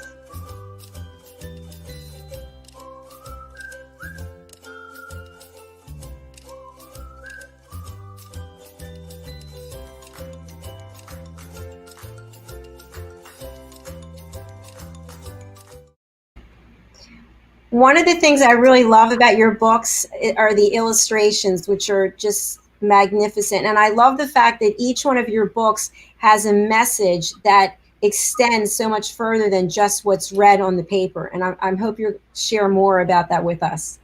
Absolutely, and I'm glad, because that's what I want, is to inspire. So that's what my children's books are about. And I've been listening to everyone since 2 o'clock. And so I just love every single message everyone has. And I can relate. And I've learned so much from your guests, by the way.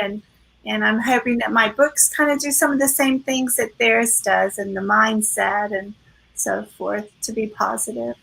Absolutely. And I think that's a really strong message, that you can purchase these books, and not just for children, they're actually meaningful for adults. So with that being said, I'm going to give you the floor. I do want to say hello to Ashley Owens. She's in the house. We've been running her ad, which we love so much, and we'll have you out here a little bit later. All right, Diann, take it away. All right. Hello, everyone. I'm so happy to be here. Sorry, I'm putting me up there. No, that's okay. Well, anyway, everyone, I'm so happy to be here. And thank you, Dr. Jacalyn, for having me. What a great way to welcome in the new year and get mentally ready for it. And one of the things I would like to do is to share with your listeners how children's books are for adults too. Just because it says children's books doesn't mean we can't read them. I always believe, and especially my kiddos, they're all grown up, that at Christmas time, they always get one gift from Santa, and it's a toy. And it's because I want them to keep that magical kid inside of them. And reading a children's book, it gives us a chance to put those rose-colored glasses back on. And for those who never thought that they ever wore rose-colored glasses, or like, yeah, not me, I want you to rediscover them, because it's this moment when you just see the world in a happy place, and how nice it is and important it is today in this time to just be calm, relax, and go to a happy place with your rose-colored glasses. So the intention I would love for your listeners to do, and even your presenters, is to think about once a month, at least read one children's book and see the transformation, the nostalgia, and the tranquility that it can bring about you. So think about it. And if you put in the chat box, or email Dr. Jacalyn, or email me at DiannFloydBoehm.com, I would love to hear children's books that impacted your life, because that's important. I want you to recall that. I want you to think, how did those books make you feel? What made you want to reread that book when you were a kiddo over and over again? And just maybe by reading it as an adult, you'll get that happy moment back in your life and read it at a different level and feel good inside. And we all need to feel good inside. So I want to share with you a couple of books. So for example, The Littlest Angel. My mama used to read that to me when we were little, and I loved that story. So how did it make me feel? Well, I was kind of sad, and then I was like, oh, interested. And then, oh my gosh, if you haven't read this story, you must read it, because of what happens at the very end. I don't want to give it away, but if you have read it or you haven't, there's something magical that's going to happen in that story, and you're just going to love it. I love that story so much. I have the original copy from when I was a kid. I have the copy I bought for my children, and then I just purchased a new one this holiday season because the illustrations were magnificent. And as you're thinking of books that might have impacted you, do you remember Hansel and Gretel? Whoa. Come, my children. Would you like some candy? Well, come inside. And of course, the little kids come inside, and then they find out they're in a horrible spot. And how did that make you feel? You were like, oh, my mother would read it and add all those different voices.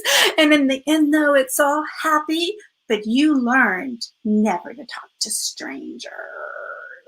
Well, how does that help you as an adult? It just makes you feel good, and you have some wonderful memories of when that story was read to you.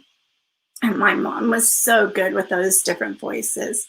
So I'm hoping you're thinking of some stories that impacted you. Another one was Pat the Bunny. When the kids, I'd get such a good feeling of when they would touch the little furry bunny. Or when I read the Bobbsey Twins, I was so proud of myself because I was reading chapter books for the first time. I was such a big girl. And then for my kiddos, there's a book that a lot of people don't know about, but it's a really fun book called Daisy the Cow. And Daisy goes out on these experiences, but in the end, she discovers there's no place better than home. And that's just a lovely story. And sometimes when we're at work and we turning in that driveway and being home, we feel so much better. Or going up the elevator to our apartment, however it is that you access your home, and that tranquility, that's how Daisy the Cow felt. And so I think you would enjoy reading that book too. What's important is to remember how it made you feel. So I read an article from The Guardian, and they call this feeling that you get when you read a book emotional autobiographies. And so how exciting it is that there's, quote, a name for it, emotional autobiographies, where you're transported back to those happy moments. And I love those happy moments of hearing my mama read to me. I was just telling her about it just the other day as I was preparing for all of this. And of course, it made her smile and brought back memories for her. It dawned on me just right now that when I would read to my kiddos, I felt so good. Not just because I was putting them to bed, but I just realized I felt so good because it put me in a happy place. And that's what I want. When you read a children's book as an adult, I want you to have that happy place, that moment where you just have calmness and your whole body is just calm, and your heart and your mind and your soul, because we need that. We need a moment to just relax. You know, when we're kiddos, our imagination can just flourish. Whatever you want to be when you grow up. And some people go, oh, I think I'll be a farmer. And then in time they go, oh, I think I'll be a fireman. I'm going to be a nurse. I'm going to be an explorer. And you're just thinking of everything possible. But then as we enter the workforce, and then we're trying to climb the corporate ladder, and we have to do this, and we have to pay our bills, and we have to do that, we get so bogged down and so stressed that we forget to imagine. And it's so important to imagine. And when you read a children's book, all of a sudden, imagination starts coming back, and there's this calmness that comes over you. Which brings me to, there's a book also that I love called, my son loved it as well. I read it over and over and over again. And it's called Alexander and the Terrible, Horrible, No Good, Very Bad Day. Oh my gosh, what a fun story. I think kids love it because they love saying the title. But what I also love about that story is that it tells us that not every day is a perfect day. And you think, okay, what happened to those rose-colored glasses? But in the end, it reminds you that even as adults, when we have that terrible, horrible, no good, very bad day, that in the end, the rose-colored glasses do come back because there's always a new day and you're ready to tackle it. And I love that story. So I hope that I'm inspiring you and thinking about having you think about books that you truly enjoyed. Now, there's another story that I want to share with you. And Hank the hound dog, or the cow dog, actually, he's really great and very popular around the world. And another book that's really popular around the world is Horrid Henry. I don't care what country I'm in, those kids just flock to that story. And as adults, you can enjoy that too, because Horrid Henry just creates all this havoc, but there's characters in that story that you can relate most likely to people in the office. And so when you walked by them like, yeah, you can now think of this one character in the book and your brain will just not go nuts and you'll stay calm inside and you'll be thinking of that character and you'll just be laughing and smiling inside as you pass them and not have them ruin your day. And that's another great reason to have children's books in your life. Embracing children's books is incredible. And that's one reason I love to write them. The impact they make on our lives. And you're rediscovering that now, because if you wrote down or you're mentally thinking of some children's books, they had an impact on you and it made you want to reread them. And when I write a book, that's what I want. I want people to go, oh, I couldn't put that down. I wanted to reread that, or, oh my gosh, the artwork, whatever it is. But we also call that layering, because we read the book at one level. The child is going to hear it at this level, and we might read it at this level, and grandma and grandpa might read it at that level because of life experiences. And that's layering. And you know you've really succeeded when you've done that. Also, children's books are designed to be reread over and over and over again. And so why not do that? You know, I find it really interesting that coloring books have come back and become popular. And I had to laugh when I started seeing them show up, that they were like adult coloring books. But for me, I still want to use children's coloring books. I like they're big, I can finish it, I can let my mind relax. And some of the, if I find a coloring book like Tom and Jerry, then it's, again, taking you back in time. And music does the same thing. So that's why that emotional autobiography is important to me, to have that new terminology. I mean, just think about it. In music, when you hear a song on the radio, it transports you back maybe to a time, to a dance with a certain someone, or maybe it was sixth grade, to your very first dance, and you're so dorky looking, nobody wants to dance with you. But you remember that very first dance and you felt so grown up because you were in sixth grade and you were at a dance, because it never happened in elementary school. Or if I hear the song Johnny Angel, Johnny Angel, how I love him.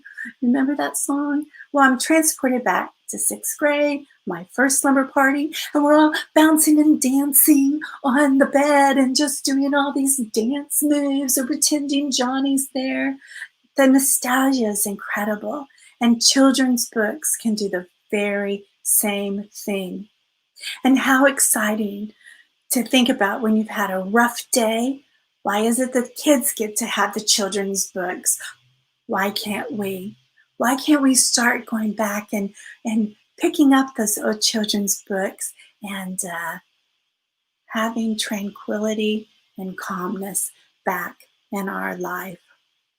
Rose-colored glasses are sometimes very good to wear, just to have calmness and to rediscover that moment when you knew who you wanted to be, what you wanted to be, and you could do it. Oh, which brings me to a very important book, The Little Engine That Could. You know, when you have those days where I'm so sick of this, I can't stand it, or you're like, I can't do it, I'm not going to be able to do it. But then you read this simple, simple story about the little engine that could, and he never gave up. And he did it, or she did it. And then all of a sudden, your spirit goes, I can too. And you do it. How exciting is that? So my children's books are all about that layering, hopefully about ways that you can love yourself. Some of the books are about faith, hope, and love and joy. Books not to be kind to each other, even if they're a little different, but to inspire you.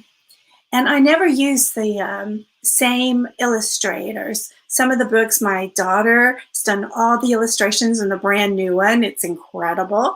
And that's my youngest daughter, Catherine Boehm, who's now teaching at SCAD University. And then she helped me. We co-illustrated a book, was fun. And then another one, a friend from Sri Lanka. Because for me, I think that every book, I want to have a different feel and look to it. And I also want to give opportunities for other people to embrace the story and let it come alive with their own artwork. And so I'm excited about being able to open doors like that. I just see magic in children's books, and I hope that you can discover the magic through my children's books and other children's books as well. And on that note, I hope you've remembered some wonderful books in your own life, and you want to step back and go for that intention and read at least one children's book a month. And email Dr. Jacalyn or myself. And Dr. Jacalyn, I have a list of books that I can give you for your listeners, and they can email me or contact you, and I'll send you that list. I think you'll find it fun. So everybody, I hope you have a happy, blessed new year. I hope that your heart is filled with love as you grow into a healthier, stronger you. And Dr. Jacalyn, what you're doing today and on your next presentation for the new year, you're helping everyone be that, to grow in love and to be a healthier, stronger person. So thank you for today. Well, thank you, Diann. That was really beautiful. And you're sitting in front of your story garden wall, which you can tell you are an expert at telling stories. So that was really quite beautiful. Thank you. I'm going to unmute my co-hosts. I think they have themselves muted to find out if they have any questions for you. Lisa or Elise, any questions? No, I don't have a question, but when Cinda was on, I felt so soothed. And Elise, when you did your meditation thing, I just so relaxed. And I just want to go play now. I'm checked out, I mean, it was just so sweet. Oh, thank you. Which is as it should be, right? Right. Yeah. Absolutely beautiful. Diann, I did run the banner of where people can contact you, your website. Any other information that you want to provide? Sure. For all your listeners, just know if you get all the way through the month of January, 10% off, you can email me and tell me that you listened to this show. And you can order, if you want to order any books, 10% off, and you'll receive a signed copy, and I'll personally email it myself, or mail it, I should say. And then for any of your listeners that happen to write any chat to you, if they want to let me know that they, or if you want to let me know that they were listening and have some thoughts, the first 10 people receive a signed copy of one of my books, and I'll mail it to them. So there it is, folks. If you get active on social media, you put some comments in the chat, Diann, and also sign up for your newsletter. That's a great option to do. Yes. The first 10 people, Diann will send you a signed copy of one of her books. So that's fantastic. Thank you so much for that, Diann. You're welcome. And we're going to welcome our next guest. Diann, you're welcome to stay around. I also want to thank my co-hosts who have been here since 2 o'clock. I really appreciate it. It's phenomenal. So thank you so much. Without further ado, we're going to welcome the lovely Ashley Owens, who is an incredible person. She is the reason that I got started in all of this. So welcome to the program, Ashley. Hey, Dr. Jacalyn, how are you? Good. So good to see you. You have boundless energy, which I love about you, and you're helping so many people. She is the networking concierge. Yeah. I mean, it's been a pandemic since we've seen each other. So, just winging it. I feel like my energy is bottled up until the end of this year because I've had to put it somewhere. It's not going into anything else. Yes. So into this one presentation.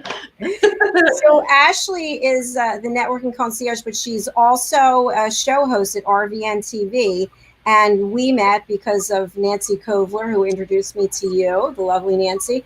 And so I interviewed on Ashley's show, Connect to Success. And so then she became my business coach, and she's helped me immeasurably in so many ways. She actually went up to New York to Business Talk Radio TV for an interview there with me. So that was really great.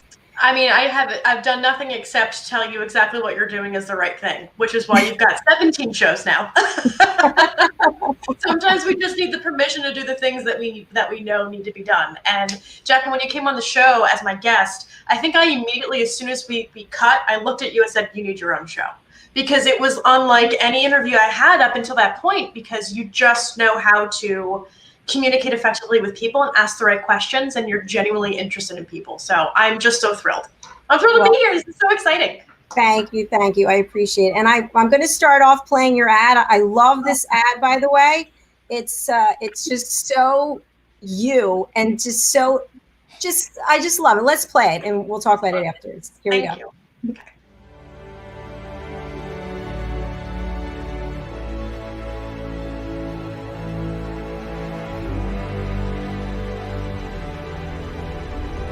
Networking sucks and people suck at it, but nothing gives me more life than walking around and talking to people in an audience and really being able to identify, okay, I see where you're having trouble, let's work on fixing it. How do you help them? How do you provide value? My goal is to give them those tools to be able to go out and tackle that fear. Anywhere there's coffee is where I'll be. So I bring candy a lot to my speaking engagements. Like, of course that makes sense. I'm a little unconventional. Ashley was very knowledgeable. Very entertaining. I learned a few new things, and to me that's the key. What do you want them to say? How do you want to be perceived? You're going to get the most direct, tactical tips and practical takeaways when it comes to networking. These two here are super important. You'll remember once the conversation starts. I love the tips that she gave out. I hate networking with a passion, so I feel like I can go to a meeting or event and not feel so uncomfortable. When you're going to a presentation, you want to be educated. You also want to be entertained. She was really fun and really personable, and everything she was saying was just very relatable. She's got a lot of great ideas. That will make you stand out so fast. She comes across as someone that likes what they do and just doesn't try to sell you something. Activity breeds results. If you're not doing anything, you're not going anywhere. Just made me want to start networking, which I never thought I'd say before. A networking strategy that works for you.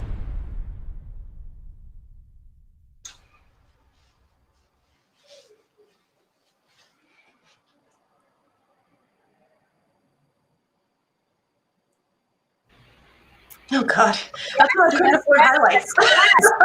Yes, I love that. Just so you're just such a great presenter. Oh, thank you so much, Dr. Jacalyn. Yeah, so I was texting another presenter today, Alex Kaplan, who I introduced you to, and I was like texting like, I lost those earrings and I couldn't afford highlights at that time. He's like, you're fine. Don't worry about it. Well, before I turn the floor over to you, I do want to thank you publicly for everything that you've done. As a business coach, this woman is just tremendous. I mean, she knows a lot about marketing, and she knows a lot about helping you stay in your lane, helping you stay focused on what it is that you're doing. Because when I first started working with her, I was all over the board. So you were more with it than most people I talked to. So give yourself more credit. It's such a pleasure. Well, thank you. All right, take it away, Ashley. Cool. Hi, everybody. Thank you so much for joining Dr. Jacalyn. You are the best in the world. I'm such a fan. And I think this program that you're putting on is incredibly valuable to a lot of women out there, a lot of men and women, about health and wellness. And this makes me so happy that you're doing all these things. But as Dr. Jacalyn said, I'm a networking concierge, but I specialize in virtual networking. Before the pandemic, when we were allowed to get involved with people, I was going to events with clients. And now I train individuals and teams and associations how to effectively network in this pandemic experience. So one of the things I want to bring up about kind of building. So the theme I'm going to be talking about today is building a group of champions to become your army. So what does that mean? That really makes a difference when you're looking at your network and you're identifying people that are a little bit more intentional than you would typically network with. So through this whole pandemic experience, it's gotten to the point where people are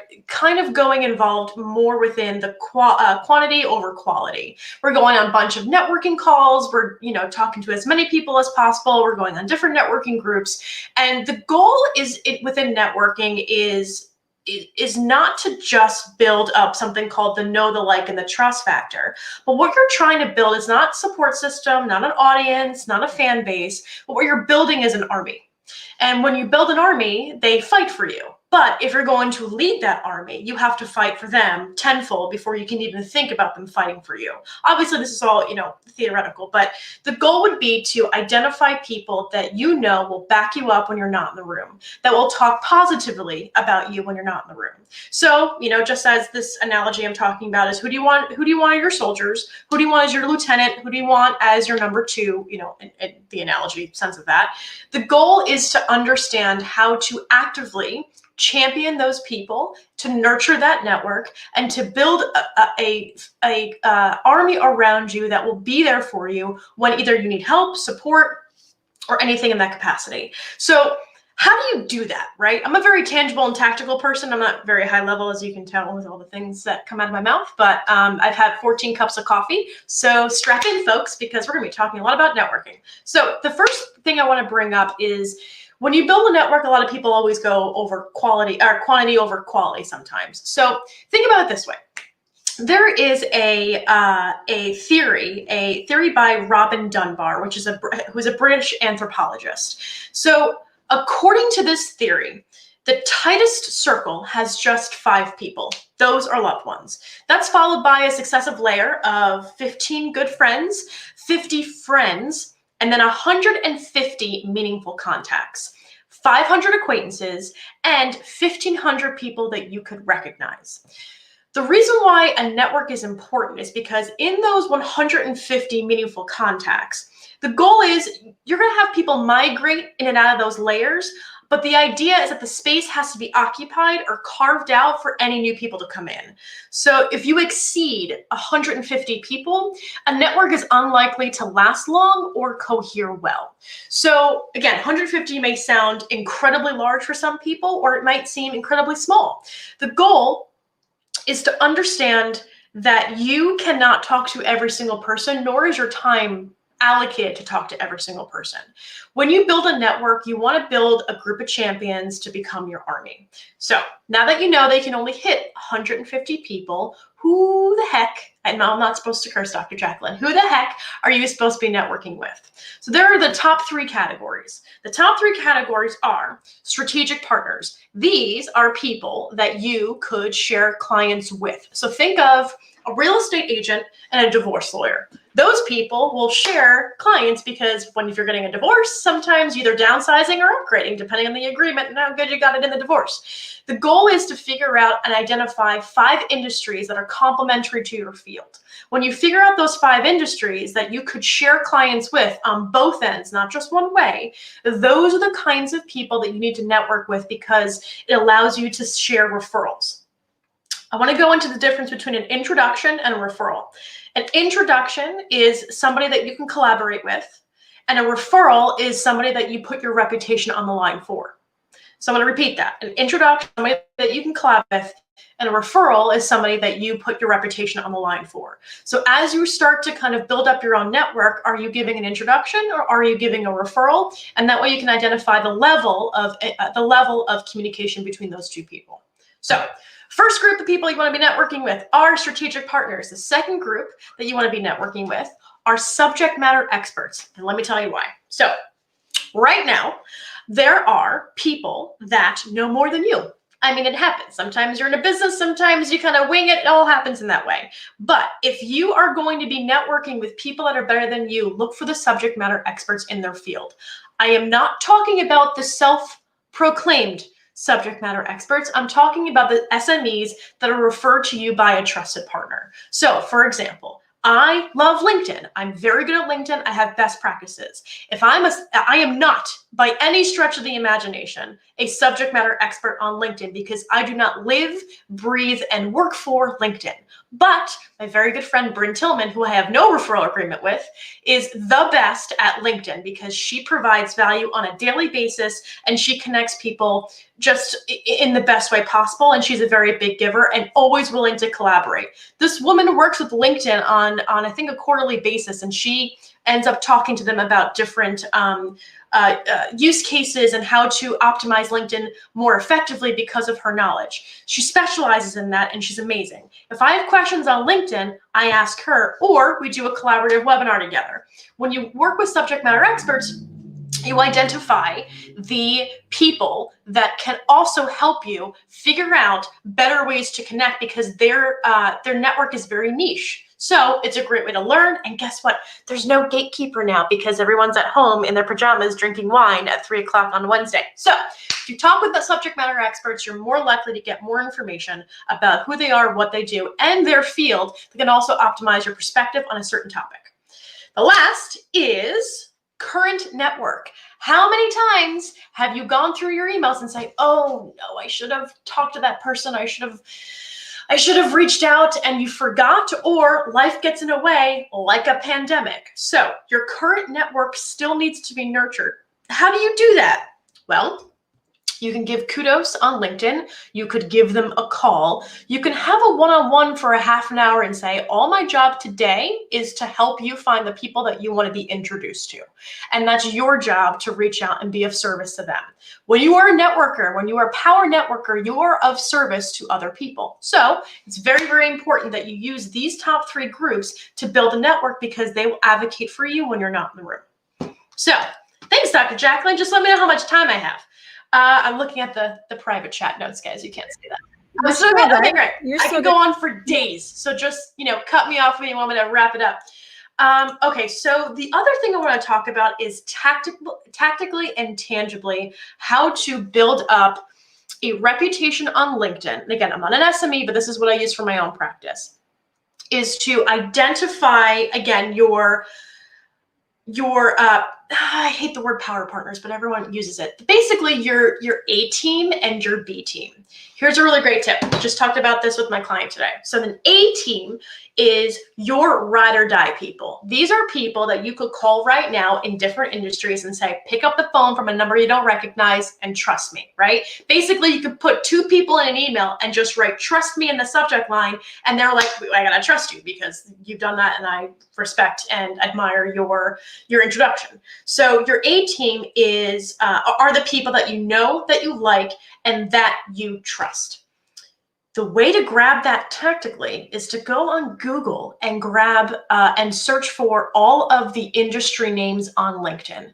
You pull that list. It's going to be like a couple hundred, so you don't have to do all of them, but you pull that list, you put it into an Excel file. Then, as a nice practice or a little bit of homework, you go through that list of the industry names, and then you think of who's the first person when I think of marketing, who's the first person that I think of who's a business coach, who's the first person I think of who's a LinkedIn expert. The reason why you do that is because they're already top of mind, and frankly, you built the know, the like, and the trust factor because they've built a relationship with you. That's your A team. That might be 2 people, that might be 75,000 people, who knows? The goal is just to start with that list so that way you know the people that you would love to make introductions or referrals to. Your B team are the people that you know and that you like. They may have switched jobs. They may have been in a networking group that you're really looking to get to know. You may have already referred them before, but you're still kind of building a relationship. These are that you know and that you like. You'll figure out how to trust them once you give them a client or once you give them an introduction and that person positively talked about them afterwards. So your A team or your A team, your B team or your B team. Now, when you have both those lists, when you're on a call with somebody new and they say, I would love to be introduced to, you hit Control F on your keyboard and search through that Excel file. So now your trash brain doesn't forget who the hell you want to talk to. So, excuse me, I used the H word, I apologize, Dr. Jacalyn. But the goal would be is to take all of that out of your head, because sometimes a lot of good networkers have a lot of people in their head. The goal would be to take all of that and put it into a tangible and tactical list. So that way when you're on the call, because we're all at home now, and then to control, find that keyword that's attached to their company. Here's a tip too with that. On LinkedIn, if you go to their company name and then go into the About section, you'll underneath the word specialty, copy and paste that entire specialty section, throw it into your Excel file, because let me tell you, there have been times where I type in SEO and I think one company does that and 14 other companies come up that also specialize in that. So you're kind of setting up your trash brain for success there. So that's a really good tip. That's what I use all the time. I call it my preferred vendor list, but your A team and your B team are fantastic, especially as you were building up a network, because now you can rotate people in and out. Now on that list, the people that you want to put are kind of varied. A smaller entrepreneur, let's use marketing as an example. A smaller entrepreneur marketing group, especially in social media and website development, because everybody's always looking for that. And then more of the agency section, or agency size, excuse me. The reason why is because as you're making these intros, you can kind of see by personality who would match up with the best. So that's really, really important. So I personally filter by industry using this list, and then I go off of personality. You really want a serious person that's, you know, a little bit bigger, and then usually more of a casual person who gets the job done, who does a really good job. So it allows you to match people up effectively. So that is called the A and the B team. You can call it whatever you want, tier 1, tier 2, Alpha Bravo, I don't know, whatever you want to call it, but that's what I use, and it's very, very helpful of organizing your trash brain. Now, another pro tip as we go on to my last slide, because I'm pretty sure I'm at my time now. But has anybody heard, and you don't have to say anything because I can't see you, but it's something called the $80 method. This was coined by Gary Vaynerchuk of VaynerMedia, Gary V for people who know him by a shortened name. And he talks about building up engagement with intention on Instagram. He then changed it, the same process, to LinkedIn. And the theory is that you follow the top 10 hashtags that are relevant to your industry. So whether it's telecommunications, women in business, whatever it may be, follow the top 10 hashtags on LinkedIn. Then every day you go to those top 10 hashtags and you look at the trending posts that are relevant to what you would like to comment thoughtfully on. The reason why you do this is because now people who are like-minded like yourself that are also commenting on that thread, you can open the door for a conversation or for a one-on-one meeting. The reason why you do that is because now you're commenting thoughtfully and with intention. When you do it with intention, now you're not just getting connected to any Joe, Dick, or Harry for no reason and being forced to stop on like a 15-minute call or to be connected with that person. The point of that is that you're supposed to do it because you're putting your 2 cents on that thread. The point is that you're supposed to do it 100 times. The reason, it's the $1.80 method, right? 120 times. I don't know. Math is not my strong suit. But anyway, you get the point. You do not have to do it 100 times. If you're going into it, going hard, by all means, go for it. Maybe do it 20 times a week. Break it out into different achievable tasks, but at least start engaging in a way that's intentional. By building up your group of champions, the people that you know, that you like, and that you trust in your A team, you want to champion them on LinkedIn with the kudos, with the share, with anything that's relevant. I consider that part of the $1.80 method because it's still intentional based off of the group of people that you have built that you know, you like, and you trust. So add in some kind of relevance, liking, sharing, commenting. It also keeps you top of mind, and it also nurtures that relationship that you have with those people, because they're more likely going to reach back out, just like you should be reaching out, when you've positively said something on a social media platform like LinkedIn. Awesome. Cool. And then one last thing I will leave you with. So I was raised Irish Catholic, which means that I've got a lot of angst and I work very hard. But I love my dad very, very much. And one of the things that he taught me was like, everybody's an idiot, right? I'm like, okay, Dad, everyone's an idiot. But he said it very, very lovingly, right? I put this in my slides of everyone is an idiot, because if you think that you should be waiting for that person to follow up, you are sorely mistaken. If you take anything from this presentation, you are the one that needs to follow up. Do not rely on anybody else to. Here's the reason why.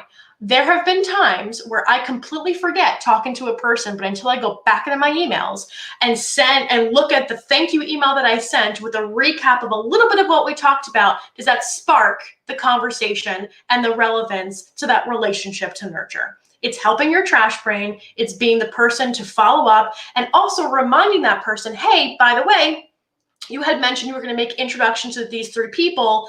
Looking forward to being connected. It helps them, and it helps you stay top of mind. It also reminds them that they promised you something, so to keep them accountable. It helps in that process. But wow, words are hard for me today. Those are my pro tips of the day. So Dr. Jacalyn, I'll give it back to you. Thank you. Empowered with Ginnie. Oh God, I don't even know how to pronounce your name. I apologize. Amen to you. Follow up. Bravo, my friend. That was outstanding. Just when I think you couldn't possibly have any more tips, there's more tips. Brilliant. I'm sweating, Dr. Jacalyn. I get very, very passionate about these things. I got so many tips. Well, I think you've got this whole panel. Everybody is on the top of their what's the word? I can't even think anymore. I know. You've been here since 2. Yes, since 2. So I wrote down a couple things. Top 10 hashtags for your industry. That's something that I do not do. Yeah. Do not do. I need to do it. And then also your champions, the A team, give a shout out to them on social media. Mm-hmm. It can be as easy as building a kudos. Like, you can just find their name, put a kudos. It makes it so there's an image attached to it, and it makes it super easy, and they get notified. Yeah, you know who's really good at that is Cini. Yeah, he's great. He's really good at that. So yep. I also wanted to mention that Diann is a great networker. She's introduced me to a ton of people. Thank you so much, Diann. I appreciate that. I think it would be nice to have you and Ashley connect. That would be kind of cool. Sure. Yeah, that would be kind of cool. So we're going to move on to our next presenter. Let's see, we have some things in the chat here. Okay, very nice. I like how we're inspiring each other. I think it's kind of cool, Ashley, after what you just discussed, that our next guest is a productivity partner. So she's got a lot to share. And Ashley, feel free to hang around also if you want. Let's bring Megan Sandwick into this room. Hi, Megan. Hello, Dr. Jacalyn. Hey, everybody. It's great to see and hear all the tips and wonderful things you ladies have brought today. Thank you. I've already gotten so much. I appreciate it. Welcome to the program. It's good to see you again. We interviewed recently. I don't remember exactly when it was, but I've learned a lot from you. We actually met through Lunch Club. So that Lunch Club is it's really outstanding. So Megan, why don't you share a little bit about where you are, how you're doing? I'm doing really well. Right now, I'm in the Central Valley of California. I'm in the Fresno area.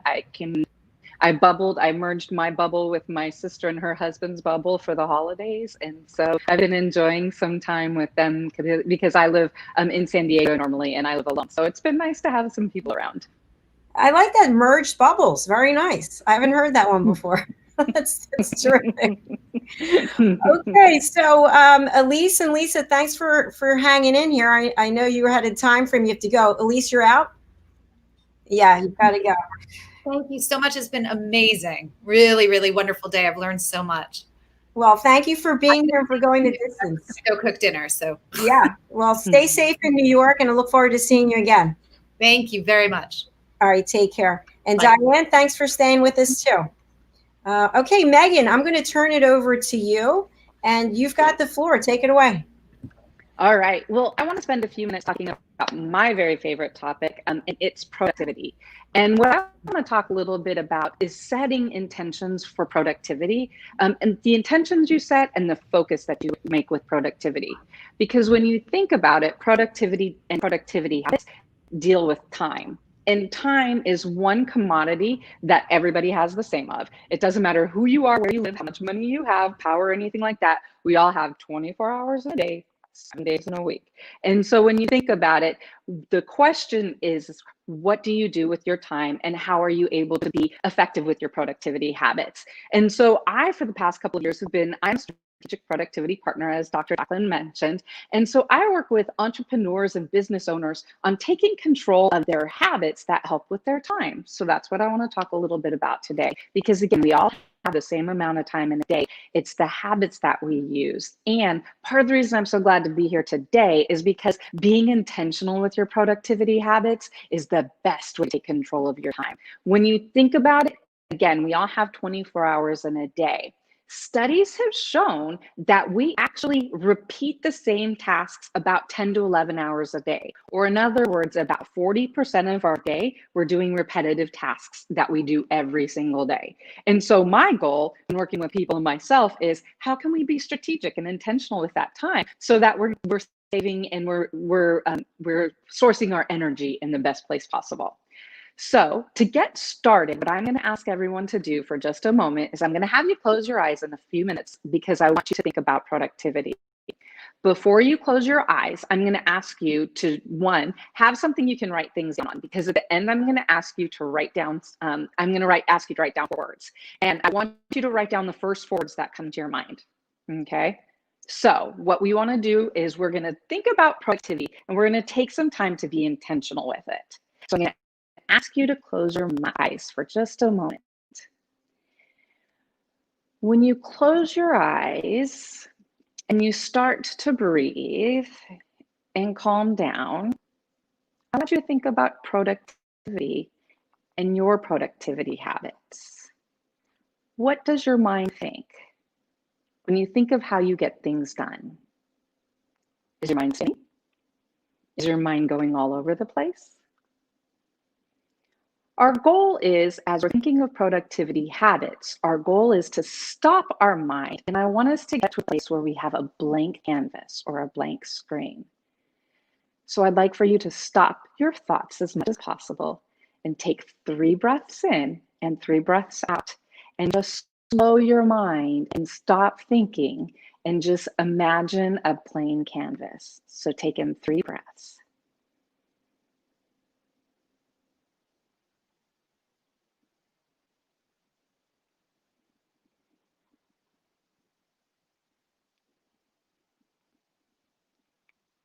Now that your mind has stopped, keep your eyes closed. I want you to ask yourself for just a moment, what intentions do you want to set and what do you want to do with your time in 2021? What productivity habits do you want to focus on in 2021?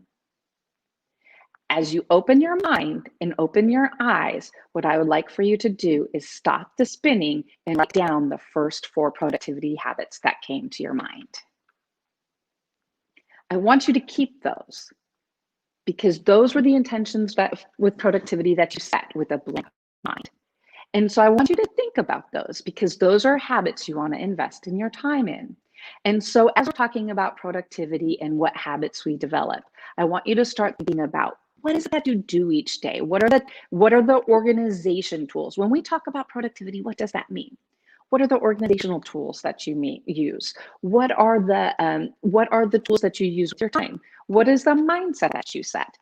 All of these are productivity habits. So let's talk for just a second. So as we're talking about productivity habits and what you want to do with them, I want to give you 4 tips to help you get there. So we're going to talk about 4 tips, productivity habits. The first productivity habit that we have is no self-judgment. No self-judgment, and you want to start your expectations with a clear slate. Productivity, I've got really good news for you. Productivity is one place where you can 100% be selfish. It's all about you. It's what works for you. If you were to think about it as like Snapchat picture, the filter is you 24 hours a day. With productivity, it's important to say, what's important to me? What are the habits that I like? What are the tools that I like? We should not change ourselves for our productivity tools. We need to make our productivity tools and our habits work for us. So if you're the type of person that you like to wake up in the morning and get a lot of things done, then plan your day that way. If you're the type of person that you like to get things done, be creative late at night, that's okay. Stop judging yourself, and it's important to have a very clear slate and clear expectations with productivity. So the first tip for productivity is no self-judgment. Whatever works for you, works for you. If you want, for example, one thing that I do is I have productivity tools that I use that are electronic. But one thing that I found is I love markers. I love Sharpie markers, and I like to be colorful. And so on a daily basis, I still like to write out my to-do list. I do a mind map, I color code it, and and that's something that as a productivity expert, some people might say, hey, that's 20 minutes during the day that you don't need to spend on that. And I would say, actually, no, that's 20 minutes in the day where I'm getting focused. And so it's something that I like. It's worth making the investment. So I always say to people, find the habits and the tasks that work for you. You get to be selfish here. This is one of the great places in life where we get to say whatever works for you, no judgment. It's important to clear your mind and create expectations that are realistic with what you can complete. Our mind can't think of 2 things at once. So if we're irritated and judging ourselves, we can't be clear on moving forward. So we want to get out of that judgy space, and we want to set clear expectations on our productivity habits. The second tip that I have is intentional planning with a daily process pace. One thing I think we've learned this year, and as we're going into the new year, again, we have 24 hours in a day, and we have things that we need to do. We know that we have about 40% of our tasks are repetitive. So how can we take control and be the most efficient possible? So I always say, have a daily process. What does that mean? With a daily process, what you want to do is you want to create a list of what are all the email accounts that you need to check. When you think about it, very few of us have one email anymore. So it means we're checking in multiple places. So make a list. What are the email accounts you need to check? What are the chats or texts? Skype, Slack, Telegram. What are all those things? Again, make a list of your emails, a list of the chats that you need to check, a list of phone messages, a list of project management tools. So one of the things that I say is if you are working with Trello or Todoist, or if you're working with a Kanban board, or if you're working with Monday.com or with Asana, any of those, if you're working with a project management tool or a task management tool, identify, do you need to follow up and check on that on a daily basis? Again, add that to your list so you know what emails, you know what chats, you know what project management tools, you know what client tools, what social media tools. Again, anything that you need to check on a regular basis or on a daily basis, create a list and a process. So you know that, all right, when I sit down, and it shouldn't be dependent on time, that I do this every morning at 8, because as we know, not every day is the same anymore. So you want to have a process that's not dependent on the time, but it's dependent on getting things done. So your mind knows. In your mind, you're saying, hey, because I don't know about any of you, but sometimes in the middle of the night as I'm sleeping there, a thought pops up. Did I check that email? Did I do that chat? If you have a daily process, if you're intentional with that, hey, I checked within the last 12 hours, so I can go back to sleep. If you're able to do that and are not an insomniac, good luck. But it gives you a chance. One of the things with creating a daily process and intentional planning paying is you're creating relief for your mind, because again, it's habitual and it's something that you know is going to happen on a regular basis. First tip, no judgment. Set clear expectations for your productivity. Second tip, intentional planning pays with the daily process. Third tip, focus on one thing. Focus on one thing at a time and the one next action. A lot of times, and I have had many debates with my clients, like, I can multitask. Should I multitask? Should I do one thing at a time? The way that I fall is a little bit in the middle. There are some tasks that we can time stack and do multiple things at a time. Absolutely, that works. But there are some tasks we all know that we should not be multitasking. We should just focus, get done, put our heads down, thrash through the project, and do one thing at a time. It's important, and that's where intentional planning pays. When you think about setting an intention, some of these tips are all about grounding ourselves and allowing ourselves to have trust in the process.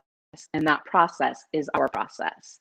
So if we know that there's a project, so for example, for me, anytime I need to do like reports or anything with data, I need to be very focused because that's not the natural way my mind thinks. So I need to put extra effort. And if I get stopped and I have to go back, then it takes extra effort and I'm stressed and irritable. And I can just stop that by saying, what are the tasks that I need to do, and just do one thing at a time.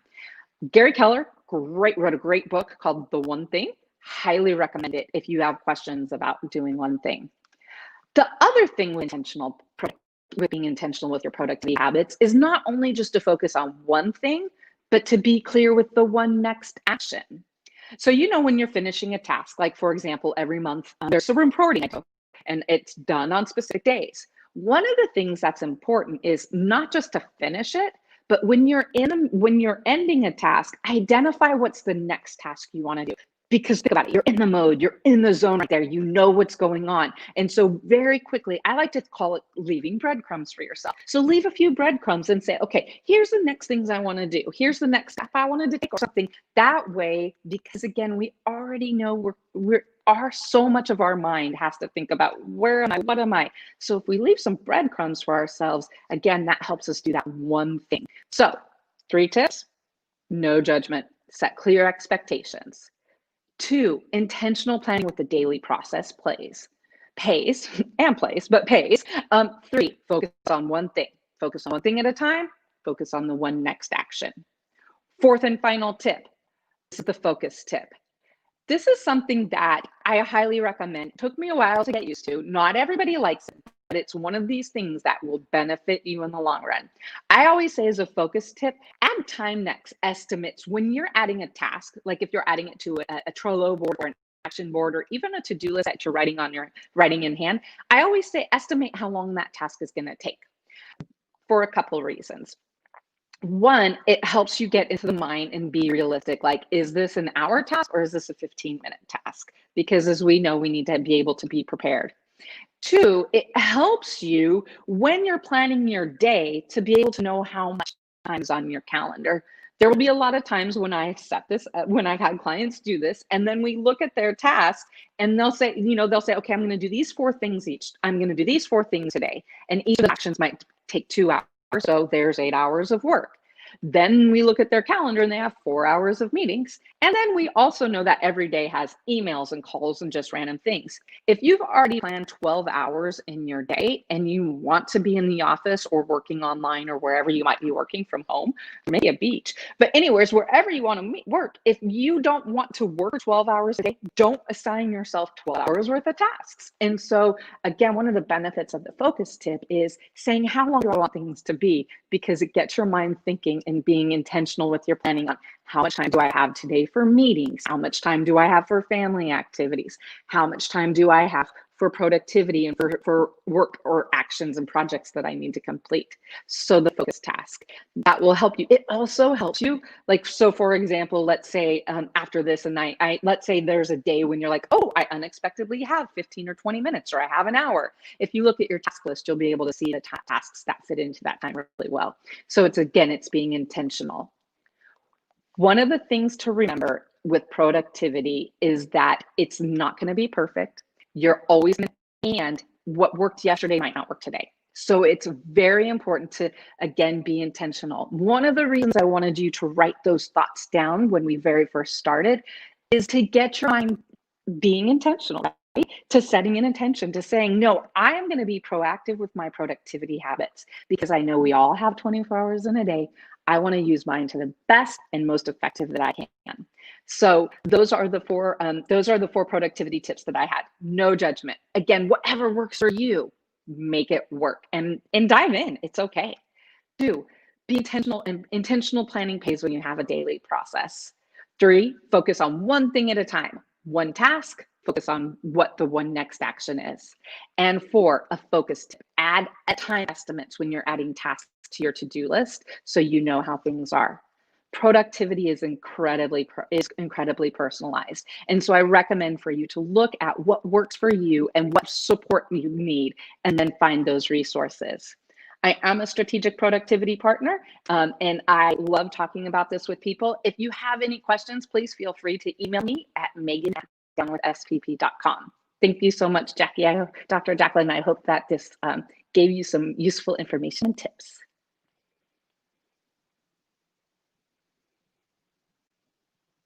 Absolutely. Sorry, my hand's not working as fast as it was. That's really good information.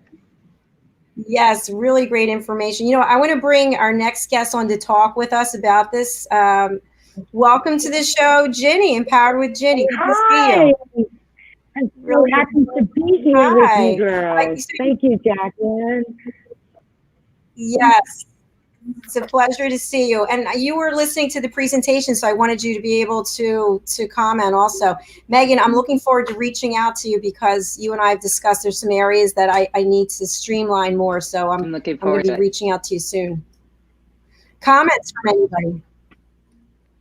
Diann, Lisa, oh, Megan, Ginnie, any comments for Megan? Everything you were saying. I needed to hear this because I am very busy like all of us, and being intentional is my word for the year. And so being intentional is such an important thing. And I will be reaching out myself. I'm so glad. And it is so important to be intentional. Sometimes we don't give ourselves that time. I think no judgment That's what I was thinking. really key because, you know, I work with a consultant who is a very process-oriented individual and said, you need to block out from, 8 to 9:30 for sales calls. And I was like, oh, I tended to freeform. So for the first time this year, I actually purchased a CRM. That was for me like chewing glass, but I've learned to appreciate it, So, but I always felt like, wow, I guess I should be doing that, but it didn't suit me. I was never confined. I mean, I've worked for myself for my entire career. So to suddenly now say, I'm going to sit down from 8 to 9:30 and make sales calls, who am I going to argue with, So I think that's my favorite is no judgment. Yeah, I like I'm that so too. glad to hear that. Yeah. Diann, so any important. thoughts? Yeah. I absolutely loved it. I accidentally was like taking notes for like tips, but I'm so glad I got to hear it. I try to write at night things that I want to be able to do in the morning, but then the list becomes really long. So I really appreciated how you said, pick one. And I like that because one, you see success. So at the end of the day, you feel good about yourself, correct? Definitely. Megan, yeah. Yeah, we have a little bit of a delay. Megan, you have a special offer for our audience today, don't you? I do. I have for my Productivity Boost program. If you are interested and if you go to www.downwithspp.com/boost, there will be you have a 40% offer with the code BELIEVE2021. All right. Thank you so much for offering that. Really appreciate it. Thank you. Absolutely. So thank you again, Megan. You're welcome to stay around. And we're going to welcome Ginnie to the program. Ginnie and I have known each other for a long time. I was a client of Ginnie's for years. And you look absolutely beautiful today, by the way. Oh, thank you. And you look gorgeous, too. I love your set. It's beautiful. Well, it's starting to break up on one side for the green screen. I don't know what's going on, but it's a brand new set as of today. So I used Fiverr, and I got the guy to design this, so thank you. So Ginnie, we also have a clip that you sent in. I want to run this, and then we'll talk, and then spotlight you. How does that sound? Okay, sounds great. Perfect.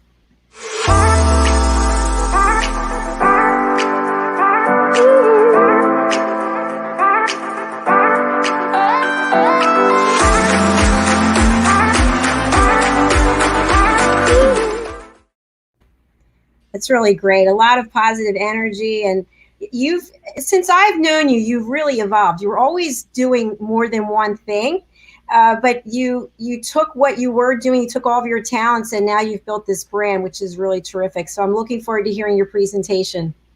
Oh, thank you. Thank you. Girls, I have to say this out loud. I'm really nervous.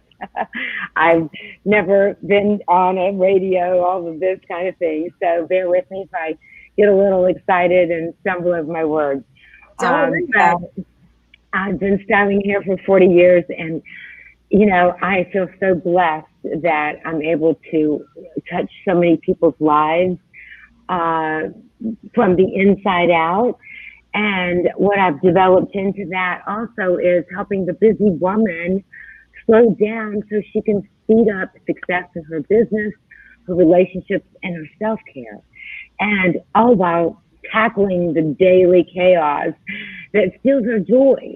And,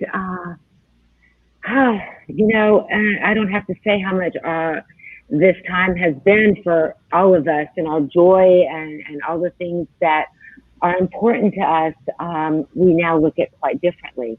And I think one of the things that people are seeing is that having that person that touches you and talks to you and gets next to you, you know, we all need human interaction. And I think that is one of the most blessed gifts that I have, that as a stylist, that someone can come in and they can be feeling a certain way about their appearance, but I'm able to help them from the outside in. And that, you know, I took for granted, you know, earlier in my career, because I was young and I didn't understand that. And now, especially at this time, clients are trusting our salon to come in and be with us. And, you know, we have all the policies in place, and we're very limited in the amount of clients that we're taking. But the thing of it is, guys, when I would been seeing these clients come in for the first time, I see the sadness in their eyes, and I see the age that has come upon them when they walk in. And I'm not saying because of what I do alone, but having that interaction together, having, you know, someone, you know, shampoo their hair, someone, you know, listen to them. It's like the biggest facelift I've ever seen. So during this time, I'm so grateful to be in this industry and to be here with you, Jacalyn. Thank you so much. You know, it's funny how people come into our life, you know, the old saying, reason, season, or lifetime. And I so believe that. And I believe that we circled back because, you know, God has all of us here with Jacalyn for a reason. I'm a very spiritual person. But so I started actually adding on, I'd like to say, sort of like a confidant, mentor, fashionista kind of business. So what happens, as you saw someone's hair, they start like talking to you about other things and their problems. And so what they call this chairside therapist. And now I understand what that means. But so often people just need to be heard. And when they're, you know, what do they say? When the pupil is ready, the teachers will come. And so a lot of times they'll have me to their homes to help them pick out a few things for a special event. I've had clients fly me, you know, to other cities to help them to organize themselves and their hair for an event. And so in the meantime, we talk a lot about a lot of things. And I seem to just be able to bring out something in, you know, a client when I'm behind the chair with them. And so I've started helping to empower women from, you know, women that have, you know, maybe been single parents like myself. And one day I'll be starting to share my story, and I'm working on a book, but was born in Italy, and there was a lot of struggles as I was growing up. So I understand that girl that has struggled and was an only child. And I also understand that woman that is like, okay, is this it? I mean, like, okay, I'm, you know, right there at the point where I could, you know, possibly retire, but I really don't have enough money to do that. And I want to help them find what they really wanted to maybe do before life got in the way. So I want to help empower them. I want to help teach them how to brand themselves.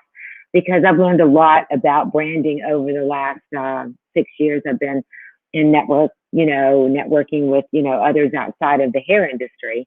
And so it's been a beautiful thing to watch people evolve into something that they once wanted to be and they lost their way.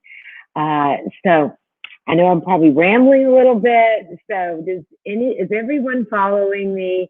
I'm not used to doing something where I'm not talking back and forth. So bear with me. So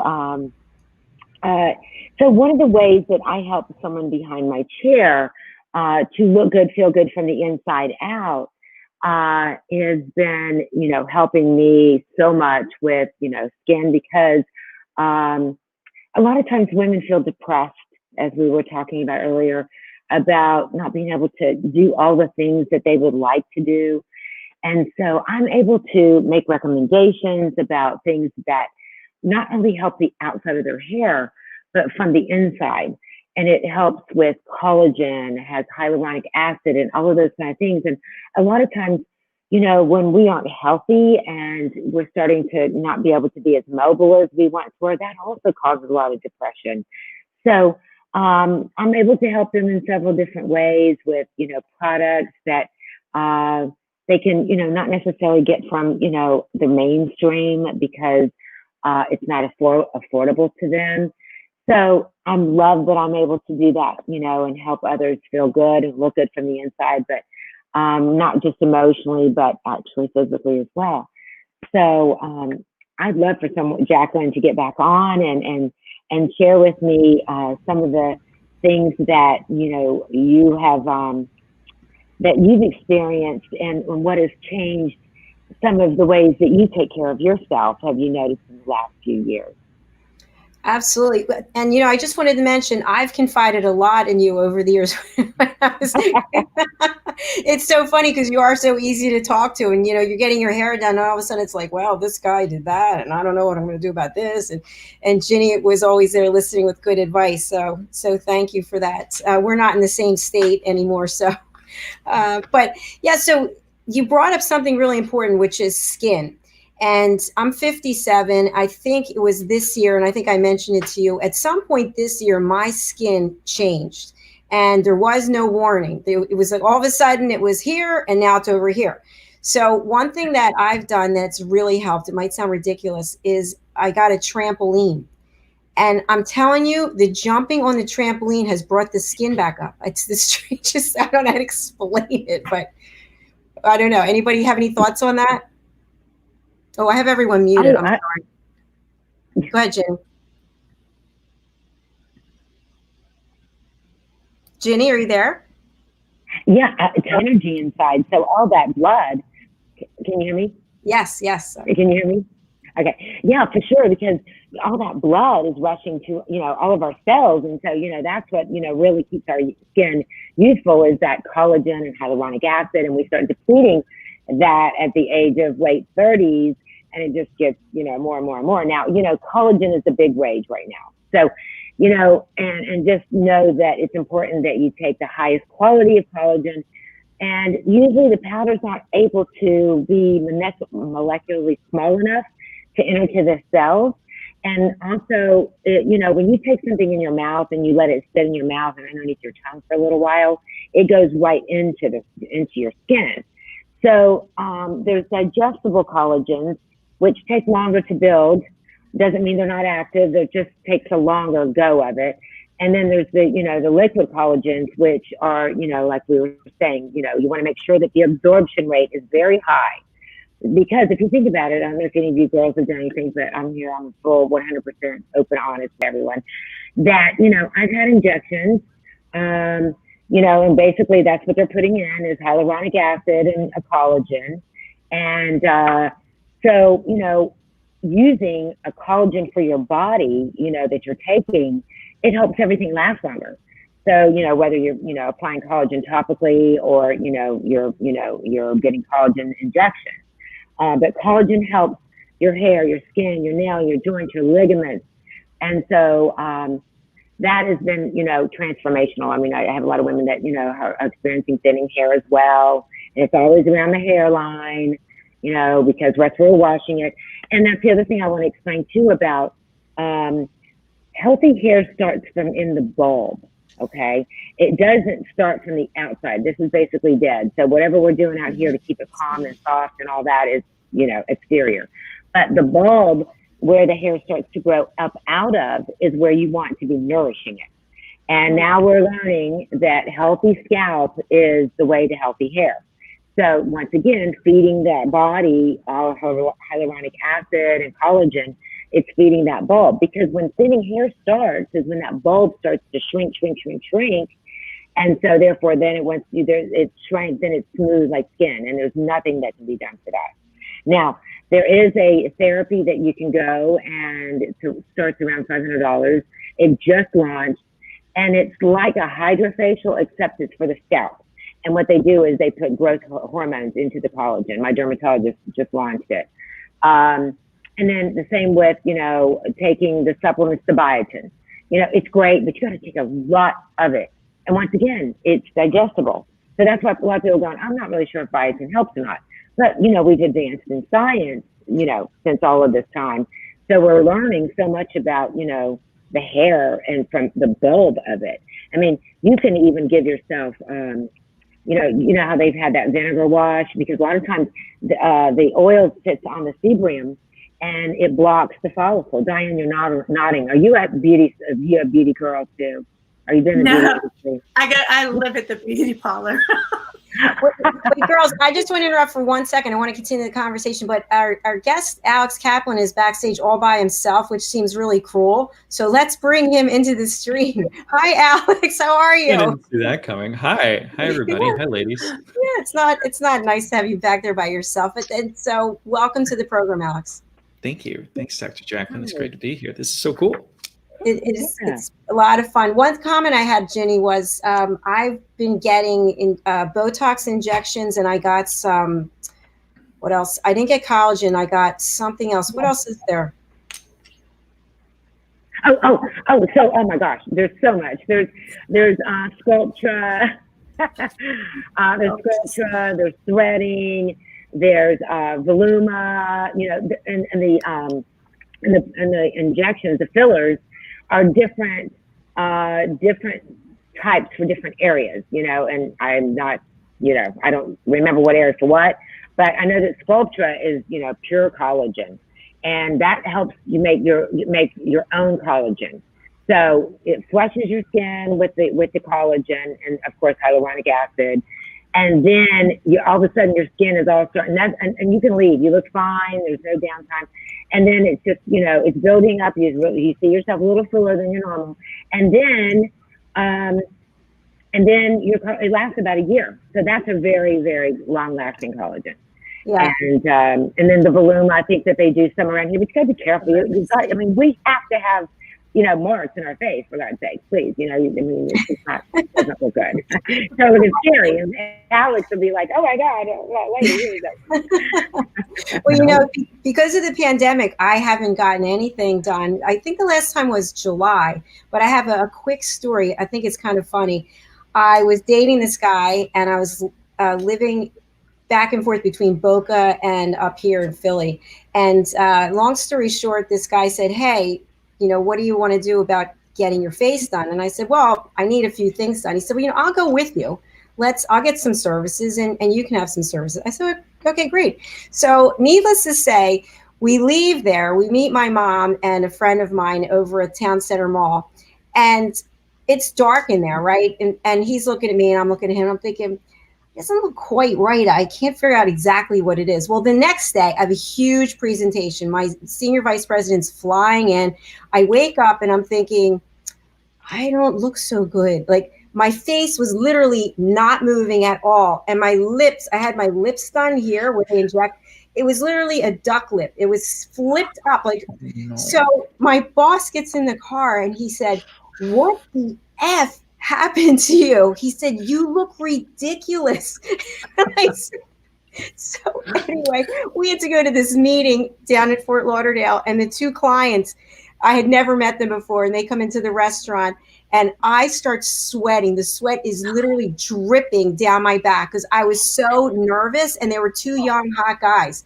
I look at my boss, and he's bald. His whole head is dripping in sweat. It's like literally running down his face because he's so mortified about me.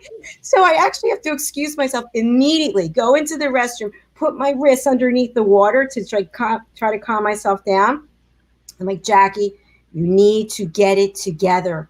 Get it together. So I go out there, and the whole time I'm like, I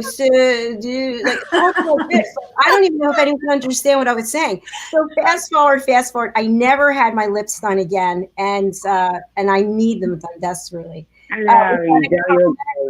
We've got a comment here, Ashley. Who's that hottie? And that would be Alex Kaplan. I think she's talking about you. No, she just was on here. So Ashley introduced me to Alex, and we met at Seasons 52, right, in Cherry Hill? Yeah, she totally set that up. I know she overlapped us to make sure that we met each other. Yes. It's definitely fantastic. And you've since moved. You're out in LA, right? Yeah, I moved to Los Angeles from Philadelphia 3 weeks before coronavirus. Wow, amazing. Which was a blessing in its own because my wife and I were long distance for a year. She had moved here a year earlier. So if I hadn't gotten here when I did, we might have been stuck apart, which is great. And I'm sorry, this weather is great. Alex, before we go to you, I just want to ask Ginny, I think you had a special offer for our audience, and I was displaying it. Let me just see if I can find, do you remember what here it is? Yeah, Find Your Style with Ginny. There's your website, Empower with Ginny, and complimentary 30-minute consultation for personal style at your website, ginnybusby.glossgenius.com. And I can tell you folks that I was a client of Ginny's for years. Obviously I moved and we're not in the same city. And she does a fantastic job. So I would really reach out to her on a number of levels.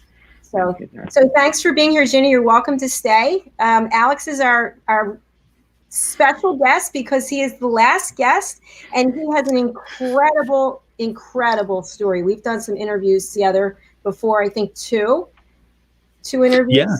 Yeah. So please, without further ado, tell everybody what it is that you're doing. Okay. Thank you, Dr. Jacalyn. This whole day, I've been on for at least half of it throughout the day. This has been amazing. Thanks for bringing all of us together. Well, thank you. What you do is so unique and so important, and I'm glad that the folks are still here with us on the panel. So I'm going to spotlight you and let you take it away. Okay. Hi, everybody. So my name is Alex Kaplan, and I'm the co-founding CEO of Substance. So I am an addict. I am now just over 3 years completely sober after an almost 8-year journey. It takes some time, but I'm happy to be here. You know, it's a privilege to get to overcome and survive any struggle.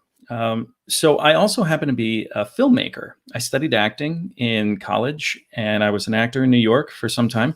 And now when I moved home to Philly about 7 years ago, I started working in production, and I left my job in Philly after 7 years, having worked my way up to executive producer at a production company in Philly.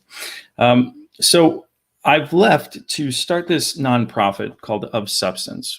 We're an innovative nonprofit that's working to overcome the shame, blame, and stigma of addiction in a whole new way. We make premium, entertaining short films, everything from romantic comedies to thrillers, to help all those touched by substance misuse. What we're doing is we're turning immersive cinema, short, bite-sized movies you really enjoy watching, into an approachable tool for behavioral change, to go into education and into treatment. You know, when you watch a movie, like a quality movie that we watch on Netflix, and we like series and episodes that are high production, they're well directed, they're well acted, they're well written. They're the things that we get immersed in, that we love watching, that we use to escape every single day. And imagine those movies have a magical ability to disarm us so that we might get immersed in a world and emotionally connect and empathize with strangers, their worlds, and their circumstances.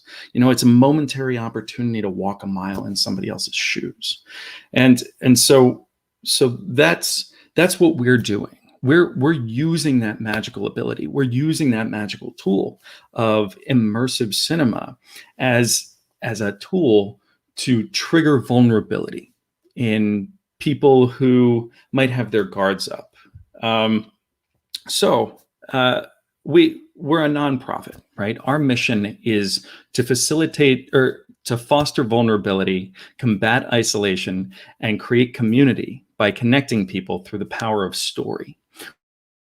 We're built on this notion that addiction is a disease of loneliness and isolation, and the belief that if you can improve someone's sense of belonging, you can improve their mindset. So really, we're not in the business of creating film at all. We're in the business of creating community and an opportunity for people to connect and feel represented, feel seen, feel less alone. Being sober myself and having been on this 8-year journey, I've learned a lot as to what it takes to fall down and improve yourself and be part of a community and keep going, right? And so Of Substance is about being there for you until you're ready to be there for yourself. Something I learned in my group, somebody came in one day, brilliant guy, comes in, and he'd been in there for like 6 months, and I've been in there for several years. And he asked the group one day, it's just like, when did you start believing that you could do this? And we all fumbled. We really weren't sure. I really wasn't sure when I started to believe that I could get sober, right? That I could overcome this struggle. And that's when I realized the power of community and the power of support and the power of connection with others. And it's exactly that. There are so many different support groups for no matter what you struggle with. Struggle is isolating. Struggle makes you feel disconnected. Struggle is colored by shame. And anybody who's a fan of Brené Brown knows that shame is the fear of disconnection. And so at Of Substance, we're treatment agnostic. We don't push AA, 12 steps. We don't push medication. We don't push anything. To each his own, to each their own. But across all the methodologies, we do find one consistency, and that consistency is community, is connection, is support. It's support groups. And so what we realized is those groups are there to believe in you until you're ready to believe in yourself. None of us believe that we can really do something until one day we've proven that we did it, right? And so that's what this is all about. And that's what I really wanted to talk about, the work that we do, of course, but I really wanted to offer some value today. Of Substance is built on 6 core values that derive from the things that helped us all on our journeys in getting sober, in overcoming struggle, and in just improving and evolving in our own lives.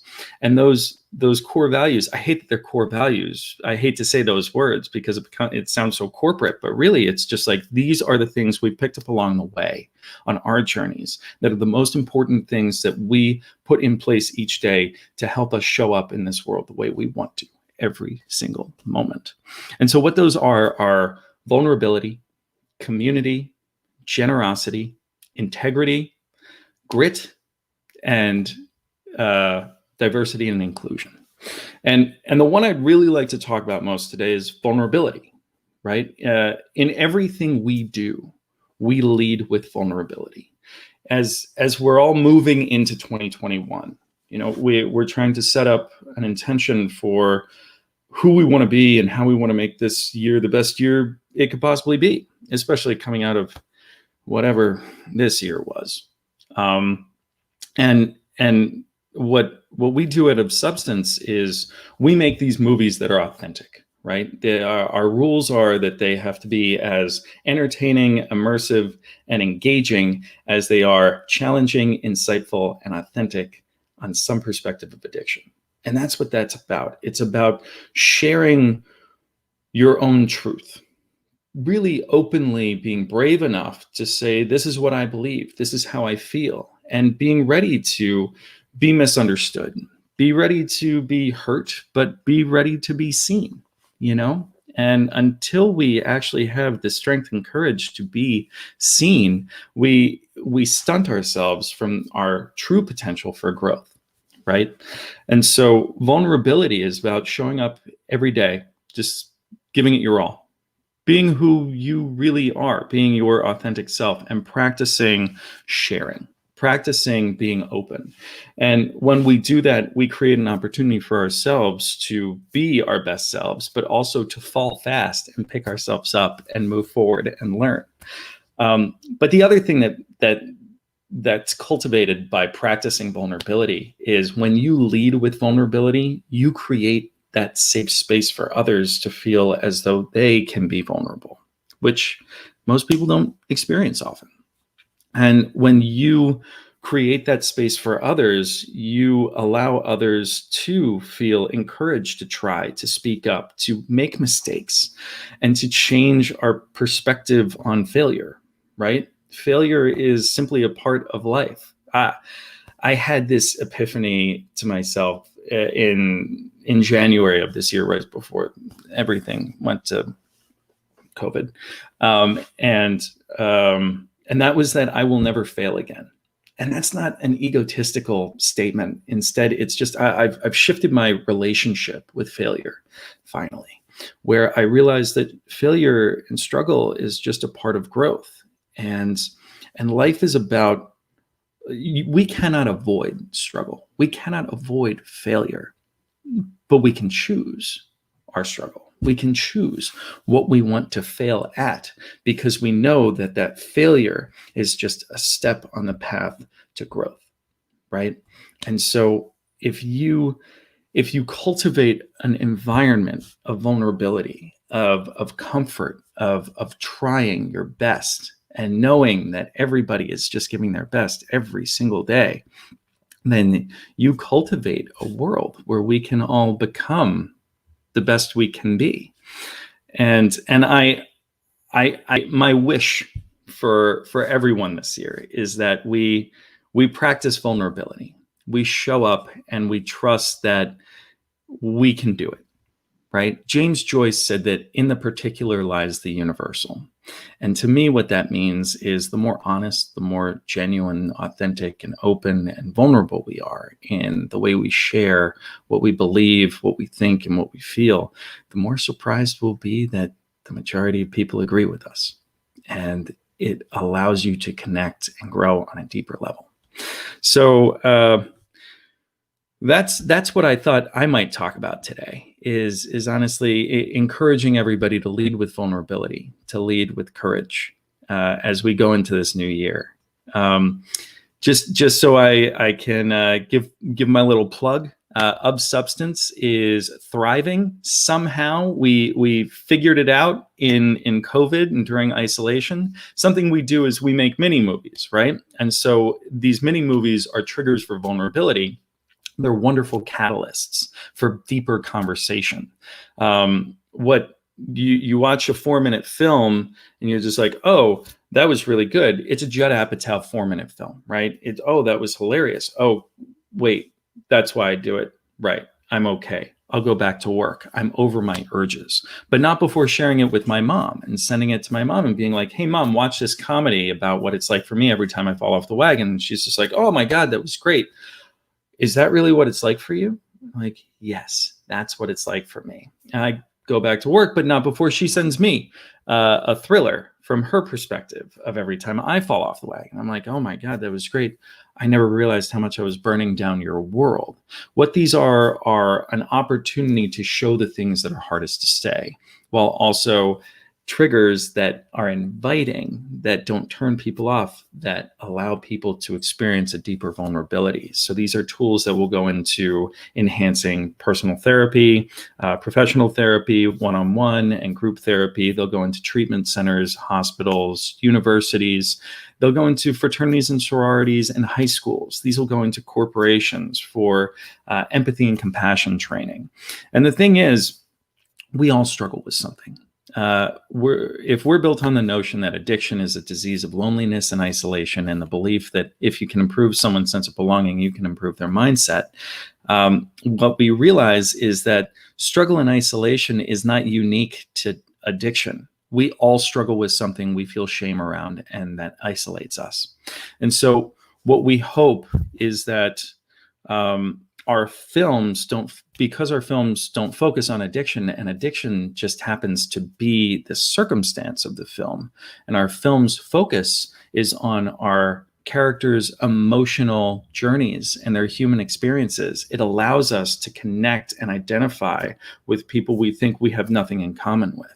And if this tool works for addiction, our goal is to spread this and broaden this to anything that looks to community for support, any struggle that people feel shame around. So once we prove the impact and efficacy of this tool with addiction, we're excited to open this up to absolutely everything from LGBT to aging, to menopause, to eating disorders, eventually opening it up to race issues and greener planet. But that's how we're getting started. And in 2021, we already have 9 films that are available on our website for anybody to watch anytime. Please visit ofsubstance.org, learn about what we do, join our family, connect with other people, and watch all of our movies for free. They are a free resource to watch and share with anybody in your life you think they might make impact on. But the thing that we're doing in 2021 is we will be facilitating free workshops, right? We're developing these to become programs and curriculums to go into the institutions I mentioned. And so in 2021, we're offering these free workshops from libraries to community centers to universities and fraternities and sororities and treatment centers, veteran support groups, and more.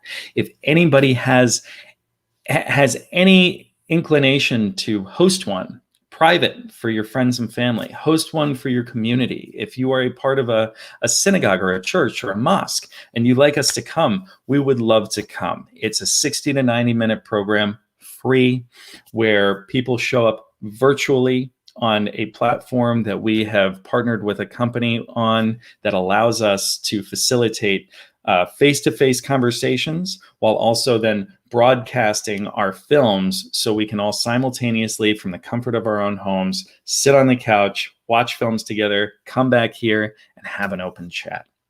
We do that with about 3 to 6 films for 60 to 90 minutes, and we have a great time. Our films have already impacted hundreds of families, and with your help in just 2021, we know we'll be able to impact thousands more.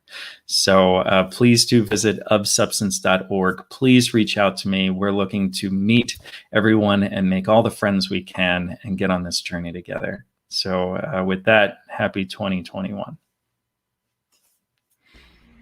Wow, Alex, that was tremendous. I mean, really, congratulations on your sobriety. Congratulations on what you're doing with ofsubstance.org. It's truly amazing. And we do have a comment here.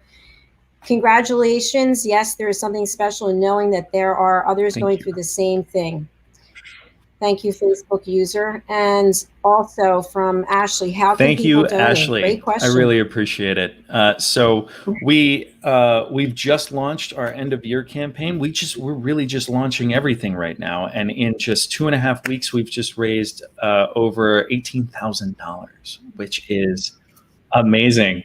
Thank you so much. And we're really excited for people to get involved. Anybody who supports us through connections and friendships or donations, in any contribution, you become part of our community and part of our family. If you're interested in donating, we really appreciate it. Please just visit our website, ofsubstance.org, and there are buttons for donate all over that thing. we really appreciate it. It means the world to us. Thank you, Ashley. Thank you, Ashley. And your website is really terrific. I've gone on there numerous times and watched your films, and you and your wife both act in some of them, right? And so does your partner, Brian. Hi, Brian. So I wanted to ask you about, you mentioned that you can host a program with 3 to 6 films for 60 to 90 minutes. Can you talk a little bit more about that in case somebody's out there and they're thinking, yeah, this is something I want to do? Yeah. Is there a minimum number of people? Honestly, so we were really lucky when COVID happened. I moved out to LA, and it was two weeks later, COVID hit, and I moved to LA. I want to make films. I can't make films. I want to bring people together to watch films and talk about them. I can't do that. I want to go meet people. I can't do that. So I scrambled for a while, and we had this idea. What if there was a program that was like Zoom, but we make quality films? We don't just want to share our screen and watch through, junky quality and streaming. So I reached out to a lot of programmers to see like what it would take to build, and it would just cost too much. Luckily, I know the right people who are making the right program, and we're making exactly what I was looking for.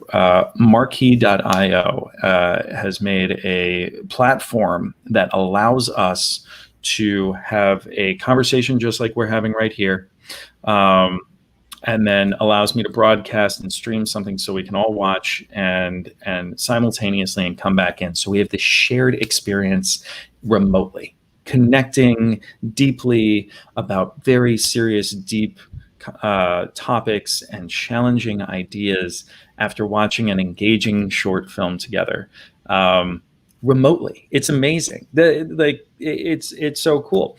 But the programming is it's in beta. So we're trying to keep them to smaller groups until we really improve that platform. They're working on it, and right now it is great, but in 6 months it'll be phenomenal. So right now we are probably 10 to 20 people for each one of these, what we like to call them movies and conversations experiences. I don't like to call them workshops, and screenings doesn't do it. So yeah, and we have the capacity to host them anytime, anywhere. So if you have a group in your life, if you've been touched by addiction, and you are a parent of an addict, or you are the child or brother or spouse or sister or aunt of somebody who struggles, or you struggle yourself, and you have a community and a group of friends that would just be like, hey, I lost somebody to an overdose, and this is my support group that have all lost people to overdoses, and we come together and we talk instead of the same meeting that you always have. Maybe we could come in and we could facilitate one of our workshops, and we could spice it up a little bit and change it up. And we're also looking to become a regular presenter or a regular partner or just friend or member of these groups. And maybe once every month, your Tuesday group is an of substance group where we start off with a film and use that instead of a topic to spark conversation. We're trying to build this as organically as possible. We know we have a really, really special tool here, and we don't know exactly how it's going to be the most effective. And we're not trying to strangle it, and we're not trying to make it anything that we think it has to be. And instead, we're just opening it up to the world and hoping that everybody can feel ownership in coming together and bringing this to life. I just had this really interesting conversation with somebody who's studying policy at Columbia, and he talks about a utopian society. The societies we live in, it's so interesting because people who focus on the we are so extreme to one side in believing in the we, and people who focus more on the I are on the other side of the spectrum and so extreme in thinking about the I. But in a utopian society, It's where there is a perfect harmony and balance in both the we and the I, where people celebrate their own and each other's unique experiences and wisdom and bring those together in collaboration to create something bigger than they could on their own. And that's what we're trying to create with Of Substance. We're working to create a world where people come together and feel inspired by one another and create something bigger. And we're using short films as the catalyst for that, which seems to be fun. And I've actually been on your platform, and it's extremely high tech, I think, compared to this platform or others. So kudos to you for finding that relationship. And, you know, something I wanted to mention, Alex, and I'm trying to unmute everyone. I'd love to have everybody weigh in on this as we come to the end of our program. But you talked a lot about vulnerability, and that being vulnerable really can apply to everyone. And so when I think about all the places where this platform, where your films can truly make a difference, it's literally limitless. I mean, I'm thinking I run support groups for the Crohn's Colitis Foundation. So people are vulnerable, people are suffering, people are struggling. So I'm going to try to bring you in there for that. And I think each one of us could come up with ideas, groups that would resonate. I really highly encourage you to go to ofsubstance.org and check out the films, check out the work that Alex and team have done. It's extremely moving, highly professional, very well produced. You've nailed it, Alex. Thank you, Dr. Jacalyn. It means the world to me. So I hope that we can all help you get that message out. Thank you. For sure. Absolutely. So we've actually been live streaming for just under 6 hours, which is some kind of a record because I personally have never done this before. I have to say, I haven't left this chair except to move the green screen. So I'm really thankful because no food, just sitting there. So it's just totally entrenched in what everyone's been talking about.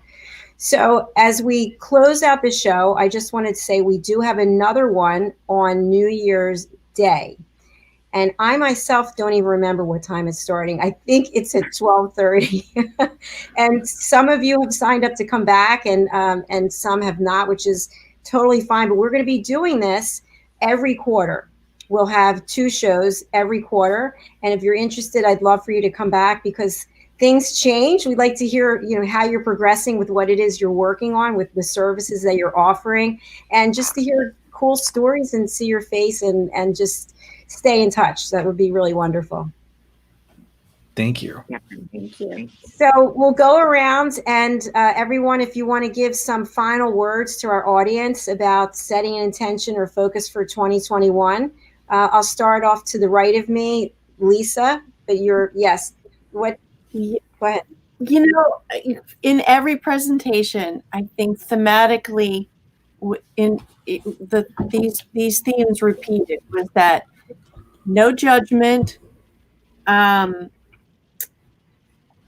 need to support each other because isolation is so destructive, and transparency. I mean, we're all in this together, and it sounds so trite and cliche, but the truth is, life is so much better when we have company going through it, no matter whether it's the good stuff or the bad. I appreciate everybody's perspective today. It was a wonderful collection of great insights. So happy New Year to all. Thank you, Lisa. I was looking at my list and just making notes as everyone presented. So we had 15 presenters today. And I don't think, we knew Al Cini and we knew Ashley, but I think everyone else, it was a new connection. So I feel like the 6 of us are here for some reason right now. And I'm going to be sharing email addresses with everyone so you can connect with each other, and hopefully you'll reach out on social media and connect. That would be truly amazing. Let's move over to Lady Di over here. I'd love to hear what you have to say. Diann? Well, first of all, I want to say thank you for talking about vulnerability because I was right there. And wow, what an amazing gift our last speaker, Alex, you're giving of substance to the world.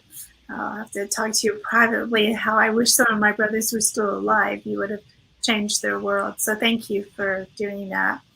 for everyone listening, I hope you remember that children's books are for adults too. They make you feel good. So at least one children's book a month, and find that nostalgia and happy place, and Happy New Year. And Diann, I want to have you back on. We've done some interviews already. You've also been a co-host. I want to have you back on to read from your books, because that's really incredibly moving. Oh, thank you. I'll be happy to. And so you have also, so anybody who wants to sign up for your newsletter, the first 10, I should say, the first 10 people who sign up for your newsletter will get a signed copy of one of your books. Correct. They have to make sure they tell me they were on your show, though. Absolutely. And your website? It's DiannFloydBoehm.com, and it looks like Boehm, Boehm. So DiannFloydBoehm.com, like you see back there. Beautiful. In my story garden. Thank you so much. Thank you for sharing. And let's move over to Megan. You know, I think today, when it comes to productivity, intentions, being grounded, I think all of the things that we heard were so powerful. But the thing that I was so thankful, Alex, for bringing up is the relationship with fear, and just thinking and talking about fear and how you're going to deal with it in the future. Because when we think about it, fear and failure are they're not failures. You know, when you think about failure, sorry, I said I meant failure. When you think about failure, it's not an outcome, it's just a thought. And so if we look at our relationship with it, you know, and it's kind of like I talked about how we look at time, and it's being sure that we don't judge ourselves. You know, whatever works for you in the moment, attach yourself to that and detach yourself from the things that are negative and bringing you down. Beautiful. And your website? www.downwithspp.com. Beautiful. Thank you for being here, Megan. I appreciate it. Thank you. And so excited. Let's move over to Ginnie, Empowered with Ginnie. Oh, Alex, I loved everything you shared. I had 100 thoughts going through my head when you were talking, especially using story is just, it's so true. We all have a story, and being able to turn it into humor, it's going to be fantastic. And I'm going to actually share it with a couple of my clients that are having some family issues. So once again, you're here. We're all here for a reason at the same time. And so I do know that I'm going to be sharing you out for sure. Can't wait to watch myself. And I would like to just leave the thought with being intentional with our thoughts, and make sure that we don't tell ourselves anything that we wouldn't want to tell our friends. And I wish everyone a wonderful 2021. If you'd like to connect, I'd love to connect with you. I know we're going to have emails to each other, and let's continue this conversation. Happy 2021. Thank you. Thank you, Ginnie. And Alex, I'm just going to go back to you for final words. Well, thanks, ladies. Thank you so much. I'd love to connect and chat. If there's anything that I can say, it's you're not alone, you're not crazy, and you're worth it. Very well said. Thank you so much. So I want to thank my co-hosts, Lisa and Elise, for being here today. And I also want to just tell you how special it is that we were all here today for this event. 15 people. Most of us didn't know each other before this. And the fact that the technology worked, although the green screen is cracking up, but the technology stayed on is amazing. And so I just want to say that whatever you are passionate about, I hope that you move forward with that passion in 2021. As of August 16th, I think the date was, I started live streaming these shows and producing them myself. I had no experience whatsoever. I worked in corporate America for my whole career. So the reason why I bring that up is you can have a second act. You can have a third act, a fourth act. You can be vulnerable. You can be open to walking through a door. You can be interested in helping make a connection for someone else. So we have heard from some incredible speakers today, people that I have a lot of respect for. Otherwise, I wouldn't have invited them to the show. And I hope that you do reach out to them, because they all are gifted and talented in so many ways. We really thank you for being loyal to our program and hope that you will join us again. Tomorrow we have 2 interviews. One is on the Business Talk Show at 2 o'clock with Cini, and the other is on at 5 o'clock, also the Business Talk Show with Mr. Cini. And then, of course, we have our It's All About Dating program, and we are going to be live streaming that on Thursday with Lisa, and she is the co-host, Lisa Manyoky, and our topic is kind of cool. It's the art of kissing. Oh, wow. And I'm not going to give any secrets away. We do have a little how-to. And then, of course, Friday, we're going to be live streaming for the 2021 Wealth of Health event, part 2. So stay tuned. Thank you again to everyone who was here today. Thank you for being organized and being professional, being on time. And I'm sorry that some of you had to wait a little bit, but I really appreciate you bringing your A game here to share with our audience. And I hope that I can do something for you in the future. So please let me know what that is. I'll be following up with everyone. Until then, have a beautiful, peaceful rest of this year. And please help yourself set an intention and focus to find your passion, show your vulnerability, and help others. God bless you. For nearly 2,000 severely injured veterans, everyday life has become filled with barriers. Day-to-day simple tasks can become pretty daunting. I have to carry my chair up 2 flights of steps or have somebody do it for me. What scares me the most is just the falling. When I'm struggling with my house, I think, to have that one great barrier just knocked down, I mean, it's crucial. Home for Our Troops is a wonderful nonprofit that builds a mortgage-free, fully adaptive, handicap-accessible house. And there's no catch. It'll be our very first home that we've ever owned. This is a game changer. This is where your life begins again. We need you to join us in completing this important mission. Please visit hfotusa.org